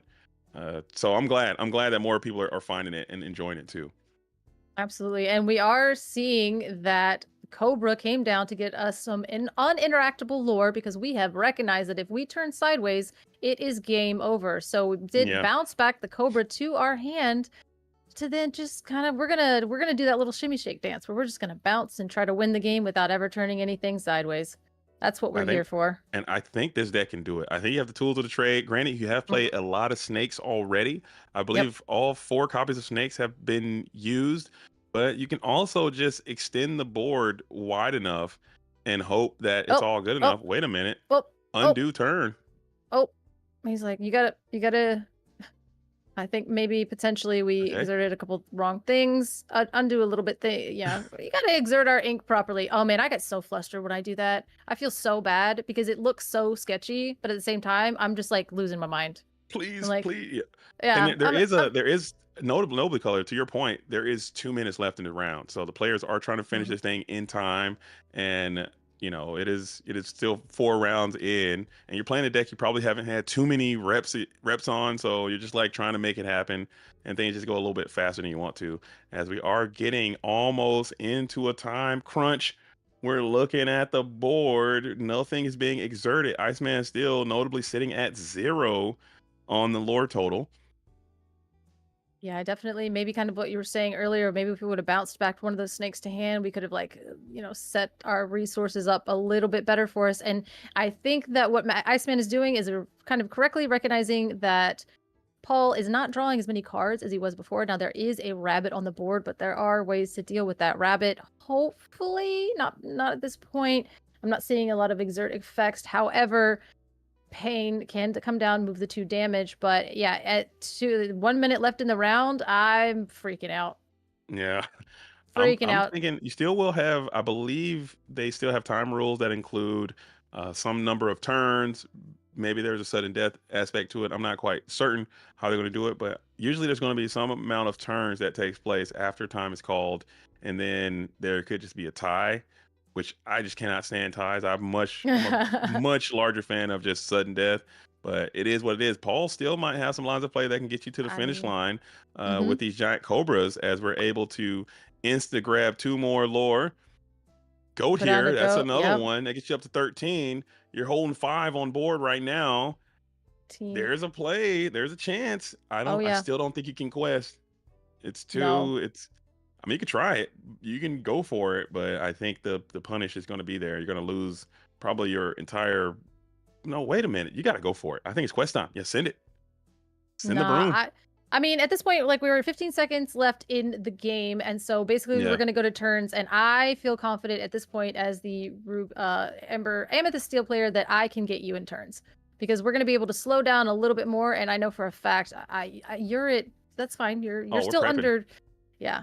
Oh, we're prepping. Oh. Or we're prepping. We're prepping the battlefield. That's what I'm saying. You got to get a good little. Oh, I didn't even know he had it in his hand. It was so sneaky. There's only one in the deck. I think we had to send all those glimmers right there just to ensure that you can get the. We gained some lore. I had a goat on the board. Yeah. Oh no. Rabbit's pretty good. A great card in this situation. And as we are in turns now. Yep. Rabbit. Oh, now we're just looking for some pretty good lore gain. I think we're trying to dig for it. At this point, I think the deck is probably looking a little thin. You can't even quest now. You might have to just lose to the Milan ship. I know. Oh, yeah, you just throw it out there because why not? Now, at this point, their body's on board. So if I can build my board a little bit bigger, I'm just questing out. What are you going to do? You going to come at my Milan, or are you going to try to win the game? Oh, no. This is like might be one of your last turns. Go. Are you no joking? Chance. There's no way. No way. No. No. Do you get another turn? 2 rabbits into 2 goats? Does it? Yeah, no, because it passes back. So he's on. This is turn. I think this might be. I think this might. You start. Who Stop. started? Ain't no way. This is 2. Yeah, because it was 1, 2, 3. Yeah, so 4. This is 4, and then pass it back. So if he can't do anything about it, I'm crazy. Oh, that's wild. Yeah. So what can you do? You already ripped the Be Prepared. You have a Teeth Ambition in his hand. I guess you could move. You could play Teeth Ambitions on, but then Mulan just gets popped. Wait, you can Teeth Ambitions your guy, and then Bell. You can clear one of the rabbits, and you won't lose because you can Teeth and Ambition, put it on a rabbit, and then Bell put it on that same rabbit. They'll draw. Oh, well, I guess you could do that. You could quest out, and then you could. Okay. Oh, but you're gonna throw it up. Okay. Yep. All right. That's fair. Because you had Teeth and Ambitions and Bell, so you could have survived another turn, but that was just an unbeatable situation there that you had to deal with. 2 rabbits into 2 goats, like that's not how that deck works for me. I'm drawing. Cool.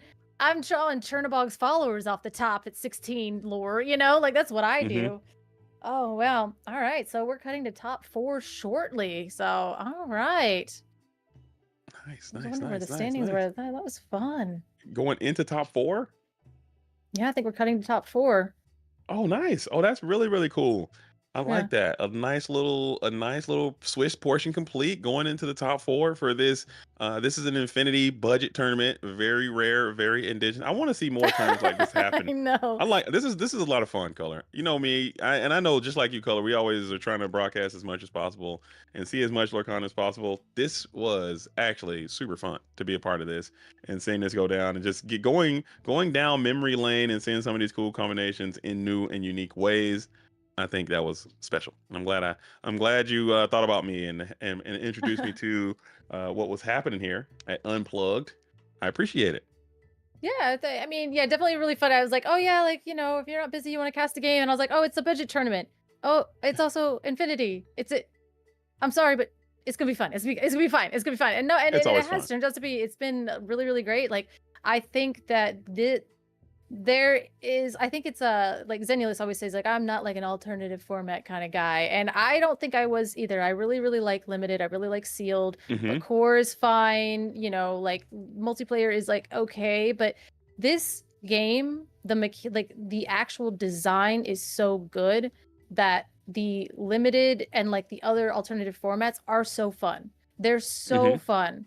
Watching all of this stuff kind of pop off and work together. And I think as a game and the way that it's designed, it's really supporting these alternative formats and being able to like budget deck this and do that. And I just think that that's a really good sign for the game design itself, that you're able to just pull all these cards and do a cool little thing with it and have a whole tournament and it still be fun and interesting. I like it. I do enjoy it. I do enjoy it, but I do have to depart, color. I have to actually go help my wife with this open house that she's doing. I gotta go take some Oh Lord. signage over there. But I want to thank you all for allowing me to be here. I'm gonna slowly back off into the distance for Absolutely, yeah. if I can, if I could be so bold, and I will return. As we got the Maverick is returning. The Maverick is here. And Maverick, thank you again for letting me be a part of this. This was super cool and fun. And if you guys do something like this again and I'm a free, I'd love to come by and do another round or two with you guys while you're setting this up. Yeah, thank you. Thank you for, letting me twist your arm into this. Of course, Color.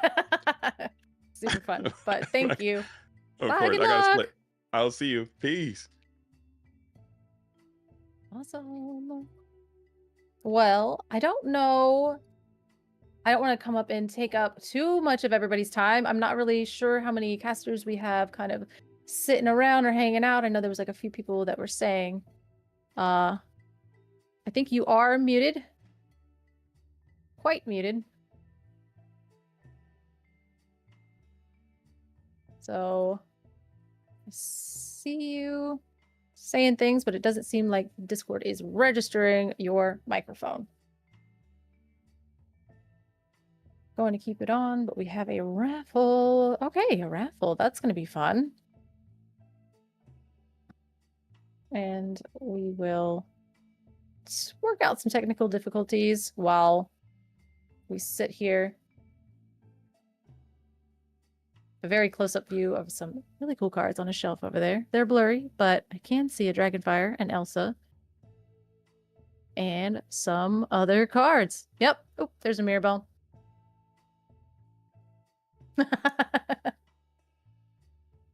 I could start singing. Nobody wants that, but...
Cool. It looks like we're back. All right. Actually, I am going to take a bit of a break and then I will be right back. So just give me half a second. Yep.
All right, so it does look like we have our top 4 pairings. I'm not sure if we'll get Paul, who we just had, and Anne Bourne, or we'll have table 2, which is Caleb and Nathan. Okay, so JD and Nathan. That's not what the pairings say. Well, we'll see. Okay, so it'll be a surprise.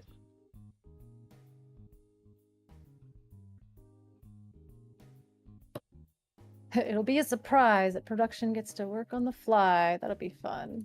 That's right. That's right. JD and Paul. Okay, so Paul, which you guys, you just had, playing the Amethyst Steel deck, Mm-hmm. and then Anborn, also known JD, also known as Anborn. I'm not sure. I think he's on Amber Ruby, if I'm not mistaken. I think I was told that. Amber Ruby, huh? I love that deck. Yeah, but I think that's what I was told he was playing. But I'm sure Jake will give us the deck list here shortly.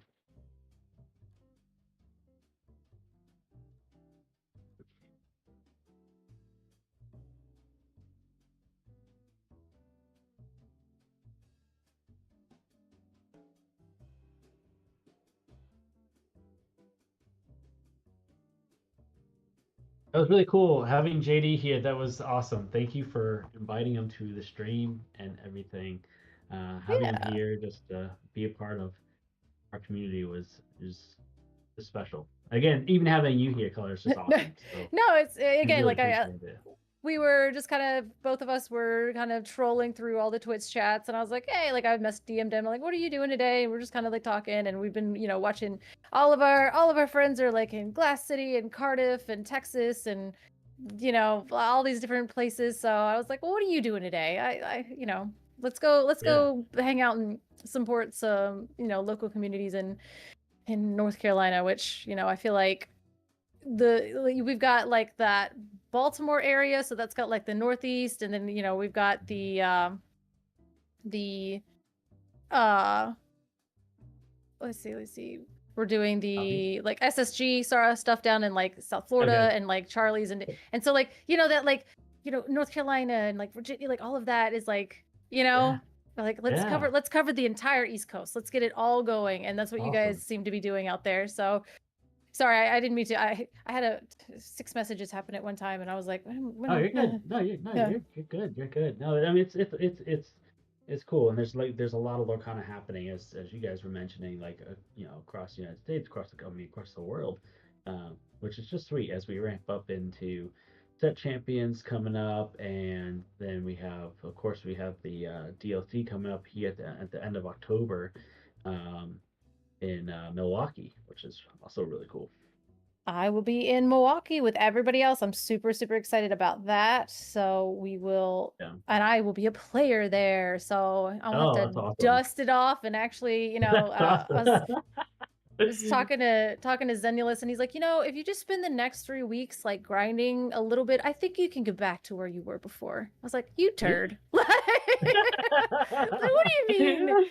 What do you mean? Dust off. You know who I am.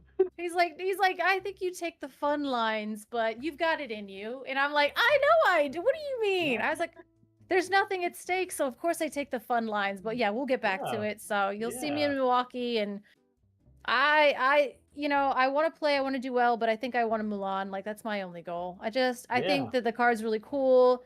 I missed out on Let It Go all season last year, just like being like here and there, and just like, and so I was like, I want the other, the non-participation one, even if it's like 3 wins. 3 wins is like, that's kind of a lot for a day, so. Absolutely. I mean, it's awesome. Those cards are absolutely gorgeous, between Pegasus and Mulan. Absolutely. Yeah, and then because I said that out loud, I'll go X3 and drop and have to buy my Mulans from a vendor. No.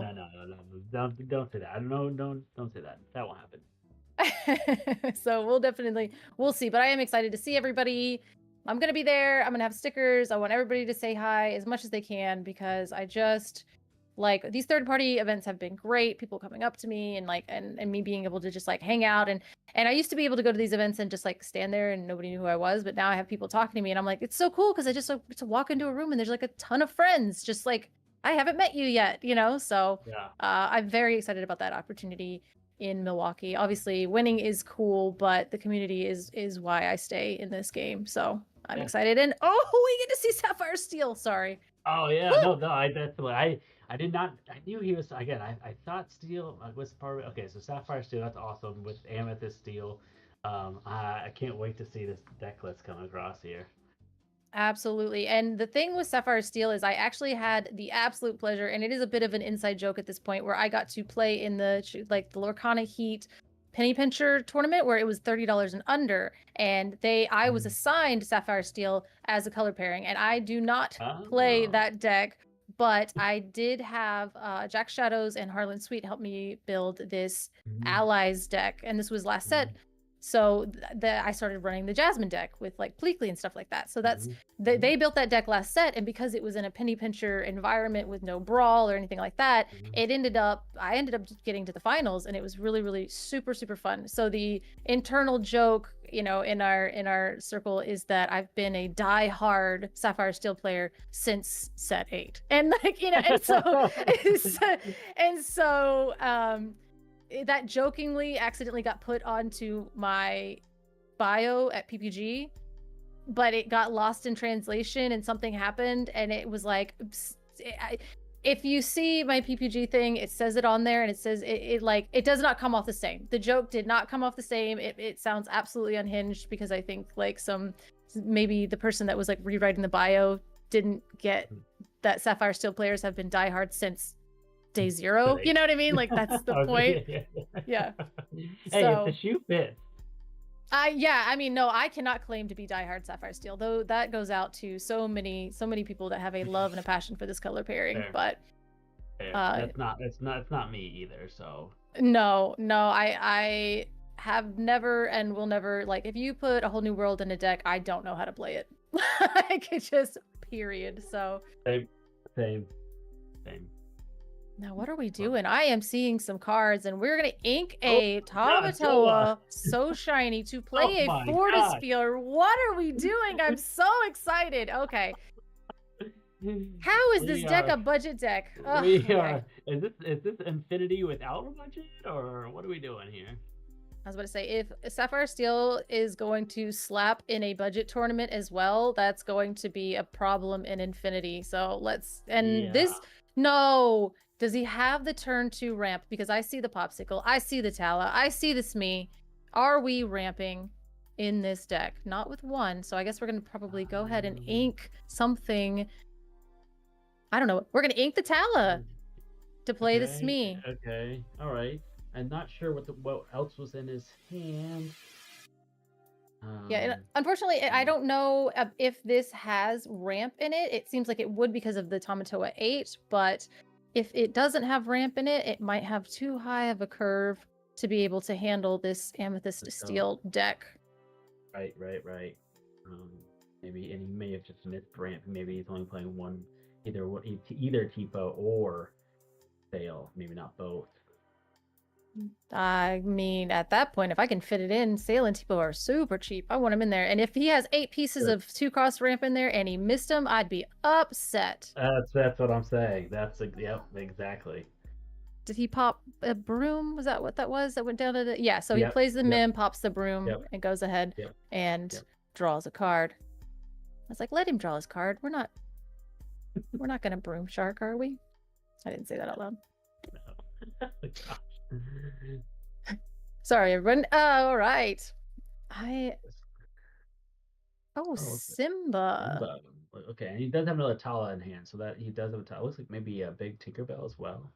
Yeah, I see a big Tink. I see a Tala, Popsicle. Larry comes down. Still a pretty significant card. I mean, even though we did not ramp on 2, Smee into Larry is still very strong. That is a lot of power on the board. Yes. Now, if we have a firing cannons, Larry's going to get a little bit worse, but we're good to go. Working a little damage. Making sure Smee has a damage on him. I know. A little piece of candy. What is that? Just a little one. So we do have the deck list here. So this Simba, I forgot his I can't. It's blurry. I wanted to know. I wanted to be cool and be able to read the variant name on that Simba because that one is really good. It's a modal card that basically says you can put 2 damage on a character or you can draw and discard when you play this character. He does cost 7 though. So we got a ramp. And we have 4 How Far I'll Goes and some Ooh, okay. All right. I like it.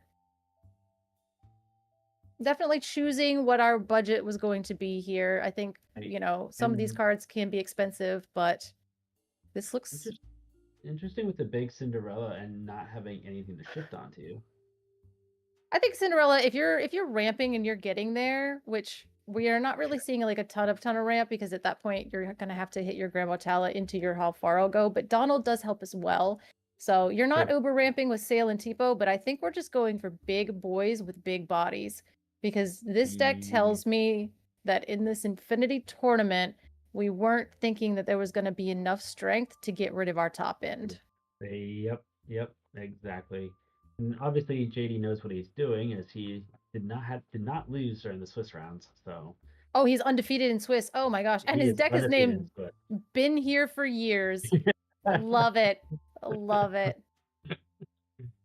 Oh my goodness. So we go ahead and ink the bell, opting not to put her on the board, but we do put the Grandma Tala, hoping to draw into that How Far I'll Go potentially to get us some ramp a little bit later on. Yeah. Interesting. Do you think inking the bell and not being able to play and not playing her for free was interesting? Yeah, it doesn't really help us, I think, but I think there is Hiram in the deck, so there is a little bit more true. reason to keep the Fortisphere around, because if we get Hiram off the top, that's 2 cards for us, as opposed to in the less Infinity or in the less budget versions, you would have Tomato as 6, Happy as a Clam. So having your Popsicle or your Fortisphere into the discard isn't such a big deal because you can get it back. But this is almost like that set 7 where we still had Hiram, but we didn't pop our Popsicles and our Fortispheres as handily just because we wanted to have them just in case of that top deck Hiram. Sure. So that's why I would say, otherwise, yeah, slam that bell down because, like, you know. Right. We're kind of hoping. I mean, yeah, he's got a Popsicle in it, so you still got to wait to draw a card and possibly hit that. I mean, we haven't seen one yet, so you'd think maybe one would be coming up here. Yeah, and hopefully next turn what we can do is we can play that Popsicle, see if we draw a Hiram, see if we draw a How Far I'll Go. It just gives us options, very, very wide options. Again, I'm really leaning on this How Far I'll Go, but dang, it's a good card. Yeah. Oh, yeah. Oh, yeah. So we are going to go ahead and send our... throwing our skateboard men. Yeah, I love it how he's like, okay, we're gonna go ahead and put this card. Here's like sticky hands in here. All right. It's been all day. You gotta wash your hands. So we did draw a Grab Your Swords, which does nothing into this board, but another Popsicle. There he is. There's the boy. There's the boy. So I'm gonna go ahead and throw down that other Fortisphere, draw another card, see if I can ink something that's... I'm inking that Manor, because that Manor into Amethyst is not as good. That's not what that card's in here for. Yeah, play the Smee.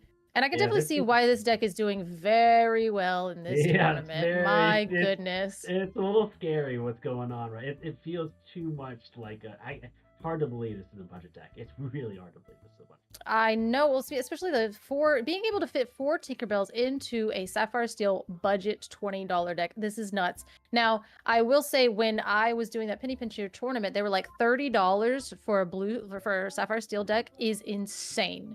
They were like, you can do so much. And again, now we're seeing that, especially with Tamatoa not being as expensive as it used to be, and Cinderella and everything. Like, this is a very, very well-constructed deck into a format that's not going to be able to do a lot into it.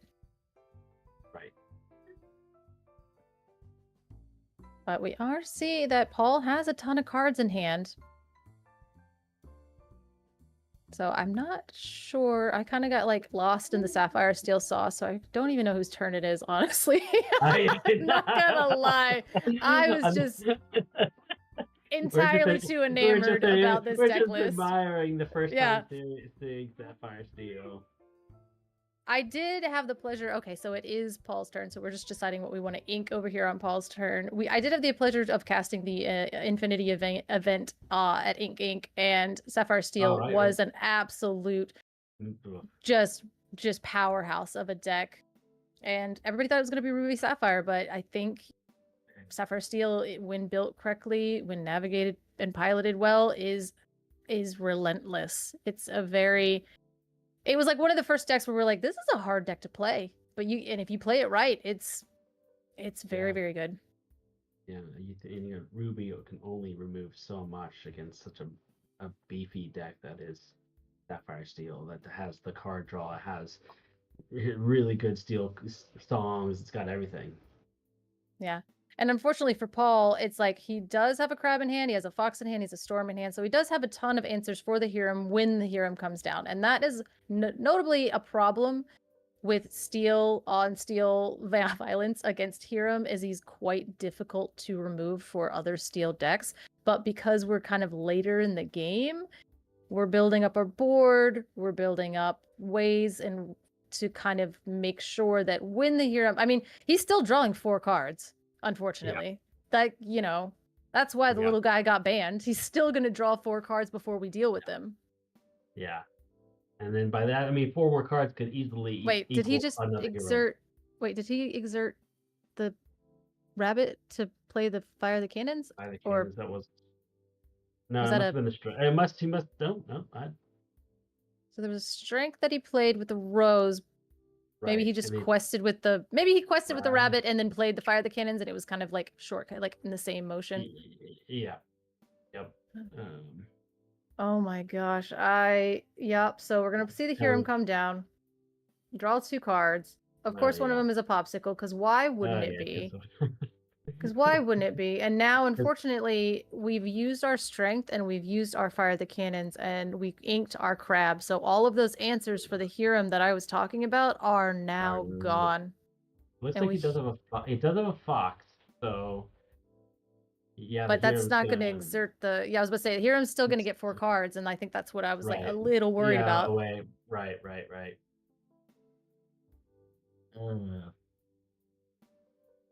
Yeah, if only I was gonna say I don't think Paul's. I think Elsa's a little bit too expensive for budget. Elsa's very expensive. Yeah. Yeah, Elsa would have been nice here.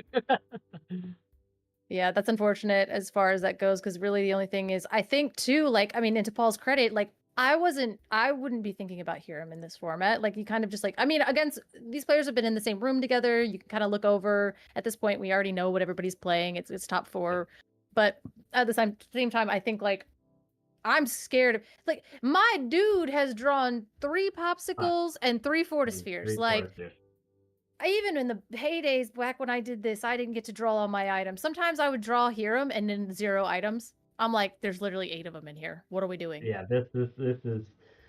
Woo.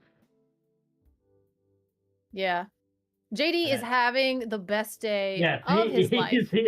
He's living the dream right now, just doing things with Hiram. Just like I know, never gone. Never gone. And see, and that's the thing too, is like, okay, fine. So we now have enough power to where Hiram comes down and he, when he exerts to draw 2 more cards, we're still going to have enough to be able to take him out. So Hiram's gone, but at this point, we're just looking for another larger Tamatoa. I'm looking for my game plan now. You're running out of cards and you're not going to draw as many as I am. Right. Yep. I mean, I agree with you. I think at this point, JD's looking for the game winner, whether that be the Toa. The shoot, play the Tinkerbell even. Like, I mean, anything big at this point is gonna probably stick around for quite a long time, and we still haven't even seen Let the Storm Rage On. Nope. It's in his hand. Yep. One jump, sure, with a Donald Duck. Yeah, we still have the one jump ahead, yeah. In not one jump ahead, but the how far I'll go. But I'm questing to draw 2 cards because that's still the most disgusting thing that you can do. And unless you have exactly crab or you have another fox, how are you going to get rid of my Hiram now? Because the board has been dealt with so much. Okay, now why did we pop the Fortisphere to give Hiram? We popped the Fortisphere to play the bell. Oh, I was like, what are we doing? What are we doing? Okay. Yeah. I was like so used to people were like, pop Fortisphere to give the. I was like, to give the only thing on the board, Bodyguard. Pop Fortisphere to play bell. All right, now wait a minute. Now Rabbit is a card, and I know that we do not have any more bounce in hand, but hey, that's better than not drawing a card. But we still can't take out the hero. I know, and then unfortunately you could. But the thing is I would have attacked in because what that meant is if you challenge in, you're going to do 4 damage to the hero, and you're going to make him take. Ouch. Oh. Ouch. Oh my gosh. He just Tinkerbell swords. In the year of our Lord 2025, we just saw Tink swords happen, and then oh my goodness. Lean. Oh my. Yeah, I think Paul's just not sure what's happening. I'm tilted. I'm upset. I'm going next because I just got Tinkerbell swords. Like ye old set one. Yeah, bro. Absolutely not. Absolutely not.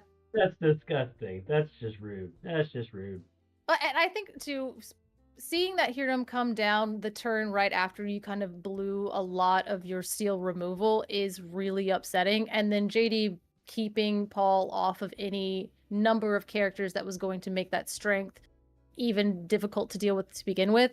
And again, like Hiram getting 2 cards is bad. Hiram getting 4 cards is devastating. Hiram getting 6 cards is like, just go next. That's why he's banned. That's why we banned him.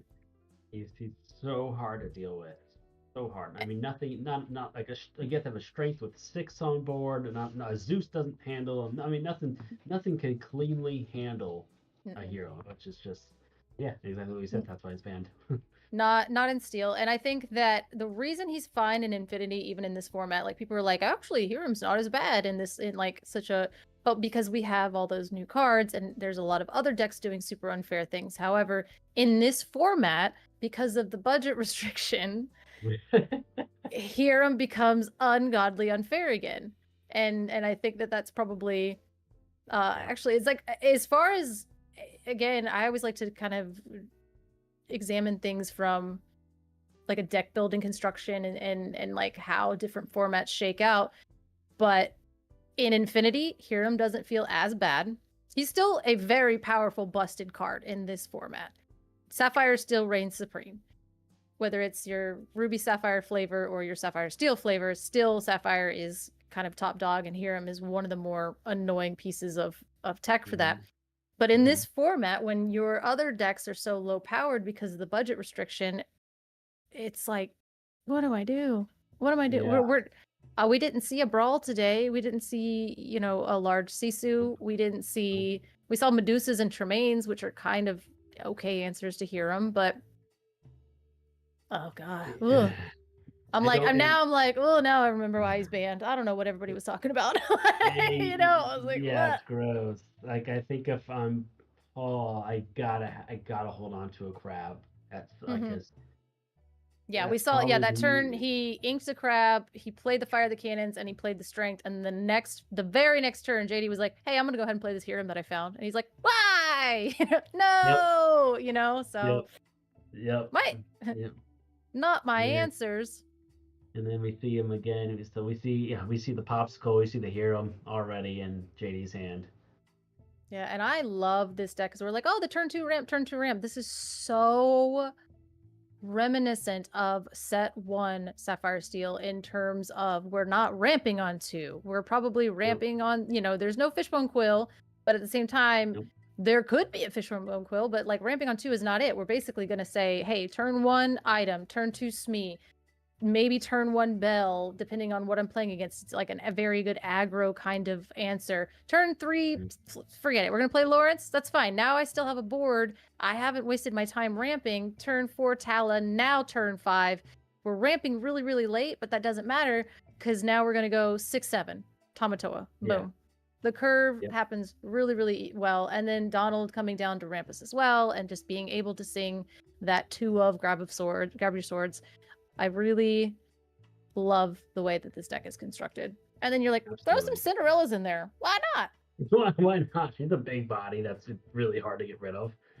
And there's quite a few songs in this deck. Like, I'm not even talking about Let the Storm Rage On because I refuse to ever acknowledge that card again. That thing brutalized me for so many sets that I hate seeing it, and you're a monster for playing it. But again, Cinderella says that you can challenge readied characters, and there are quite a few songs in this deck. So if you're sitting in a situation where somebody's not turning it sideways, that doesn't matter. My giant Cinderella with resist 3-7, like 3-6-7 billion, like Good luck.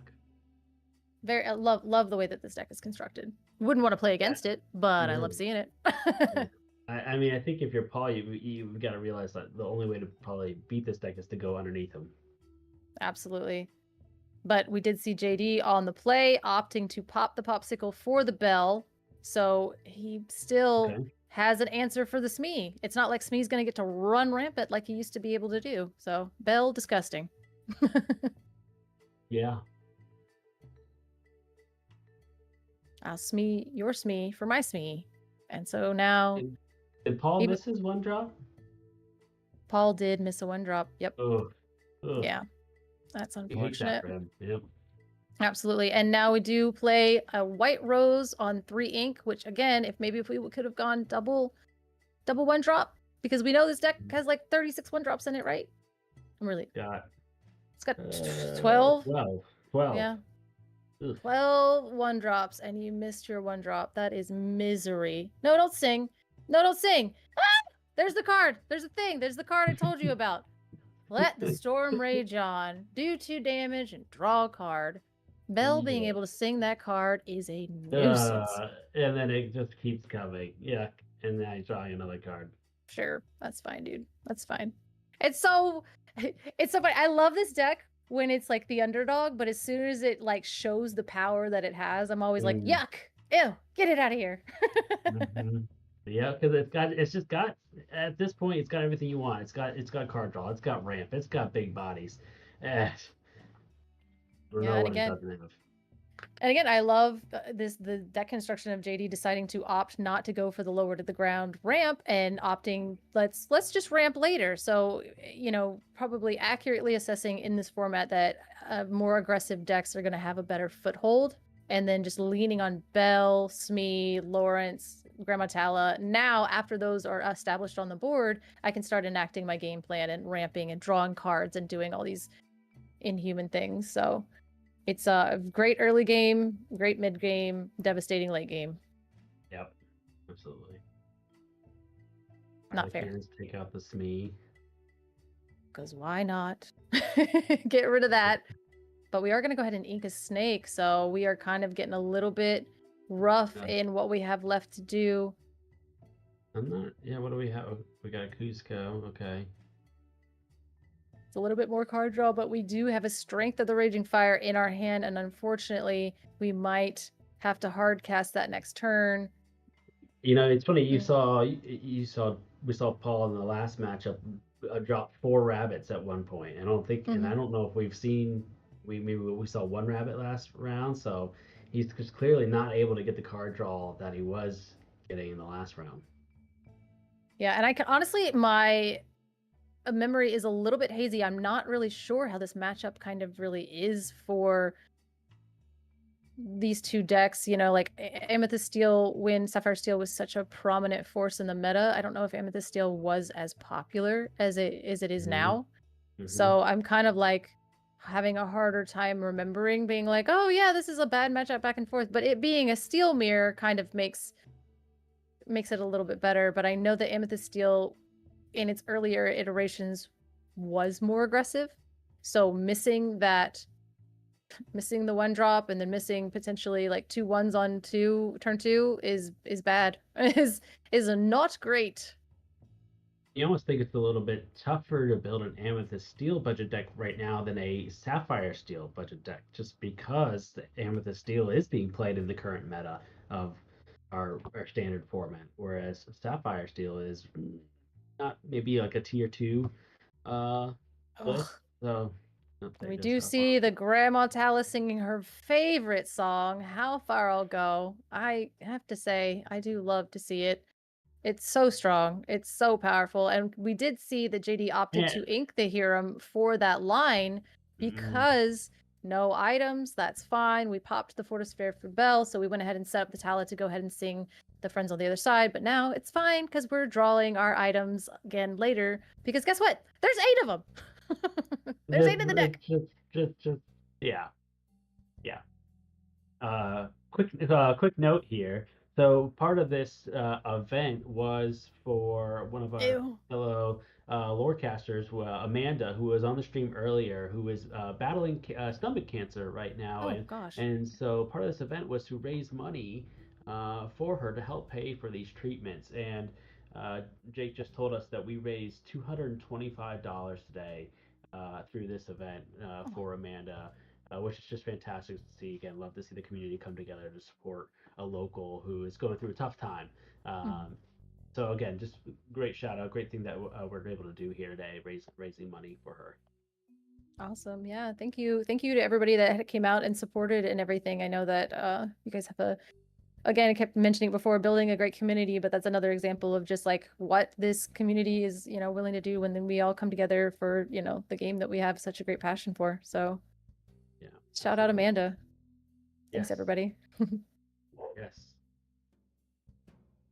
Strength, we're saying it, but it only takes that one. But we are going to do a little bit of board cleaning up. But the problem with this tech is we don't really mind now that our early game is gone because our late game is in our hand. Sorry. I knew we drew a popsicle because of course we did. Of course we did. And JD's sitting at 6 ink with the ability to go, he's got popsicle, he's got Hiram. We're just doing it. Yep. All right. Just gonna clean up the board here. Yep. So that goes ahead and takes the Cobra. So the giant Tinkerbell fairy comes down, does 1 damage to everything, and Hiram is going to start swinging because we're going to probably ink, play a popsicle, and potentially go ahead and heal our Hiram, or we just pass, and it's fine.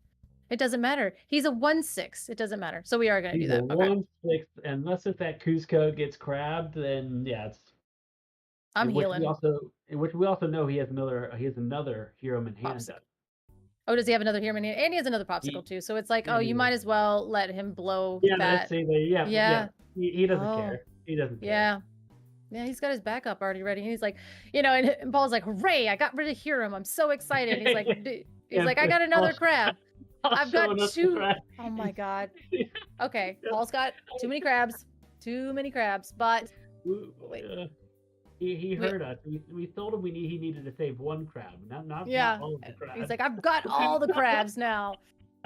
Oh, and we do see that Tamatoa, or no, we're just gonna go ahead and put 2 damage onto the crab, and we're gonna sing. We're just gonna go ahead and quest. That might have been a little bit of a situation, but at the same time, Simba being a 5/7 is not nothing. That's like 7. 7's hard to get rid of, harder to get rid of than a 6 willpower. So we're just gonna and Paul's just gonna continue to try to deal with these big bodies, but JD keeps drawing answers. Yeah, I mean, and when you have the 1,000 ways to draw those answers, that's kind of where you are. So yeah, I'm putting that Tamatoa so shiny onto the board. Yeah, of course, we're gonna get that back. We're gonna go ahead and ink something silly here that doesn't really matter. Probably that Smee. I don't need that anymore. Go ahead, play our popsicle, draw another card, and it's a How Far I'll Go, which is a beautiful thing for Simba to sing this turn. Because I don't need lore. Oh, okay. Well, maybe I need lore. Maybe just all right. Okay. I'm so greedy. I'm singing that. I'll rip that off. I want to see what else is in my deck. I'm going to ramp. Just keep going. Now there is notably no dime in this deck, so hoarding items and being so shiny does not really do much. Correct, but we will. I mean, Toa's gonna be questing for 4? The most. Mm-hmm. Yeah. Yeah, he will quest because he does have a lure himself, and I always used to forget that. Like in my panic calculations of trying to win a Sapphire Mirror, where I'm like, okay, 1, 2, 3, and I'm like, I thought I had it, and they're like, tell me to a quest for 1. Another Fortis. Yep, and of course we draw another Fortis Sphere. Mm-hmm. Goodness. Yeah, the world is our oyster. We can go ahead. Oh Oh my goodness. Oh my gosh, no. Not like this. And so we are going to go ahead and play the Cindy quest for 1. I think we messed up because maybe we should have popped a popsicle to, or we just have another one in there. Do we have another one in there? My goodness. Yeah. Oh my gosh. He's got a total of 7.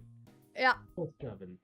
Friends on the other side, what are we going to do? We're going to draw 2 cards. One of them is a Strength of the Raging Fire. That doesn't help us. However, give us a second. Give us a second. Now, what we could do is we could crash over the crab, give that to Mim. So that's 4, 5, 6. Okay. That's better. That's better. So now that actually has 6, and then we can hard play the strength. No, what just happened? Oh, because of the challenger. So 4, 5, 6, 7, 8. Yeah. Okay. The challenger. Yep. Yep. Math is hard. He's probably thinking I wish I had a Find 'em Platinum in my deck right now. I was playing Ruby Sapphire in, I cannot remember which tournament it was. It was basically like one of the rounds. I have no idea. I ended up playing No I'm Not in top 4 in that one, and I was feeling really, really good, and somebody played I Find 'em a Platinum on me when I was about to win. And I just looked at him and I went, why? And like I was sitting next to like R&B, and he looked over and goes, no shot. And I was like, bruh, I still win, but now it's gonna take me 30 more minutes to do it. And like, oh my god. It was an Amber Steel player, and he Find 'em my Platinum all of my items, and I was like, it's gonna take me so long to crawl back. Oh my god. To rebuild everything that you've done worked so hard to do. I was like, I'm playing Ruby Sapphire. You're still cooked, but like, man, we're going to time now. Yep. The Hiram comes down, draws us 2 more cards into another Hiram, into a Donald, into any answer and anything we could ever possibly want. So we could just start ripping things off for fun. And Paul's just shaking his head, thinking, "What do I do? What am I supposed to do? Do I build a time machine and go back and build this deck specifically so it would be a mirror? Do you think that would help?"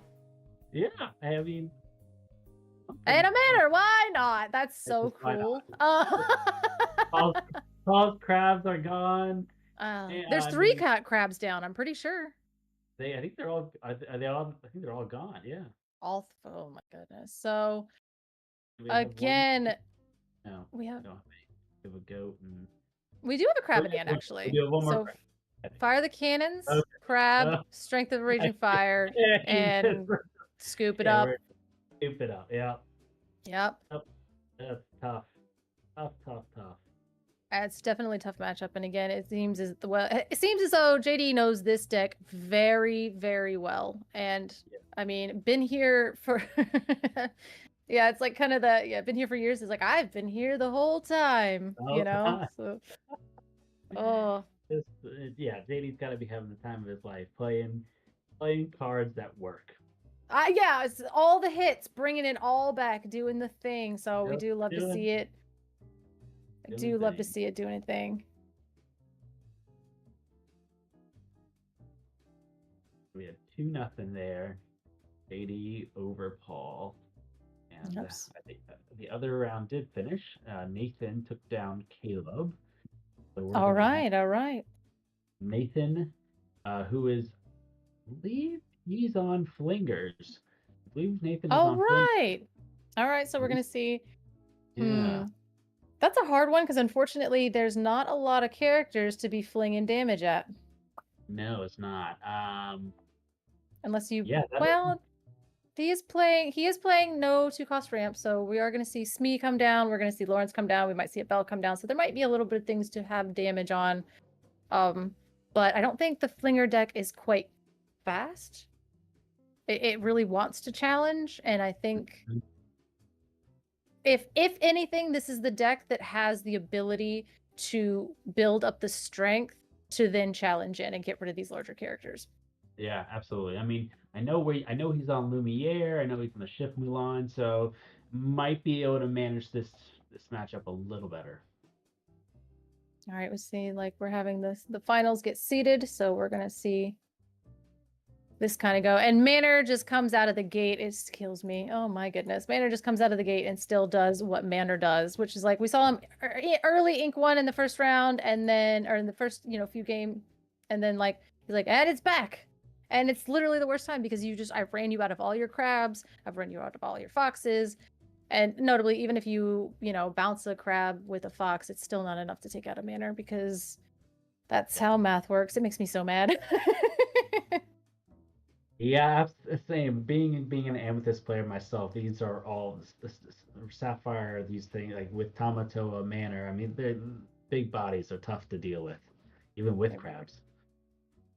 Yeah, you feel pretty good with a crab in hand, especially if you can continue to bounce those back and forth. Sure. Even like bounce crab, replay crab, then you're like, all right, hooray! But like, look at how much you had to do to get rid of 9 strength. That's just it's not even fair. No, it's not.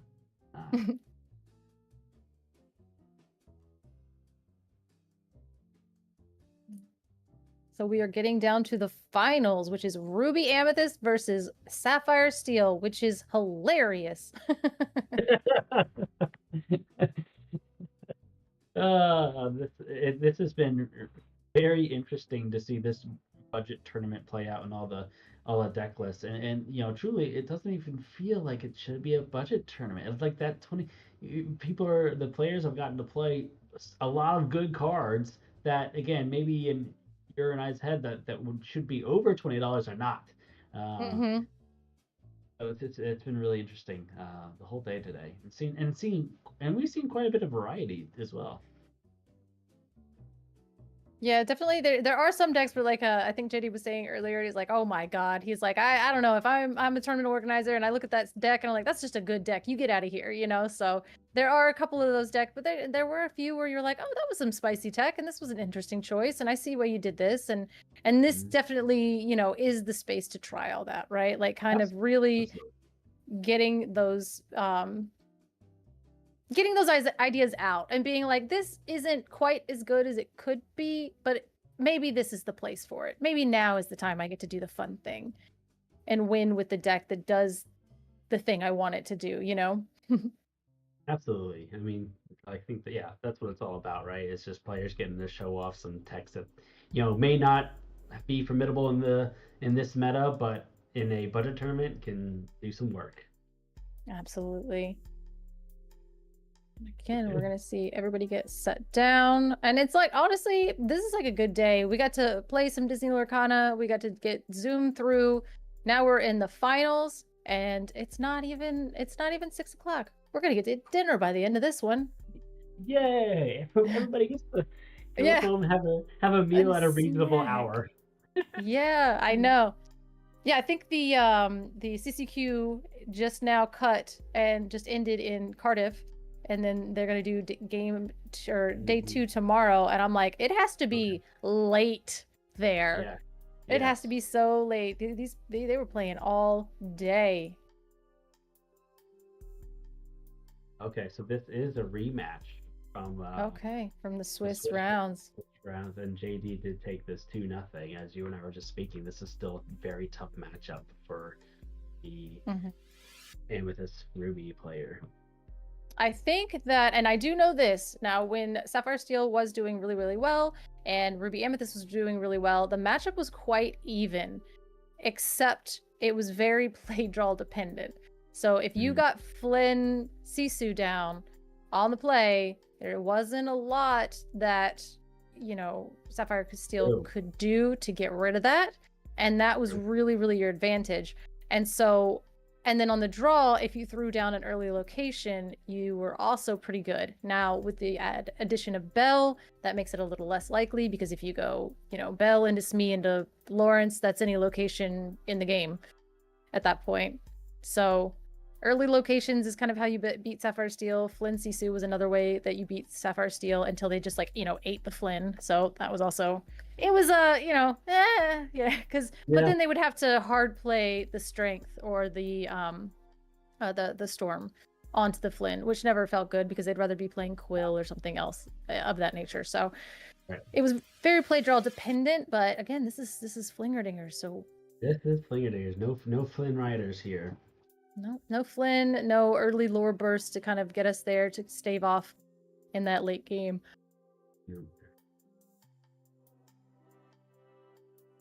We are going to go ahead, and now I think JD was probably the higher seed, so he gets to go first as well.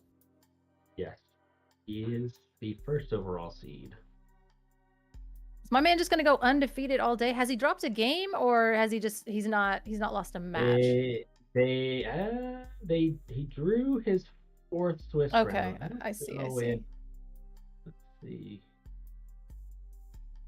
We were recently in PPG Denver, and there was the kid that was on Emerald Sapphire, and that kid had not dropped a game all day. That's impressive. It was a Friday event, and then he was literally X and 0. Like he had not lost a match, so he's undefeated, but he had 2-0'd everybody all day long. That's just impressive. That's impressive. I mean, wow. He 2-0'd Thiago in Swiss, and then he 2-0'd again in top. Wow. Good player too. Yeah, I mean, wow. Yeah, he's super, super young player, really, really good. It was funny because Liam was interviewing him, and they're like, "Well, what do you think is like attributing? Like, what do you attribute like your success today for?" And he was like, "I don't know. Shift Clarabelle's pretty good." Like, bro. So it was so good because he's just a kid, That's awesome. That's awesome. Yeah. He's like 13 or 14. That's crazy, but great for him. Great for the game.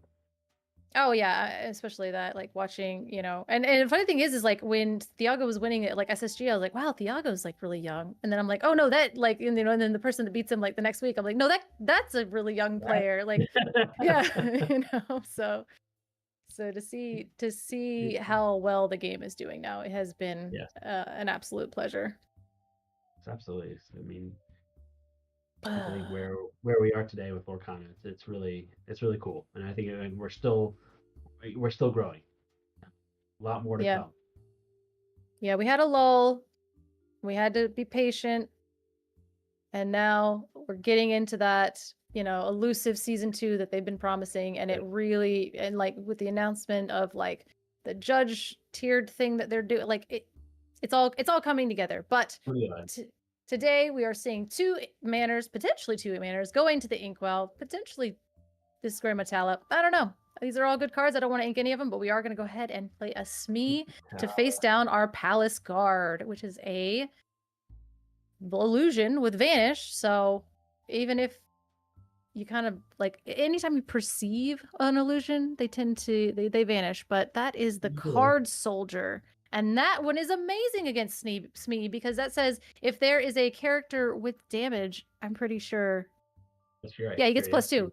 Yeah. Yep. While a character is in play with damage on it, it just gets +2. And so when Smee quests, he'll have a damage, and then that will immediately make that Card Soldiers a 3/2 stat line. Yeah, it's such a good card because it's like you said, it's any character. It doesn't have to be your character. It can be any character. And again, with Smee on the other side, we know that there's going to be a damage coming. Absolutely. So if I am JD, I'm not really going to be turning that Smee sideways, but I'm just going to play every Fortisphere in my deck on turn 2. Rude. We got to believe JD is just putting these Fortispheres to the side because he seems to be drawing them left and right. I know. Pocket. I'm just kidding.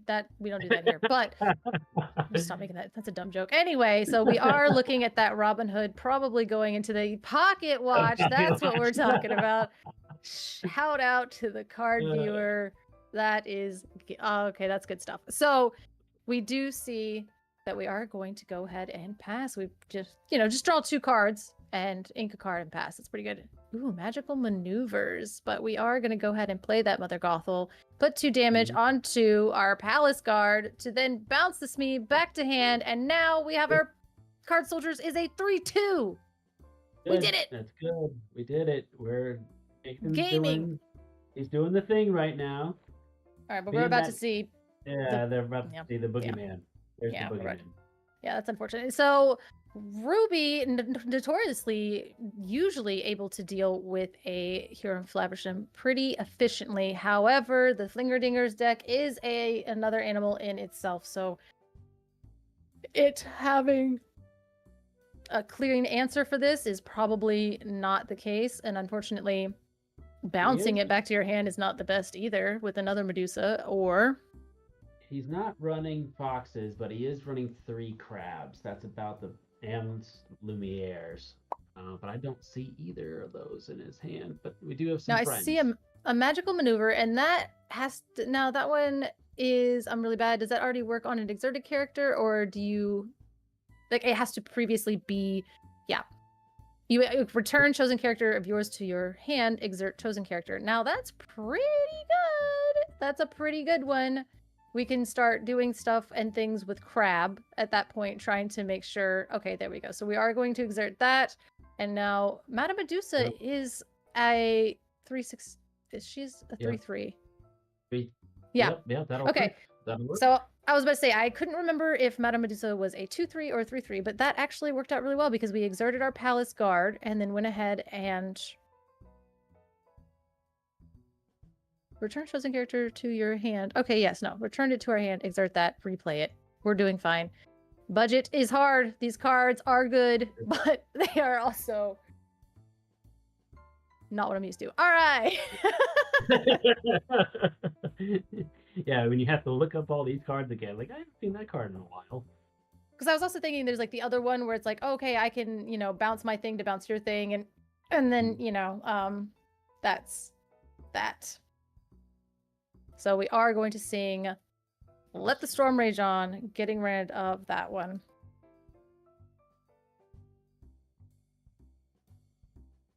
Yeah, it makes sense. And so we see Nathan he has 2 friends on the other side in his hand, but he has nothing to sing them with. So he's going to play the Peter Pan, which kind of acts like an Elsa here, being able to tap down the Smee. Oh, yes. I love that. That's the one where when you ink, it comes in and you can exert opposing character. It's a good one. That is an uninkable brick, but boy, it's good when it's good. And I think...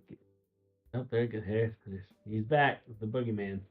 Yeah, he's back, and now we have to sit here and jingle around all of these cards just to get rid of 1/6. And at this point, he's played a couple of them. He's playing every popsicle. Like, my guy. Oh, here comes the bell. Yeah, and that was the thing too. Is like there was a debate. Like, oh, do we ban Fortisphere? Do we ban just Helium? Do we ban this? And whale. Look what we have in our hand. Oh my god. It's not Monstro. It's not Monstro. It is Maui. Yeah, it is Maui, the whale. Oh my gosh, that card is ridiculous. So this thing is 7 cost. Pretty sure. I think it's 7 cost. And when it, it comes in, that's great. But it cannot ready at the start of your turn unless you pay 2. So it can act as though like a Scar Vicious Cheater if you're just going to like pop in, pay 2, pop in, pay 2, things like that. So that is a hilarious 8/8. And that will by itself be able to take care of that Hero of Flaversham. Yes. Looks like he's only running one of them. So funny enough that he gets it here. Yeah, no, and it does cost 7. I thought it cost 6 at one point. At one point, I thought it cost 8. It does cost 7, right in the middle of those two. So now we're trying to decide: do we let you draw cards? Maybe we draw our own cards. We already ripped off a Friends on the Other Side. Do we sing a Friends on the Other Side, as well as maybe hard playing a Friends on the Other Side, or maybe put this Mulan down? Oh no, we're just gonna go ahead and play it. Yep. And the Lumiere. There we go. Okay. Again, wants to. I guess he's protecting the Peter Pan. Essentially, I'm not really sure. I think at this point we don't really have a crab, so the Palace Guard isn't really going to do as much. It's not like we're building up to seeing strength, because okay, well, that's 2 damage just to draw a card, and we drew into another one, because why wouldn't we? I hate this card, bro. I cannot stand Let the Storm Rage On. Yeah, it's like it's like doc. You know how docs are sticking together right now in this current meta. Well, it used to be Storm Rages were sticking together. Yeah, but like that's fine because it literally draws a card and it's fine. Oh my gosh, that's insane. Yeah, so unfortunate there because we were going to be able to play that Mother Gothel to do some like things eventually. Magic Maneuvers sucks now because we do not have our own character to exert. Oh my gosh, but hey, we could potentially ink and then play this Maui whale down, and like even if you Tink Swords me, my man, you're not getting at this whale. He's an 8/8. Right. He's an 8/8. He can take out anything on JD's board. You just wish it had the Monstro ability to rush in there as well, but unfortunately it doesn't. But at least and JD's having to pick up the card and say, "What the heck? What is this? What is this?" He's like, "My dude, you get rid of this thing and I'm gonna chomp your whole board." But I mean, hey, like Simba is a 5/7. So like you gotta take the bell, take 3 damage, you gotta take the Hiram, take 1 damage, and then you gotta take the Simba, and that's your whale. It's out. I mean, it did its job, but it's out. So, and Hiram's still gonna draw 2 more cards. So the whale, you clear your whale on JD's entire board, and then watch JD play his entire hand to make up for it. And we have another Hiram. It doesn't matter. Everything is awful. Why not? Yeah. And there's another popsicle. Oh my goodness, this is just hard. Painful. I'll more. If anybody some more cards cares, I just got an update. So basically, Katie of the Lore Keeper's Inn is a bounty player in Glass City right now, and guess who she just beat? Ooh, I want Pandemonium Heart. Wow. Yeah. Wow. So Katie, Katie just beat Pandemonium Heart. Yeah. Yeah, and I would assume Pandemonium's he's probably playing green blue. I would assume. I am not sure. Let's see. He's playing dogs. Oh, he's playing dogs. He's playing dogs, and she's playing Amber Steel. Oh, well, good for her. Great win there. Look at her. Doing big things.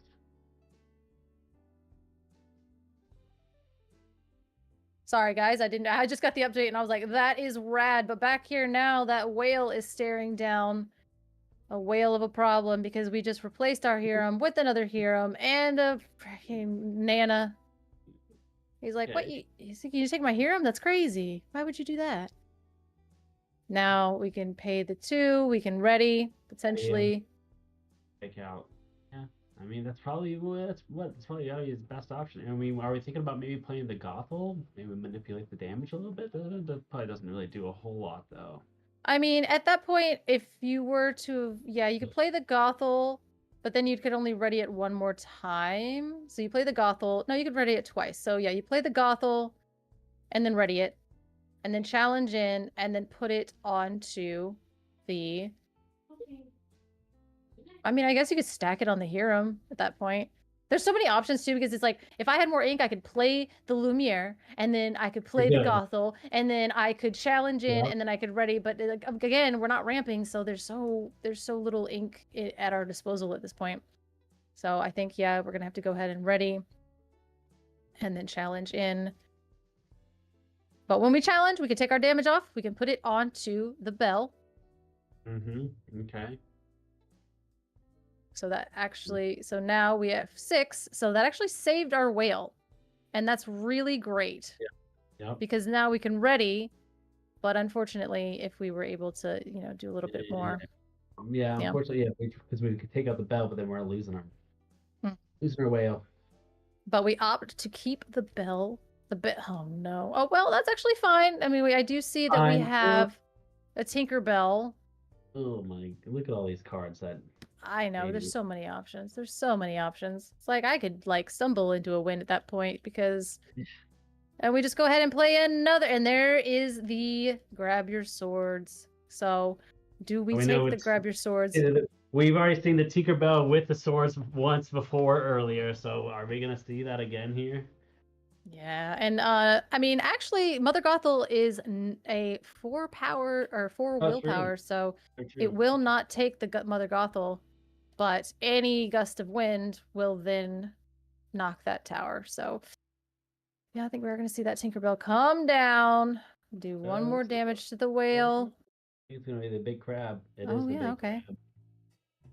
Yeah, let's just try to win the game. That makes sense to me. Yeah. So why am I controlling the board when my board is wider and my threats are beefy? Yeah, Manor's not great with a whale on board. Not gonna lie.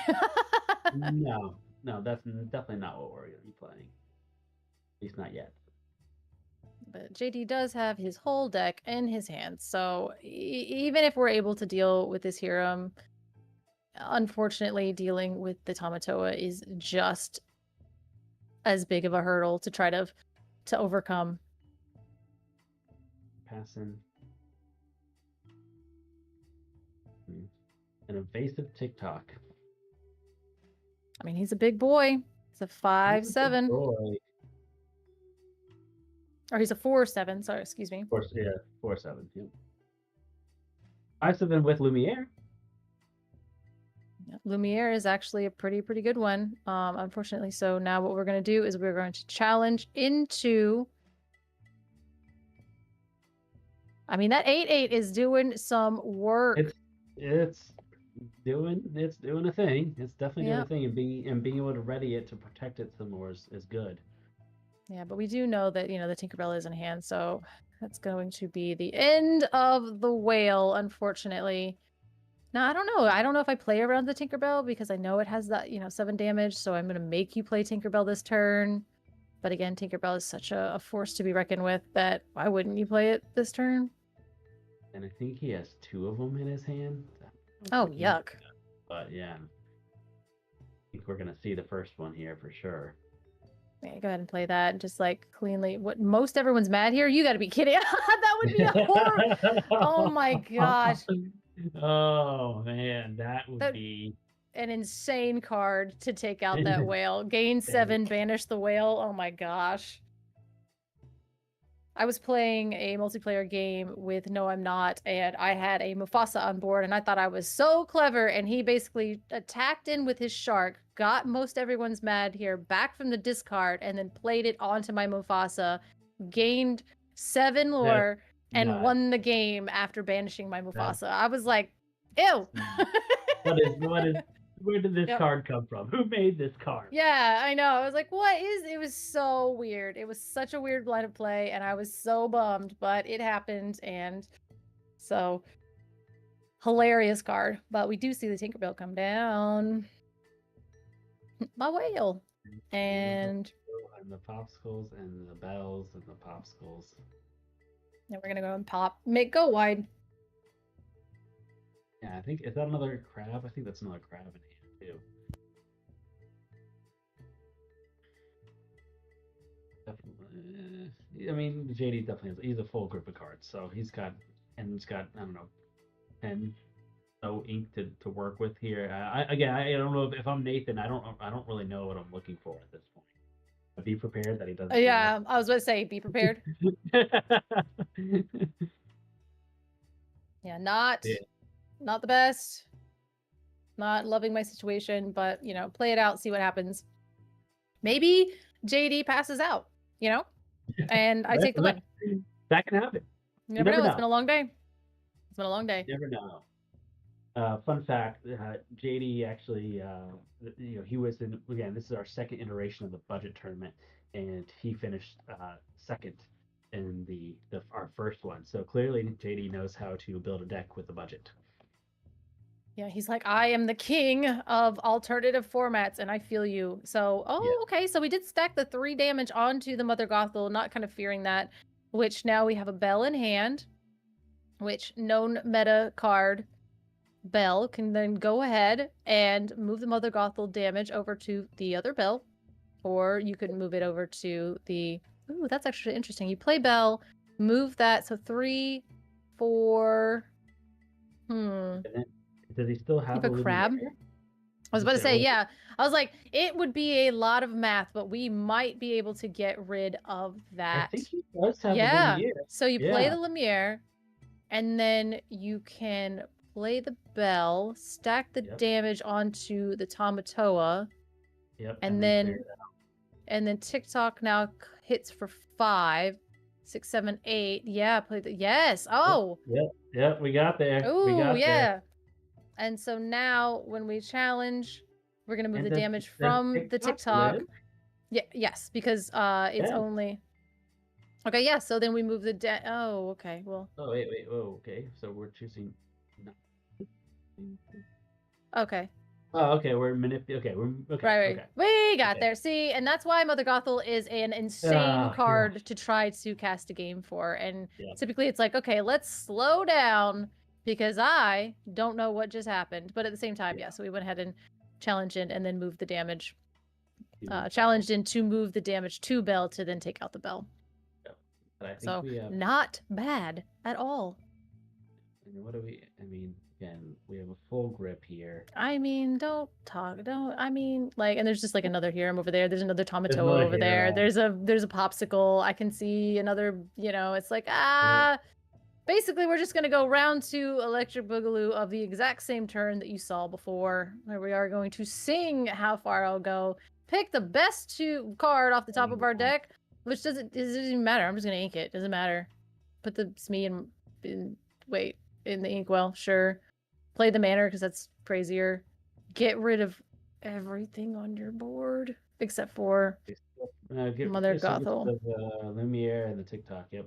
Yep. Which again, that'll get rid of everything on the board. Yeah, that's and I'm straight up just mad about it now. That's crazy. Yeah. Double grab your swords in this meta. And Nathan's got 1 card in hand. Okay. I think 1 for turn. Yeah. And we're just gonna play out the Mulan and the Moana and the Queen of Hearts, which that Moana is not. Is it that? Not that Moana. It's the evasive 4/3 Moana that is a bit of a nasty card. Yeah. Mm-hmm. Is this one just generic, or this was some basic? Yeah, I think she's just a little bit evasive. Yeah, that's disgusting. Don't play a mana right now. Leave me alone. Win any other way. Don't do this. Yep. Play the Tamatoa. Thank you. Yeah. There you go. Okay. Now, Nathan, we are magically passing you a Be Prepared to your top of your deck, buddy. It's fine. Everybody gets 1, and it still wouldn't even matter because the mana is still there, even with the Be Prepared. And unfortunately, there is that situation where Sapphire's like, "How do I win?" And you're like, because you have so many options and you have so many cards. You're like, "How do I win? I just need to." And we just drew a 1-drop off the top of our deck because, yeah, he's like, "Bruh, I've got everything you could possibly imagine." That's a flex right there. JD just showing you, doesn't matter what you play because that's bigger and better. Yeah, again, we see how he's like, "Is this card pretty good?" I'm just kidding. See, like, it is like, how many different ways could I have won this game? So yeah, just based off of the deck construction, this is a very, very powerful choice. I don't think that there was anything Nathan could have done except for maybe potentially go extremely fast, which even in that situation, this deck doesn't really have a lot of ways to go really, really fast. And again, it's with how streamlined and efficient that JD's deck is at removing characters and drawing cards and playing big bodies. The Flinger Dinger deck, even in its like full iteration, is kind of clunky and takes a little bit of setup. So in a budget version, it's going to be even clunkier, I feel, and just trying to get to where you want to be against a deck that is so moving so fluidly is really just. It was a really hard matchup. It was a really, really hard matchup. Yeah, absolutely. I mean, Again, it's so hard to deal with the hero. It's just, yeah. Definitely. Well, that's it. So our finals is Sapphire Steel, and our budget $20 deck that seems like it should be a $100 deck when we watched what it just did to everybody in the room. Game 2, at least Nathan will be on the play here, so there's that. There's that going for him. Yeah. I thought that was that not? I've just seen this deck. Absolutely. Oh wow. Oh man. I have to do this again. Poor thing. I know. Poor thing. At least Nathan's on the play. There's that, right? That's what I was wondering. I was like, I don't know if it's like for some reason, I think I blacked out and I thought that it was going into, that was a game 2. So now we're going to go into game 2. And what am I playing? I'm like looking at the list. I'm like, what am I doing? What am I doing if I am Nathan? Yeah, I was looking at this list too. I mean, I think you go wide and you don't care about anything that JD plays except for hero. Yeah, but the problem is like going wide with these characters, like you're it's nothing like, quests for 2. Like, yeah, not until we get to Dolores, which it sucks. Yeah, this is a battle, like we're battling, this is a battle deck. So we want to be on the ground, we want to be battling, or no, not this one. This is a different list. We're looking at a different list, but we want to be battling, but not battling things that have 8 strength or these big boy things. Right. Oh, here we go. Yeah. So we do. Yeah, we have 11 1-drops. Yeah. There's not.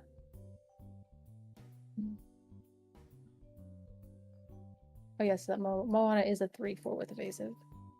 We do have the Sisu, 2 of the Sisu, which can take care of the I see that. That is true. So I'm like, yeah, what are you like hard mulliganing for that Sisu? Yeah, you might be. I mean, I think I would be. Yeah. Like, I'm going to ship 7. You're like, wait, why? You're like, my curve is stupid, but I am going to get rid of that hero. As soon as he comes out. I mean, that's the only thing that answers him as soon as he comes out. Other than that, you're again, like we've said, he's drawing 4 cards with them.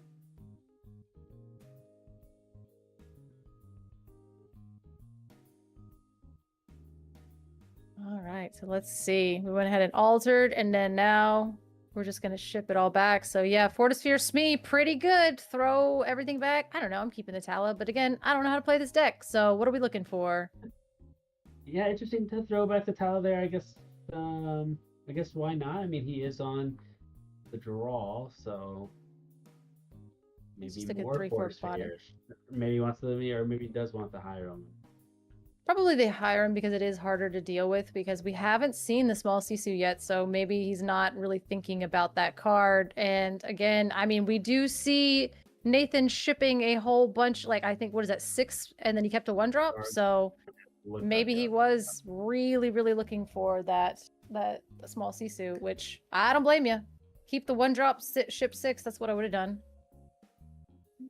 Get my rat problems going. Get the rat problems out of here.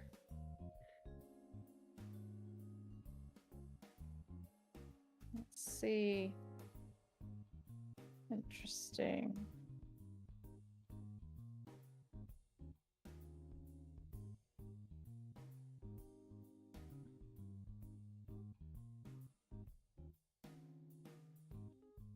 All right.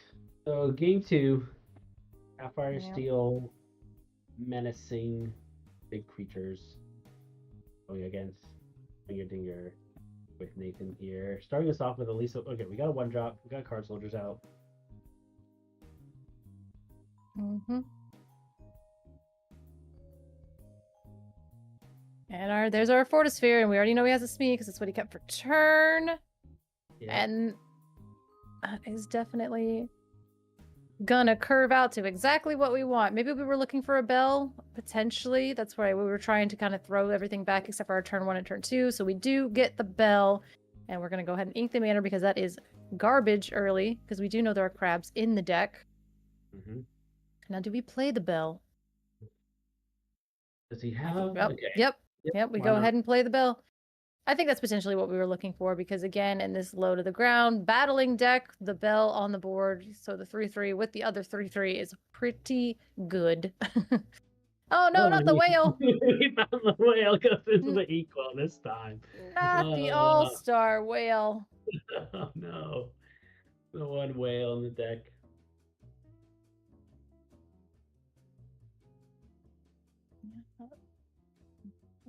Whale, back down into the ink whale. So let's see.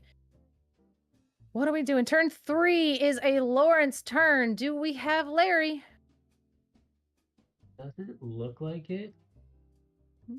Very interesting. I don't know if we have much we can do here. There might be a storm. Is that a storm, possibly?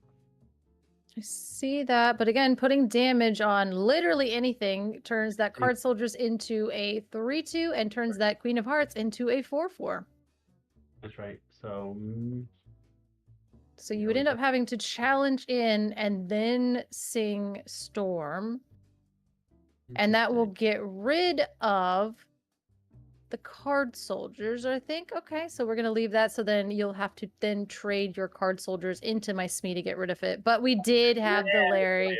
We slow rolled the Larry. There's that guy. Yeah. So Smee. So I don't know. What am I doing? Am I going to throw down this card soldiers because your Smee's on board? Do I have enough? Do you have a 2-drop and a 1-drop and an ink? That's what I would do. Want to get some stuff on the board. Because that's going to help. Yeah, I mean, that looks pretty good. Ink, play Mulan, play... Do they have the shift Mulan? I don't know. I don't think so. No, we're going to go ahead and play a 4-cost Dolores. Draw a card. Okay. All right. There's a Medusa. Okay, well, hold on. Now, Medusa is an answer for Hiram to come down because we know that we don't see any items on board. So we know we're not getting any value this turn because there is no items. So it's getting a little dicey because we are seeing some 5-cost songs into JD's hand. We're going to ink the Larry to go ahead and establish the Hiram without any value. Wow. So we're saying, hey, here he is. If I draw an item off the top, boy, we're going to be off to the races. That Medusa's not going to do anything this turn. So if we rip an item off the top, I think JD's in a pretty good position. Yeah, if not, though, it's not. Nathan might be able to swing this thing. Potentially, I don't know. Maybe throw down. Is that a rabbit in hand? It does look like a rabbit in hand. Yeah. And then we can throw down. I think we have a 1-drop just to kind of follow up and make good use of our ink. Go a little bit wider. That'd be nice. Smee isn't long for that this world, so I don't know how much our card soldiers would really do if we have another one of those. Potentially looking at maybe playing the TikTok here and then move on.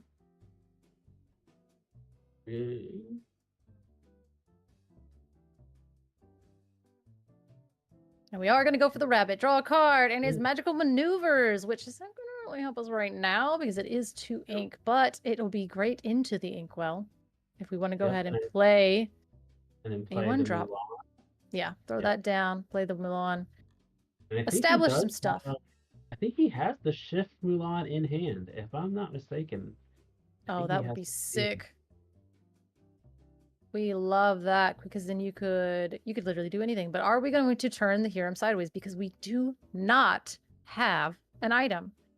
And we're getting a little dicey. We're going to have to go ahead and ink this 7-cost Cinderella, put that into the inkwell, and probably sing or hard play. Yeah, you could hard play Grab Your Swords, and that would probably do quite a bit of Yep. I was like, nobody wants to go ahead and hard play Let It Go onto a Mulan just to save yourself from that shift line. But we are at 6 ink on Nathan's side. So if we could just brick, that would suck. Oh, man. Oh, no. All right, so... We got to ink and play Medusa. Get rid of... Yeah, okay. Yeah, so we're going to Medusa onto the Hiram.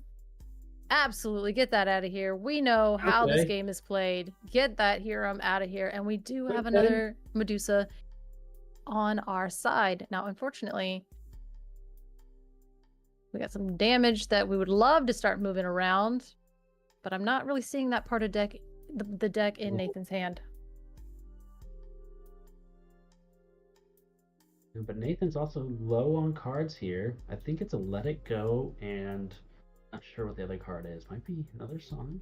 Oh yeah, JD has a Let It Go, and he has a Simba in hand. So we might have to end up inking that depending on what we draw, but we can hard play the Let It Go onto the Medusa, I suppose. You don't really want to. You probably do it on, yeah, because you could get rid of the entire board at that point. Yeah. Or Rabbit, stop the card draw. Probably just use my board to clear out your board, essentially. And then play the Donald. Well, that was pretty good. And then next turn, what I'll do is then I'll sing Let It Go. We got Simba too. Oh, yeah. Yeah, so I'm just going to do some good old-fashioned challenging to get rid of that rabbit. And then drew into another rabbit. Pretty good. You love that. Draw for turn. And it is a Mother Gothel, which is actually doesn't really help us now because we don't have any damage. But, I mean, establishing potentially the Mother Gothel and the rabbit this turn would be lovely. Yes. Yeah, play the rabbit, draw a card, ink something, and then play the Mother Gothel and get that onto the board to try to... Oh, no. No. You save that. Yeah, save that. That's for Hiram. That's for Hiram. We don't do that. We don't do that here. No. Oh, God, no. I mean, it is good. He did get him off of a singer for the Let It Go, but there's literally no way for him to know that. And there's the popsicle. Ooh. All right. It's gonna be Hiram off the top because it always is. It's a bell. The bell. It's a bell. You don't play the bell because you can't. You're getting so little resource. You just pass. Yeah. No, I think we play the bell and quest and potentially try to stall out because now at least we have an item on board. So if we rip a Hiram off the top, it will get value, and that is going to Unfortunately, there's no way to get damage on anything without some problems. And now we ended up inking the magical maneuvers, which is a big bummer. Yep. Because we could have exerted the bell to then put damage onto and then play the Mother Gothel, which would have been really cute. But let's play to the other rabbit that we have. Forgot about that little guy. See what we get. Lumiere. Nice. All good things. Going into the Inkwell, probably, and then playing the Gothel, I would assume. Yeah, I think so too. That's pretty good. Now, getting rid of the Larry here doesn't really give us any other Gothel triggers, but at the same time, it gets rid of the 4/4 on the board. And so the potential to crack back and do anything crazy or start stinging strength at any reasonable amount is taken from us. I think you gotta take it. Oh, we're just gonna quest. Mad Lad is gonna quest and leave the Larry on the board. That's Now what are we doing? Will we hard play? Another Larry. Are we gonna hard play the Let It Go onto the Mother Gothel, recognizing that it is a force to be reckoned with? Or are we going to then... You can't play the Simba for value because then you're just gonna put the 2 damage on stuff to start moving it around. So you just develop another Lawrence?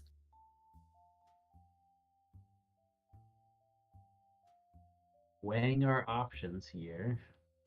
Yeah, the options. So, I mean, at this point, what I would like to do is maybe I would probably just play the Simba to draw a card and then discard a card and use the other ability on Simba to go ahead and filter through my deck to see what I can have. Because again, it's still a 5/7. He's still a big old boy. So you don't actually have to. There you go. Yeah. Or choose no effect.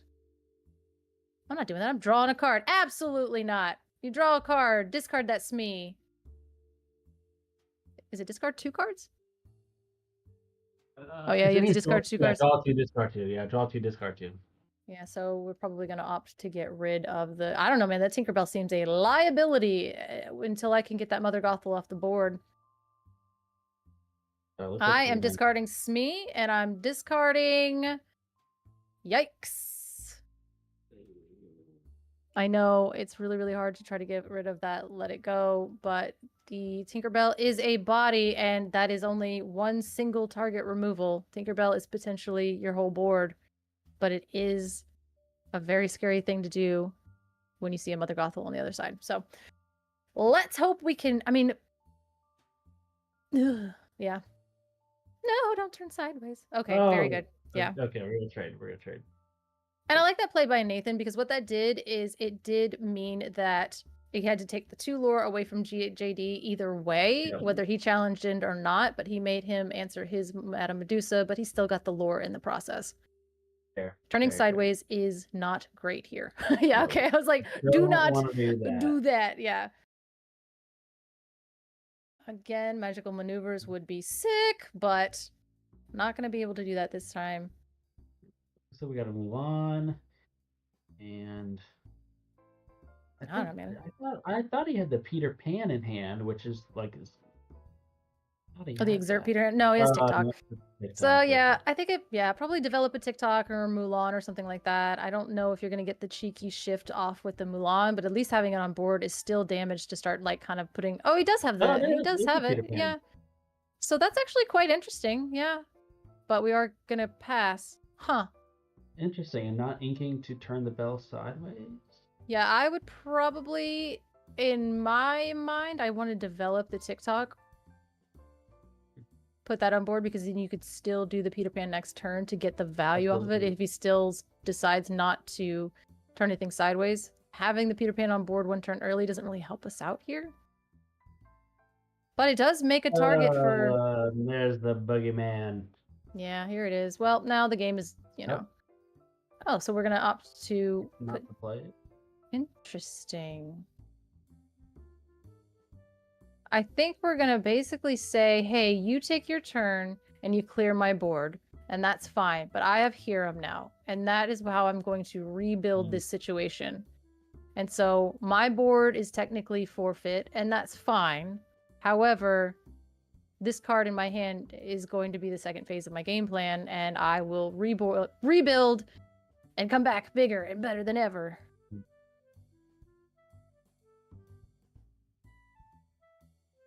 Yeah, if I'm JD, I'm like, I don't care. Banish all these characters. They mean nothing to me. Hiram's in my hand. The only option he has is to go after Belle with Medusa. Manipulate damage. Right, yeah. So the Medusa would go ahead and... I mean, you could always challenge in with Rabbit, potentially. And then move the damage from Rabbit into the Bell. Mm-hmm. And then just... Or maybe put that somewhere else just to draw a card. If you're not really wanting to, like... If you're wanting to dig deeper to see what your options are. Maybe remove one of the damages from... Okay, there the TikTok comes down. We're just gonna pass. Yeah. Ooh. Build up our... Bell, probably.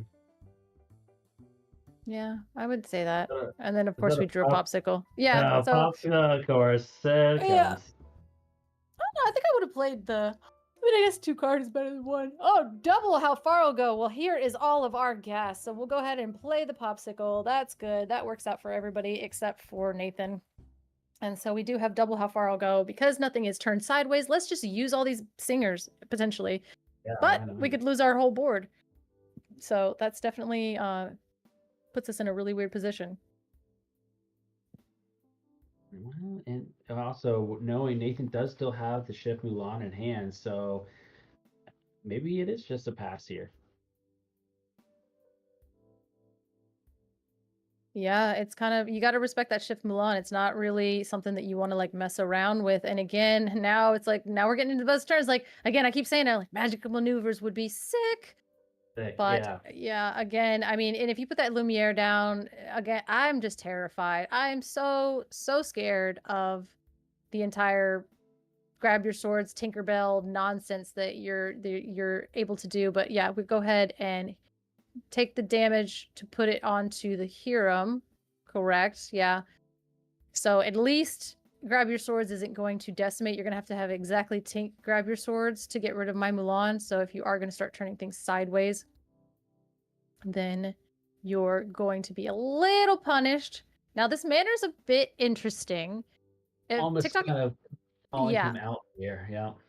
TikTok is evasive, so it can go ahead and freely quest. So that's kind of on the side of Nathan's board. However, this manner is going to make you turn your stuff sideways, which will then make it vulnerable to Tinkerbell. So the manner is a really great way to break parity in this like little standoff that we have going on.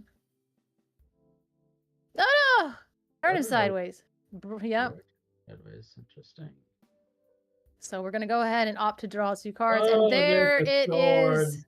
There is the swords. Now we can go ahead and play the Force Sphere to draw another card just to see what we get.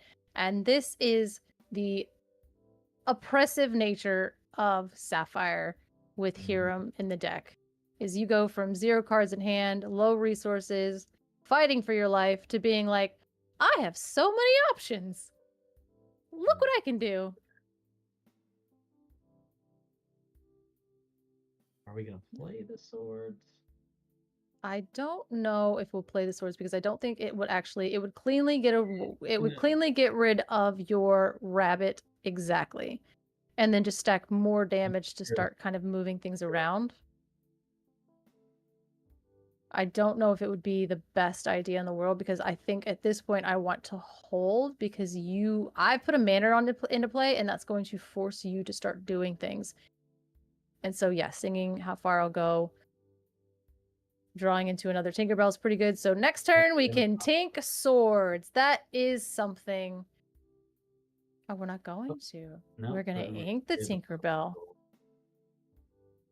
Valuing the popsicle, draw off of a tink swords situation. And there is our win con. Tamatoa so shiny into our hand.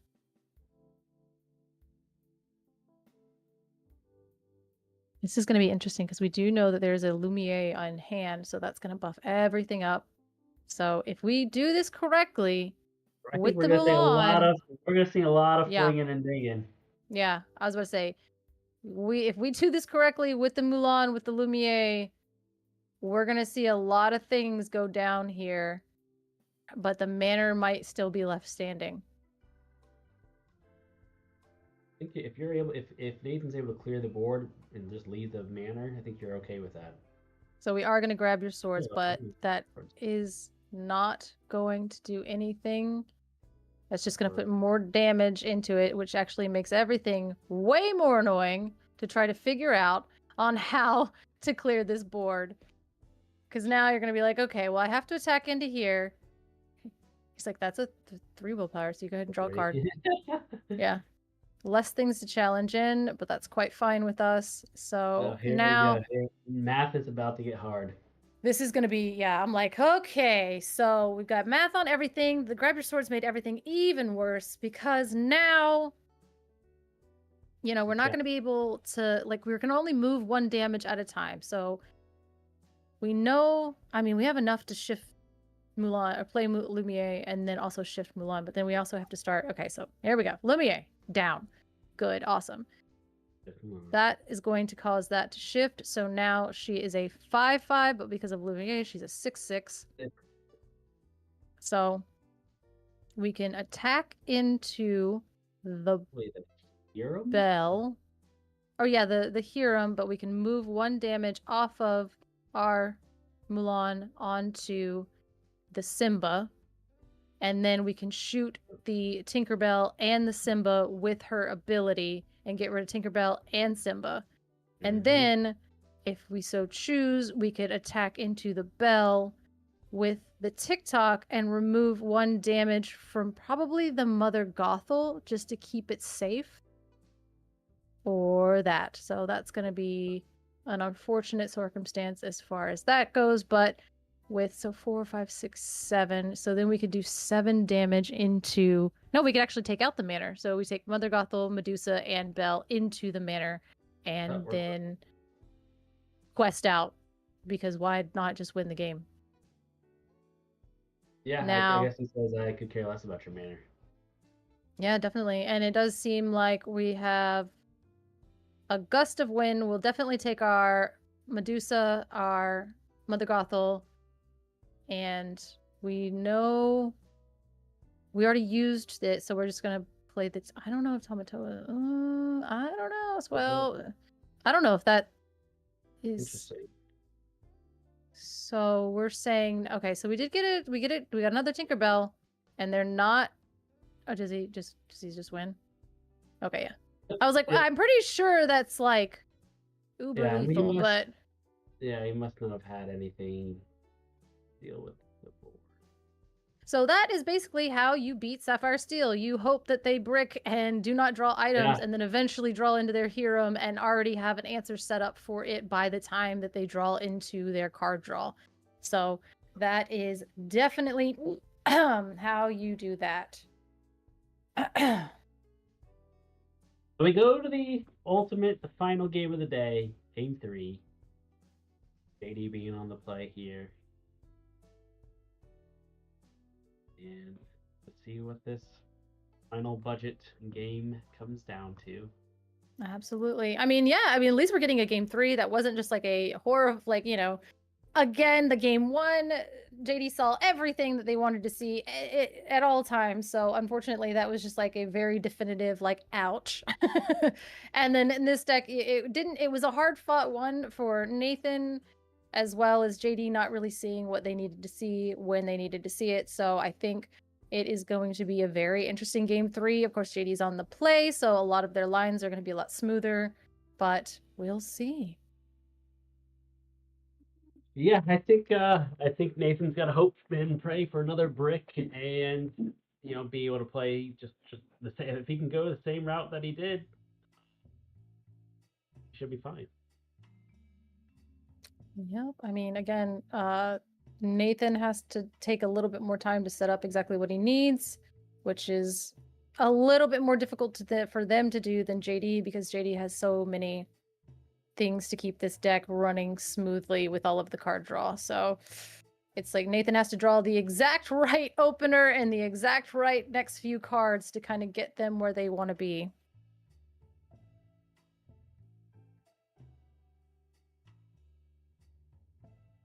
But ultimately, both these players will win one of these beautiful mats that they are playing on.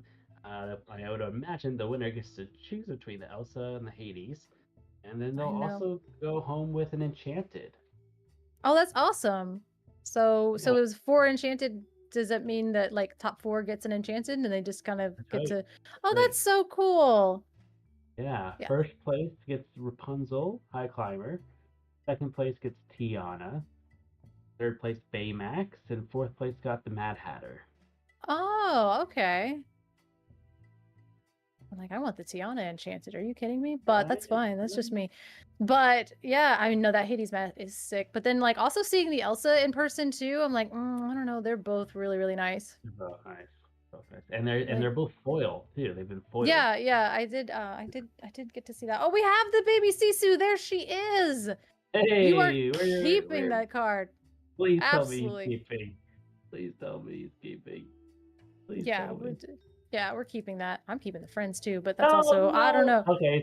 He kept it. Yeah. Oh, and he drew into another friends. It's a good thing. See, actually, that looks like a pretty decent hand.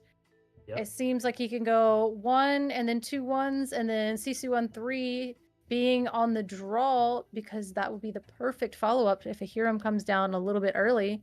So I'm kind of liking Nathan's hand.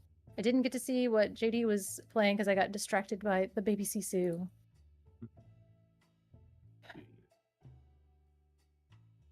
Yeah. No, I like it.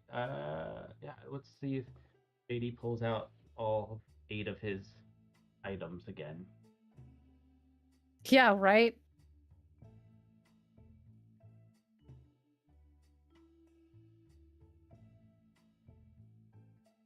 Okay, game 3. Here we go. Getting into game 3, which is we love a game 3. And we do see Fortisphere, we see popsicles, we see All another right. Fortisphere.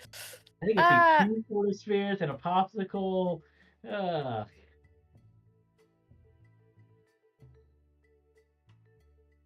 So we are going to go ahead and ink the Lumiere, and we're going to establish the Palace Guard. That's a really good one to put down.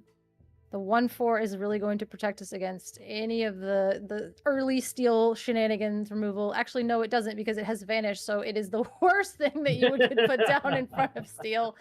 But again, we're probably going to go double ones here, which would be kind of good because JD did not get the turn 1, turn 2 bell opener. So that leads me to believe that potentially they just don't have it, because they do have the backup Popsicle and Fortisphere to go along to replenish for Hiram when he comes down on 4 ink. His hand just looks like he has all the Fortispheres and all the Popsicle in his hand.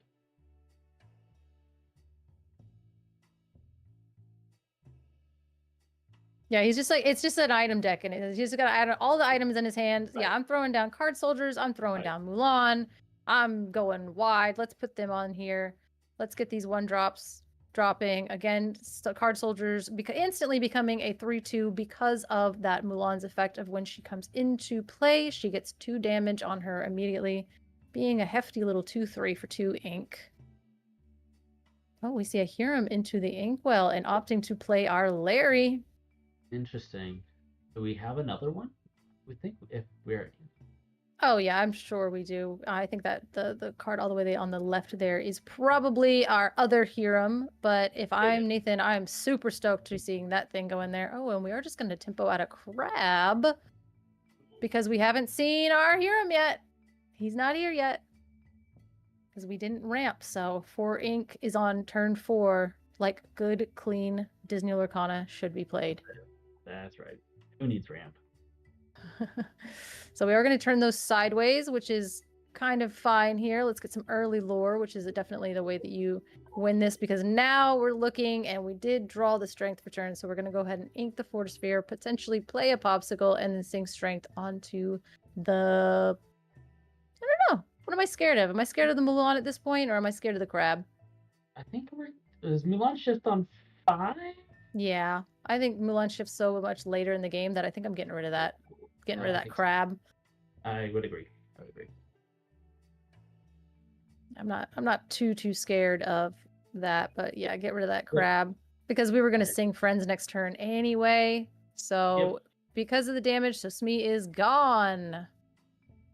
That is unfortunate. We got to read the card, but it's okay. You can trade your Smee for my Card Soldiers. It's still fine. It's still fine. But we know, because we saw it, and we've been excited about it the entire time, that we are going to see small Sisu come down and take out that, yes, this is it. This is the thing. That's the clean answer that Ruby has been known and loved and can happen and do, and doesn't let Hiram run away with these games. That was huge, especially since we already saw one Hiram go down into the Inkwell. Yep. So they have, okay, so we see the ship Mulan. What the other card is? Yeah, we see the shift Mulan. We did get to ink for turn. I know there was a couple turns where we were opting not to ink for turn, but this is kind of an interesting situation. We are going to go ahead and get rid of that Mulan because we did draw the Strength of a Raging Fire, because of course we did. But that's fine. We're going to see that go into Inkwell, and we're going to see Donald Duck, Flatfoot Detective. Which... Oh, we do have a friend. Oh, and there's a maneuvers too. Okay. Yeah, so we are singing Friends. Yeah, I mean, we got rid of the Crab, but we did have the Sisu, and Sisu does cost 3, so she is a singer of Friends on the other side. And at this point, she's not doing anything else. We're not shifting Big Sisu, so you can go singing if you'd like. And then, I mean, we got the Evasive Mulan, which is like a pretty big body. And of course, it's evasive. So it's a hard thing to get rid of, and I can just sit there and quest. Yeah. I don't hate it, but I would love to start drawing cards if I were Nathan. And I know we just played a Friends, but give me some more. That's the one thing. If he's gonna win this game, he needs Abbott or something else. Oh my god! Stop ripping! I hate this card. Oh, I hate this card so much. It's so annoying. let the storm rage on. Coming back down. This is going to cleanly take out that Sisu and also just draw a card because why wouldn't it? Yep. But let's play our popsicle first because that's good.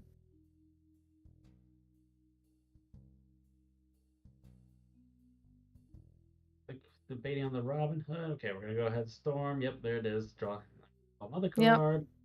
Okay, now we got Simba in hand. Now we're starting to see the big bodies in his hand. Another popsicle. I see it. Me. Another popsicle. Ugh. Yeah, he had all the items in his hand, and like the Hiram into the Inkwell, and then the Hiram cleanly taking off by the Sisu is going to be pretty devastating because like now you're like, oh no, now I need my third Hiram with all of these items that are just sitting here. Yeah, well, we do see the other Sisu. Unfortunately, there's not another Hiram to take out, but.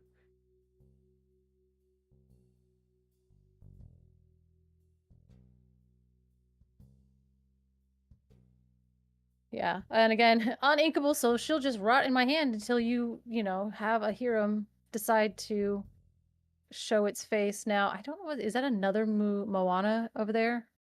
The other evasive one?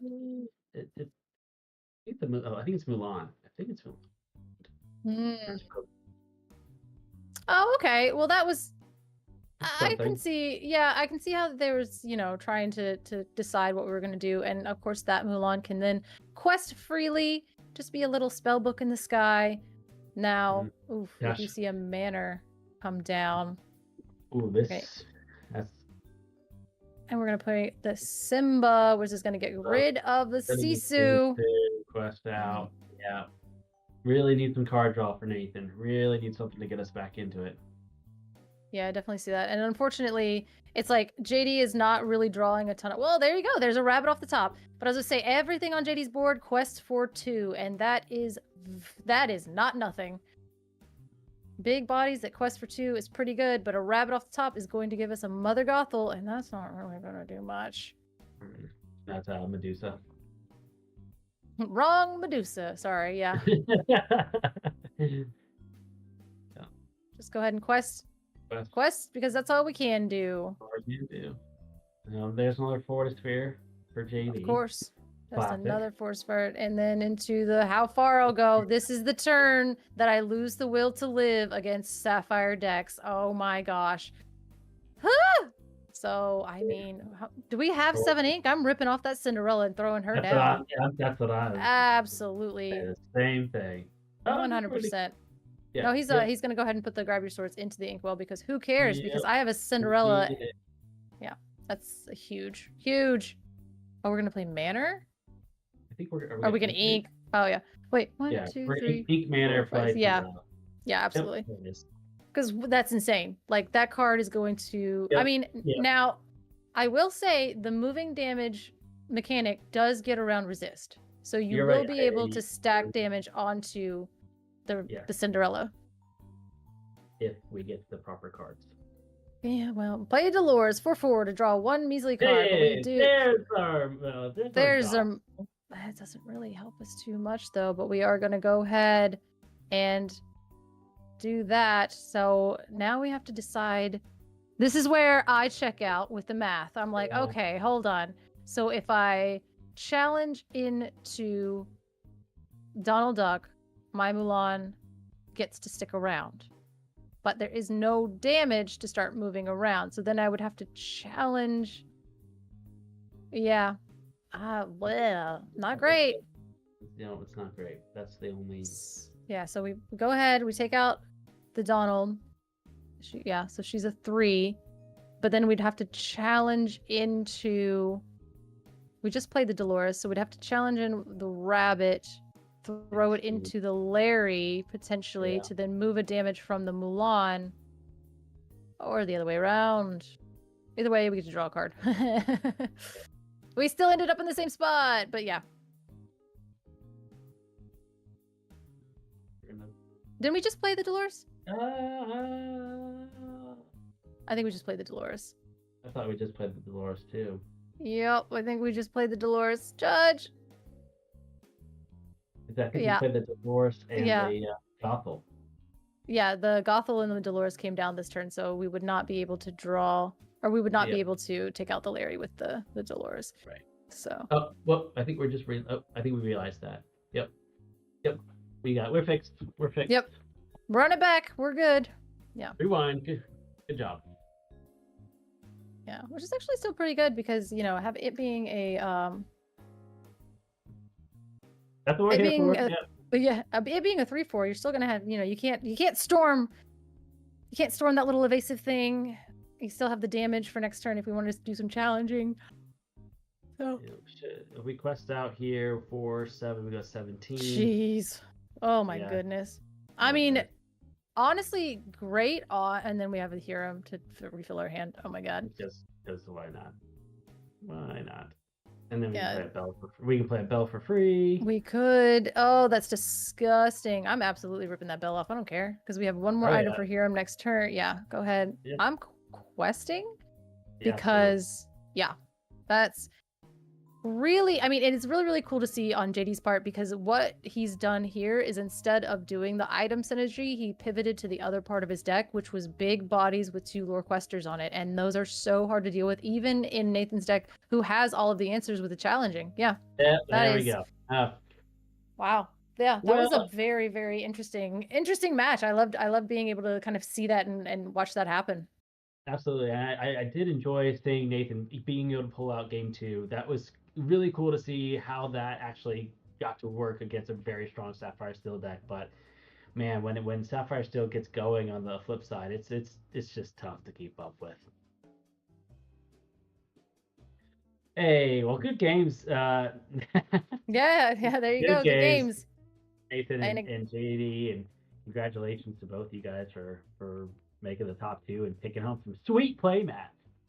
Yeah, definitely. Yeah, I can't wait to see who chooses what and, which one he's rolling up and being like, okay, well, this one's mine now. So, again, I'm always... Like, okay, I played on Elsa, so I feel like I'm taking Elsa. He's like, okay, no. Yeah, I said, bro, I'm taking the Hades. Baby. Yeah, dude, I'm taking the Hades all day. Nice.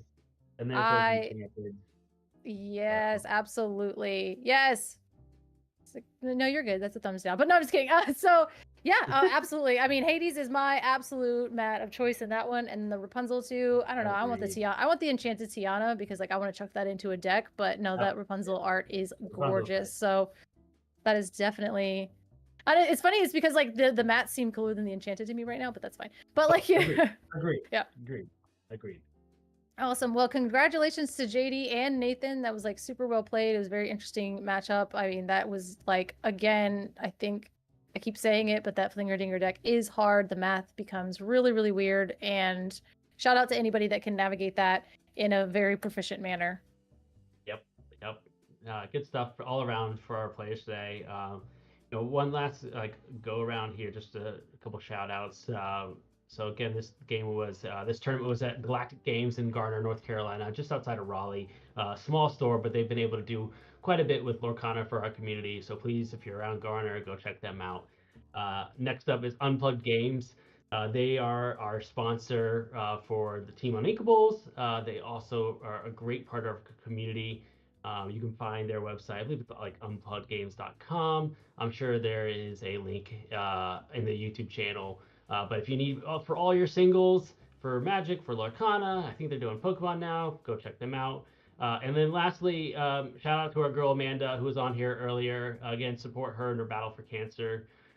We raised, what do we say, $225, I think, today, which is fantastic. I saw that. Absolutely. Yeah, fantastic. Go towards her and her fight. And again, and Color, thank you again for being here and bringing JD along today, which was, again, awesome. Yeah, it was super fun. Yeah, really appreciate you, again, being a part of our community and helping us out with these streams. It's awesome to have you here. Yeah, of course. Again, I mean, we've said it 1,000 times, but even though there's big events going on, the small events are just as important and they're just as fun because it's people around the community helping each other and loving to play the game at all different levels and even fun formats. So, absolutely. And we got to see a non-Amethyst deck win today, and I think that's, yeah. And I got to see Ruby Amethyst play, which is crazy, but yeah. So thank you. if you, like, shout out to JDZ for that. Shout out to you guys for always putting on these tournaments. Shout out to all the people that, put me in contact with you guys and allow me to continue these opportunities. So follow me on Instagram and Twitter and all that other stuff. And I hope you guys have a great night. Awesome. Thank you so much, Color. Thank you, everybody, for tuning into our stream. And we'll see you guys for the next tournament. I'm sure there'll be one for Set Chance right around the corner. Oh my gosh, yeah. All right. Bye. See ya.